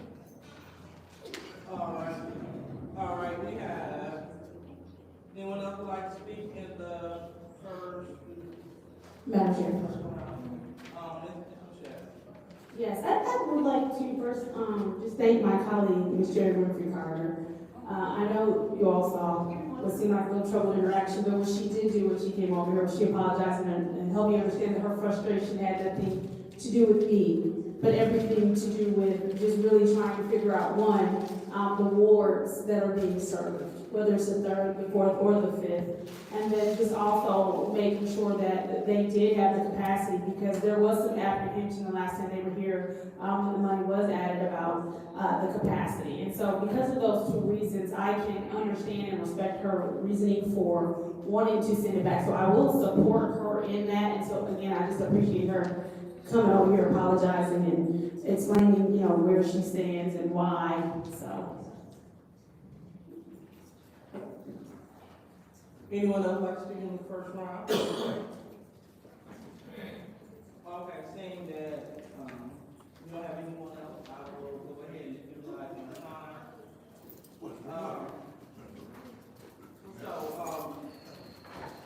Councilwoman Christie, so request for information. So why did you have this one in? Because that's what the application says. Yeah. Okay, that's triple check. One, what they applied for. Okay, I just want to make sure I heard her. All right. So we will go ahead and move on to the second round. Anyone to the second round? Sure, Madam Chair. Mr. Mayor? In all due respect to my colleagues, parents, and members of the public, I've heard council people talking about leveraging dollars. But there's a political leverage that has to go on here. You gotta leverage the allocation of dollars. And the only way you leverage the allocation of dollars, you have to show the folks downstairs they can't piecemeal this together. That's what you got to leverage, your power, your vote. In all due respect, Ms. Burns, I just got a different political philosophy than you. This ain't what I call a working session. When you try to operate and allocate millions of dollars under 3-minute rules and Liddell trying to warn you and throw you out. Request for information. What is your request? Does the speaker know that I said this is the closest thing to a working session? I didn't say it was a working session. Oh, okay, so it might be the closest thing to a working session, but we way off. If you have a working session, you're gonna have Ernst & Young here. The administration gonna be sitting up here. You're gonna have all the paperwork that Councilman Mays requested, and you're gonna go to work. It ain't gonna be no 3-minute rules. Council people gonna be talking to each other. We gonna do arithmetic, and when we get done, we gonna know what 30 to 40 million is going. It might be 70 left over, but this show ain't close to a working session for me. That's right. And then 700 voters gonna be happy. Because they ain't gonna read in the newspaper about Latinx. They ain't gonna read in the newspaper about $1 million for Dr. Munger. They gonna read about 700 people who were first in line, getting ready to get served. Please. See, you asking Mr. Edwards how many have been contacted. I remember saying, send them a letter. Anybody remember me saying that? Yes. You know what we used to call this in high school? They buffaloing, y'all. Once you start to get buffalo, you change your votes. I say no Vaseline. Miss Winfrey gotta don't leave me as one of the last of the Mohicans. I don't want to be one of the last of the Mohicans because I'm leveraging my vote. See, that's the leverage. When you make the headlines, we could do this in a day or two. Right. We don't have to wait till the mayor will call a meeting and the 2 members on the ad hoc committee that I appointed, they wouldn't do. Priestley and Liddell. It went to their head. They were supposed to call a meeting of the council and show up. They moved around Buffalo and certain council members. Machado ain't been here but a minute and she thinks she's smarter than Buffalo Wild. a bunch of folks. Me included in my opinion. Like I say, I've seen council people come and go. You move around and mess these people around. Do you know in Flint politics, 700 people is an army? They only beat Weaver about 200 votes out the chute. Him and Gleason held that press conference and he should have been in the penitentiary with Gleason. Interfering with an election. Holding a press conference in Gleason's office. See, they say black folks and some folks don't remember nothing but for 2 days. I remember stuff for 4 and 5 years or longer. Kathy, you take care if you leave. God bless you. I remember stuff for years. You can't buffalo me. And you can't pee on my head and tell me it's raining. They got the wrong one. Thank you so much. Anyone else in the second round? All right, so seeing none, I'll go ahead and take my time. Yeah, so Latinx, what we had, so just to let you all know, the council, they were provided with an allocation sheet because the ad hoc committee been working to crunch the numbers and to make sure that everything is made plain. So on this neighborhood cleanup allocation sheet, that's what we're going up and down. And right now, we are on the Latinx portion. If you look, everyone will see the Latinx portion on this neighborhood cleanup. We'll make sure that we are all on the same place. And this tells exactly who applied for this category and who did not. But let's see, I'm reading this. I thought that I read something a little different. Let's see, it says, through the utilization of specific rubrics, 6 of the 15 applications, as well as an additional recommendation for $10,000. All right, so I would like to have Ms. Sparks please approach the lectern.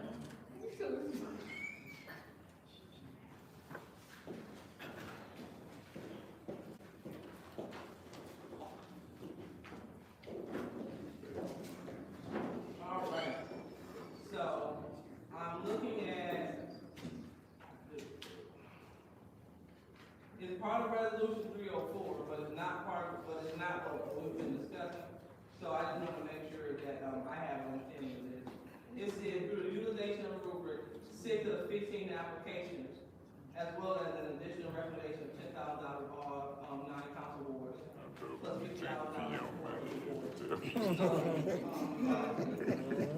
So we are working with, so with that being said, I see on the sheet for neighborhood cleanup and blight percent, I see the, 1, 2, 3, 4, 5, 6.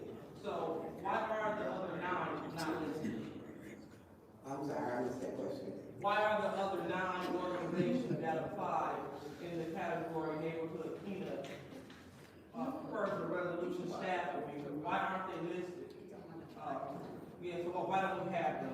What number are we on? I apologize. 304? Yes, resolution 304.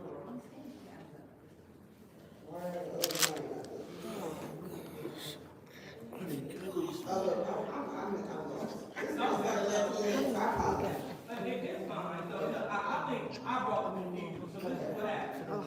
Based on all the information that you all provided, ad hoc committee, we tabulated everything, put it in nicely columns. And so, but you all said that out of 6 out of 15 applications, all right, 6 out of 15, so we do have 6.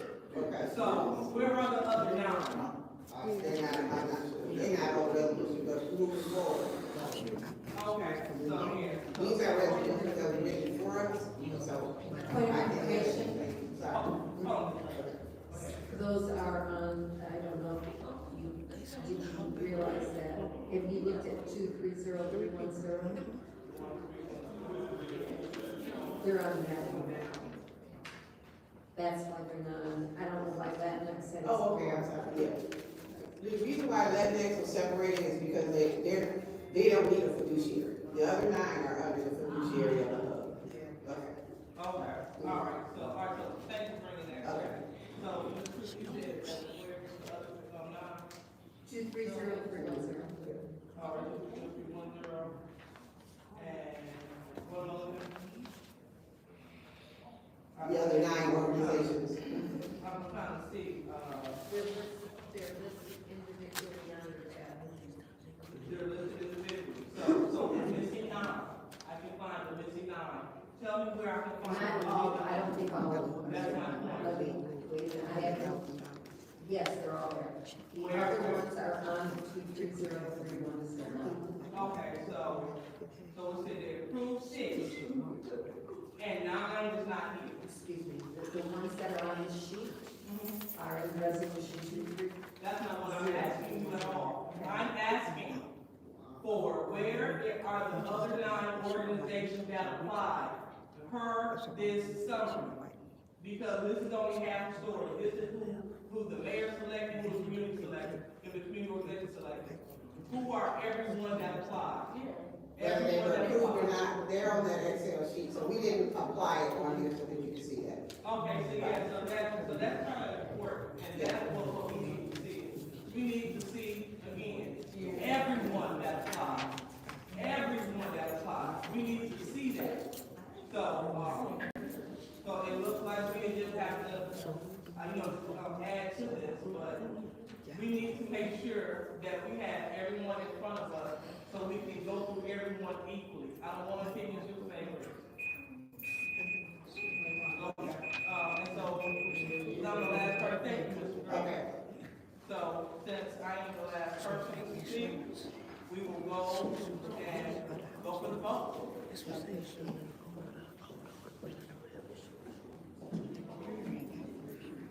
So roll call, Madam Clerk, we're doing roll call vote to approve resolution, 230304.1.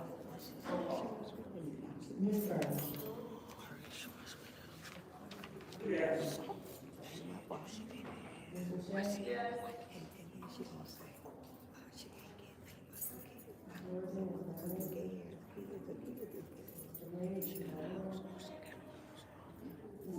Yes. Yes. Yes. Yes.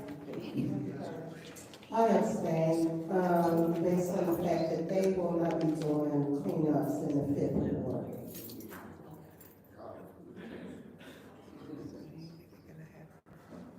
Vote is 5 yes, 0 no, 1 abstention. You said, No, one abstention. All right, 5 yes, 0, no, 1 abstention. Resolution 2303004.1 passes. Madam Chair, Ms. Priestley? make a motion to send resolution 230310 to finance. All right, here's a motion to send resolution 230301 to finance. Is there any support? Madam Chair, that's the correct number. Oh, I'm sorry. Transposing. Thank you. So 230310 to finance, thank you. That motion has been made by Councilman Priestley. Is there any support? Support by Councilwoman Michelle. So any discussion? Madam Chair.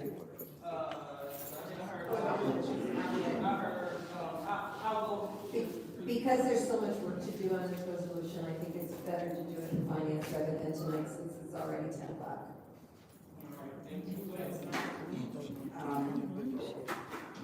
So Julie, you want to, I know you're removing several items out of here.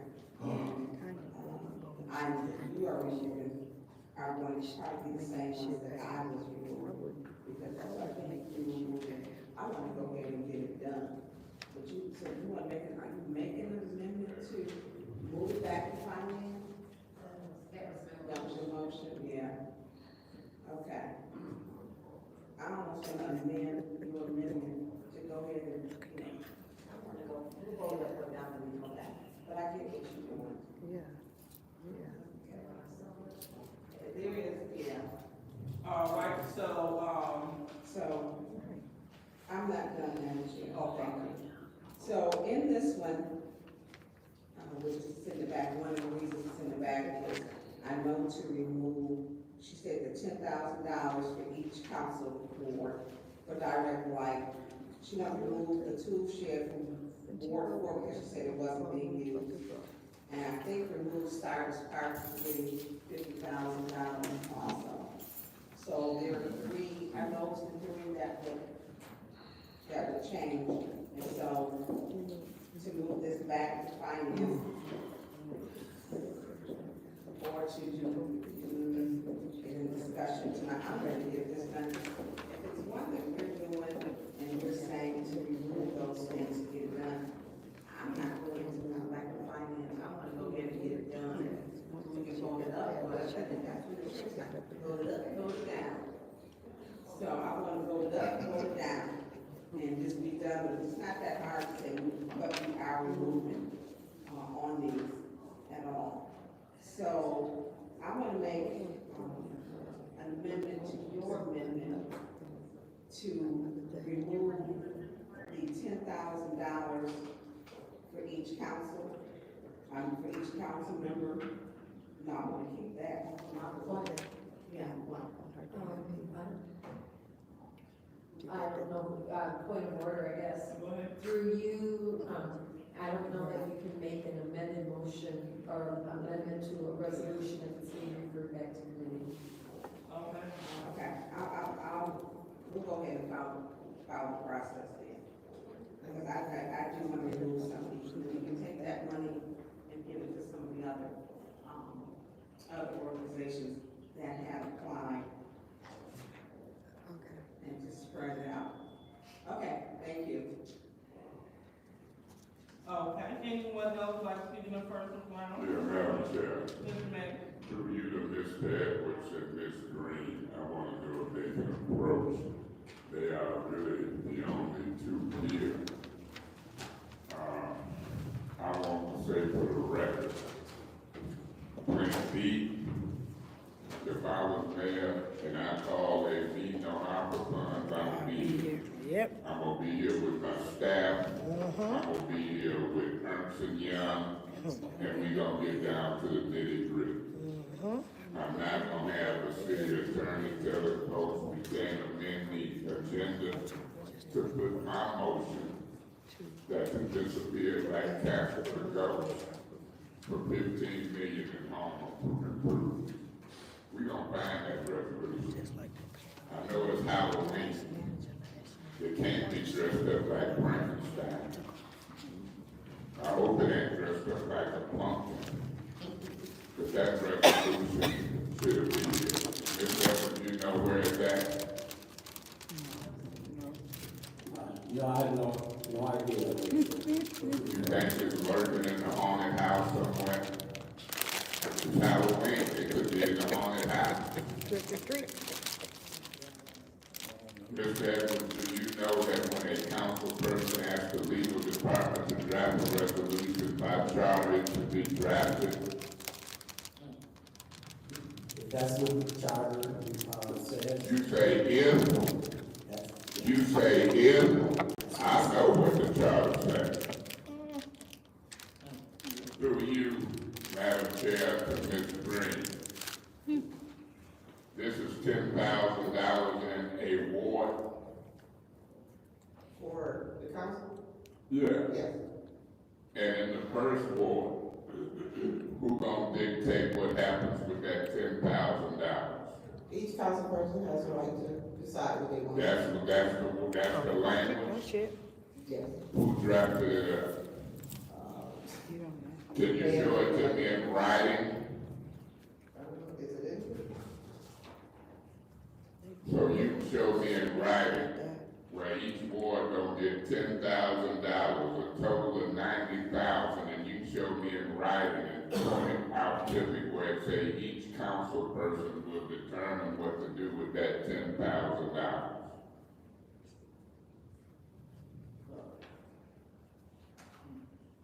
$19, $18, $17.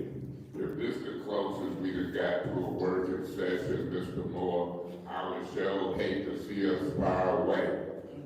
8, 7, 4, 3, beg your pardon? Maybe it's not written. I know it probably ain't written. It's written as white, I believe. All right, so thank you, Ms. Green. We are on, the next speaker. Go ahead. I'd rather take this back to finance and work on it, versus trying to work on it tonight here. Also, in addition, I thought that we had 30,000 earmarked for the award time, so I can She want more than 10. to 10,000. What y'all gonna do with it? Through you to council. Mm-hmm. So the $30,000 is for ward priorities, and it's our decision how we want to spend that money. That is not coming necessarily through resolution through the mayor. So if you want to spend your $30,000 on a specific project, come with a project and bring it to council with a resolution.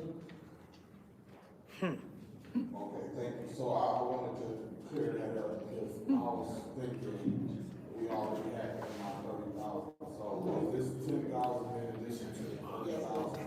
Yes, that's priority. Another hour. So, I'm not voting to get rid of this $10,000 when y'all get to that part right there. We need all we can get for our ward. I'd rather just work on this in finance so we can move on. We still got a lot of resolutions. Thank you. Thank you. All right, anyone else like to speak? Read it. Anyone else like to speak? All right, seeing none, I'll go ahead and be the last to speak. Looking at resolution, 230310, it's best that we do send it back to finance, because, we have a lot of misconceptions. We have a lot of things that were added, belong to us. And then, I also wanna give the opportunity for residents from the second ward to come in. Because it appears that what we have here, we've been hearing, Starbucks Park apply for funds illegally, Starbucks Park. Well, the fact of the matter is, the current president of Starbucks Park applied for this money. And this does not affect Starbucks Park neighborhood. This just affects the Cloud Road corridor. This affects Second Ward. This affects the north side. And so I don't want to, again, I want to take personality and feelings out of this. And we need to look at who applied. We need to look at who applied to do the work, who they're partnering with to do the work, who was affected. Request for information. What is your request? I need clarity, you say the applications. current president of the Cyrus Park applied for this money. Who was the president before the current president, do you know? I do. Who? So Ms. Green, so for Big clarification, on that. is my name on the application? I'm not sure, I didn't see the application. Okay, thank you. Because what it is that Liddell Lewis's name. Request for information. What is your request? Do they have access to the applications still, or do they just have the spreadsheets that we have? Or can she's new, so can she see the actual applications? Yes, she can. She can see it. Yeah, so, all of the information is privileged to the administration. What is your point? You shaking her head, but at the same time, you saying that was a legitimate request for information. Okay, so, yeah, we don't know what that was about, but go ahead. The applications were online, so we don't have access to the applications as well. But I think Ernst & Young sent the information to Katie, and I think it was submitted to you guys today. Okay, so that's another reason I want to select this, because again, I have 2 Second Ward residents here. At the, gentleman right here in the yellow shirt, and also Ms. Patrick. And me. And so, young lady in the fitted hat. And thank you, Mr. Dumas, as well. And so, I want the residents to be able to speak on this. If you all do not want the parking lot and the beavers demoed and have that whole area cleaned up, that's fine. We can just Request for information. What is your request? Please. That's not the only source of cleaning up Cyrus Park, is it? Mr. May, that's your second warning. Well, that's a question. That's a question. You do not supposed to use privileged motions to take the floor. Point of order. What is your point of order? That wasn't taking the floor, that was a quick inquiry. Again, Mr. May, that is your second warning. Okay, I appeal the ruling of the judge. That's Another 15. And I support his appeal. That's fine, so it has been, made and properly seconded. Mr. May's second order It ain't gonna for pass. continuing to take the floor using privileged motions. It ain't gonna pass. So we will go ahead, did you hear, Madam Clerk? Okay, approved by Mr. Carter. So go ahead, Mr. May. Let me say something to you, Mr. Liddell Lewis. You turning out to be a bigger fool than I thought. Now, if it's recorded, it was a quick inquiry. You lead these people to believe it was 4 of them spoke out. And you making them believe that we got budget and general fund money for parks. We got park villages in their back. If they want something cleaned up, it's got to be with our funds. I did a quick inquiry and said, that's not the only money we can use for that. In so many words, you will mislead these people, and I want to clarify. And it was a quick inquiry. She ain't listening. And I don't care if you are trying to throw me out for abusing the privilege motion. That's why I made a point about Ms. Michelle. The federal lawsuit has already been filed. And you can continue to add to it with your discriminatory treatment toward me. If Mr. Shaq, Murphy, and anybody else can vote with you. Because it's going to be a day of reckoning. You've been trying your butt off to get me out of here repeatedly, not just today, but keep me out of discussion for ARPA funds. And not only have you been trying to keep me out of discussion for ARPA funds, y'all approved a chief financial officer and all kind of resolutions. Once y'all had used the police by force to get me out. Wrote the form and then convened an illegal meeting. And I want to make a record through you, Madam Chair, to the city attorney. I want a legal opinion on whether or not that was a illegal gathering after that form had been broke the other day. And I want a legal opinion whether or not Ms. Worthy had 2 warnings and didn't get removed. I already know the answer. And I'm requesting publicly that legal opinion because you work for this council. Put it in writing, Madam Clerk. I'm requesting a legal opinion on whether they convened an illegal meeting to carry millions of dollars worth of business unlawfully. And I'm also requesting a legal opinion why the white woman didn't get removed by police report. That's right. And Ms. Liddell Lewis, I'm tired of you. You done breached these rules and been out of order all meeting. And then you gonna try to remove me. You think I'm a cuss and fuss. But Mr. Moore, she got another thing coming. I'm gonna sue you. In your official capacity and individually, I'm gonna take your wig. Take your All wig. right, thank you so much, Mr. Bay. Would anyone else like to speak on this appeal? Take that mop. Madam Chair, Ms. Burns? you have been somewhat better tonight, once number 9 left. But here is, this is, like I said, as close to a working session as possible, as we've had. And for you to not let this go is ridiculous. It's ridiculous because you took the chair twice and didn't give yourself a warning. And you tell people, you do things and then you turn around and do the same behavior that you want to admonish people for. And then you wonder why we have a problem. Now, he's here, he represents the same amount of people as every one of us. And the role of the chair, a good chair, is to keep everyone in the meeting, keep the flow of the meeting, respect the audience. You started off terrible. If he asks a simple question, like you did, you've done it several times tonight. But you get into a power struggle, and you're going to let him know. Just like you talked to Judy. It was terrible. It was terrible how you talked, and you didn't even know what you were doing. Reading that shit. I did nothing wrong with I know. That's not what I'm saying. You were just like, wow. And Judy is friendly to you. You were rude to her. You were terrible. But you don't see it. If you are a person who never sees that you're ever wrong, you don't reach your car, you stand in your own way, actually, of moving this council forward. Then I'm asking questions. No, the simple question. We have a few more things to go. If we are, well, not all of us, if what 7 of us are here to do the work, you try to control him through, it's a, I consider it a power trip. And you do it all the time.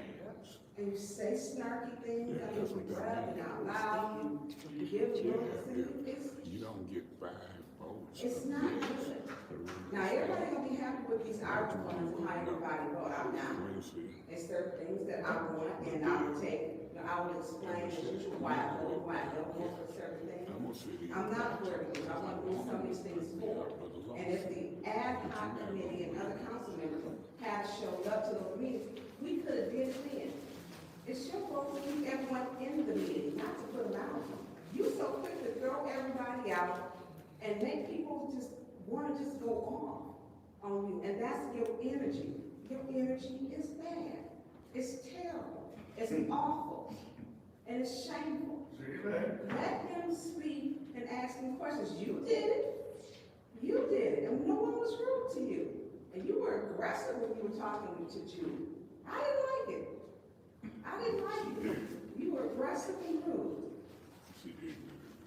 Okay, anyone else like to speak on this appeal?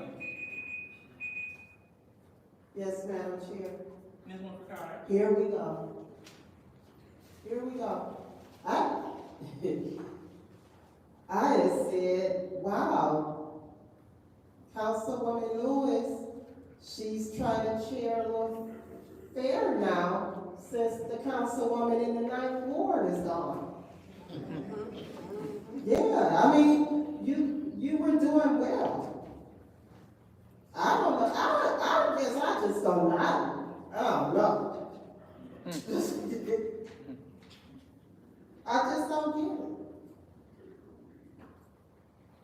You get these little attitudes, you come in, like I said, you got bad, your spirit is bad, and your energy is bad. And it's terrible, just terrible.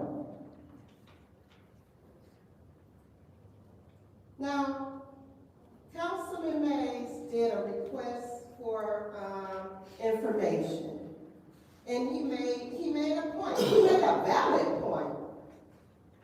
I don't know if you think the second ward is just Sarvis Park or what, but I'm here to tell you, the second ward is pretty large. You better pay attention to some other people in the second ward. Because you know what? They calling me. Sure am. And you know, I don't mind helping them. But you sure better pay attention to the entire second ward. Instead of just Sarvis Park. You know. So Councilman Mays' request for information was valid. And he should not be getting a warning for that request for information.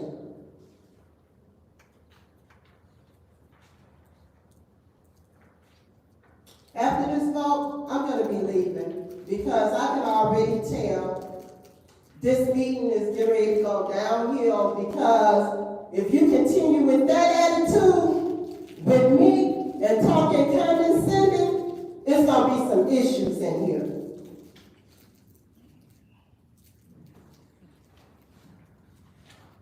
All right, anyone else would like to speak on this appeal? All right, so, Councilwoman Shack. Madam Chair, I'm actually not even sure why my name was mentioned, because I was asking a legit question of whether or not they could see the form, the application, because we're talking about the application. I will say that in comparison to a lot of the meetings that we've had in the past, this has been going rather smoothly. I would like to see all of my colleagues stay so that we can get through this agenda. I'd also like to see all of my colleagues, please just follow the rules and try not to use privileged motions and to take the floor. We were doing well. We were doing really well tonight. And so I would like the opportunity for the meeting to keep going so that we can show the residents that we are all here to handle city business. And so that means giving everyone the opportunity to stay here and handle city business. Somebody got what they wanted left. All right, so anyone else would like to speak? Madam Chair. Ms. Priestley? You know, Mr. Mays has been doing his usual, and we've been doing pretty good, basically ignoring what he's saying. That's what y'all always do. And tonight, what I'm afraid of is that when he started questioning Sarvis Park, and I know that Sarvis is something that's near and dear to your heart, and I know it's been a bone of contention on this council. And I think that we need Mr. Mays here for his input. We need as many people here to vote on this ARPA stuff so that it's not going to be it's not going to be accused of those cliquey people. We need to have this, who will vote on things and make a decision. And that's one of the reasons why I sent back a resolution on Monday night. So I'm sorry, I'm just going to have to support Mr. Mays in this one. Just to use. Just to use it. Go ahead, Mr. Murphy. Yes, thank you. I'm going to support the chair. Mr. Mays has been throwing his little cheap shots, and I've been sitting here with it, ignoring. He threw something at me, and then talking about he goes sue her for her wig or whatever. Just saying inappropriate things that I think is out of order. Even when he is here, you say he here, you want him here to stay. He abstaining from everything, so him being here ain't like to vote yes or no for the votes. Hold us up by, he have a right to speak for 5 minutes each round, and then calling those frivolous points of order. I'm not with all of that, and I'm trying to stay here as long as I can. We still got probably 4 or 5 things on the agenda item. He's not gonna vote for it. He's gonna stay. He's gonna try to do whatever he can. What he gonna vote? So that right there. So I won't be supporting, I'll be voting to support the chair. I don't like them, sarcastic, slick, smart comments he be making, and her hairdo has nothing to do with this appeal. That lawnmower don't either. Thank you, Councilman Murphy. So seeing that no one else, is left to speak, I'll go ahead and utilize my 3 minutes. This is the point. We start off this meeting, Mr. Mays was using, and he was abusing. He should have been gone a long time ago. But, however. Point of order. What's your point? Are you germane to this appeal on my request for information? My request for information had to do with that being the only source of mine. Now y'all done threw me out of order for not being germane. You done went way back into the meat. Are you germane to this appeal? Okay. So, but however, as the chair moderates the meeting, see, the chair is the moderator for the meeting. The job of the chair isn't to keep in people that are disorderly. The chair's job is to enforce the rules when you are disorderly. The chair's job is to follow the rules that were voted upon by the body. What is your request? To know too. Is it fair to say that you didn't know the rules and he had to help you? Right. Several times. Absolutely. So again, please step it up. But what we do know is, this is my second year on council. This is year 10. And as I am a learned council member, and I continue to learn the rules that I did learn, he has broken those.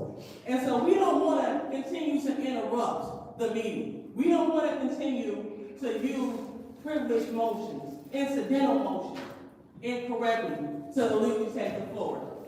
As we read Rule 26.2, the purpose of an incidental motion, a request for information, is for the member that's making the request, for them to... Madam Chair, I'm leaving the meeting. I'm going to be with my family without your nonsense. Yes, yes.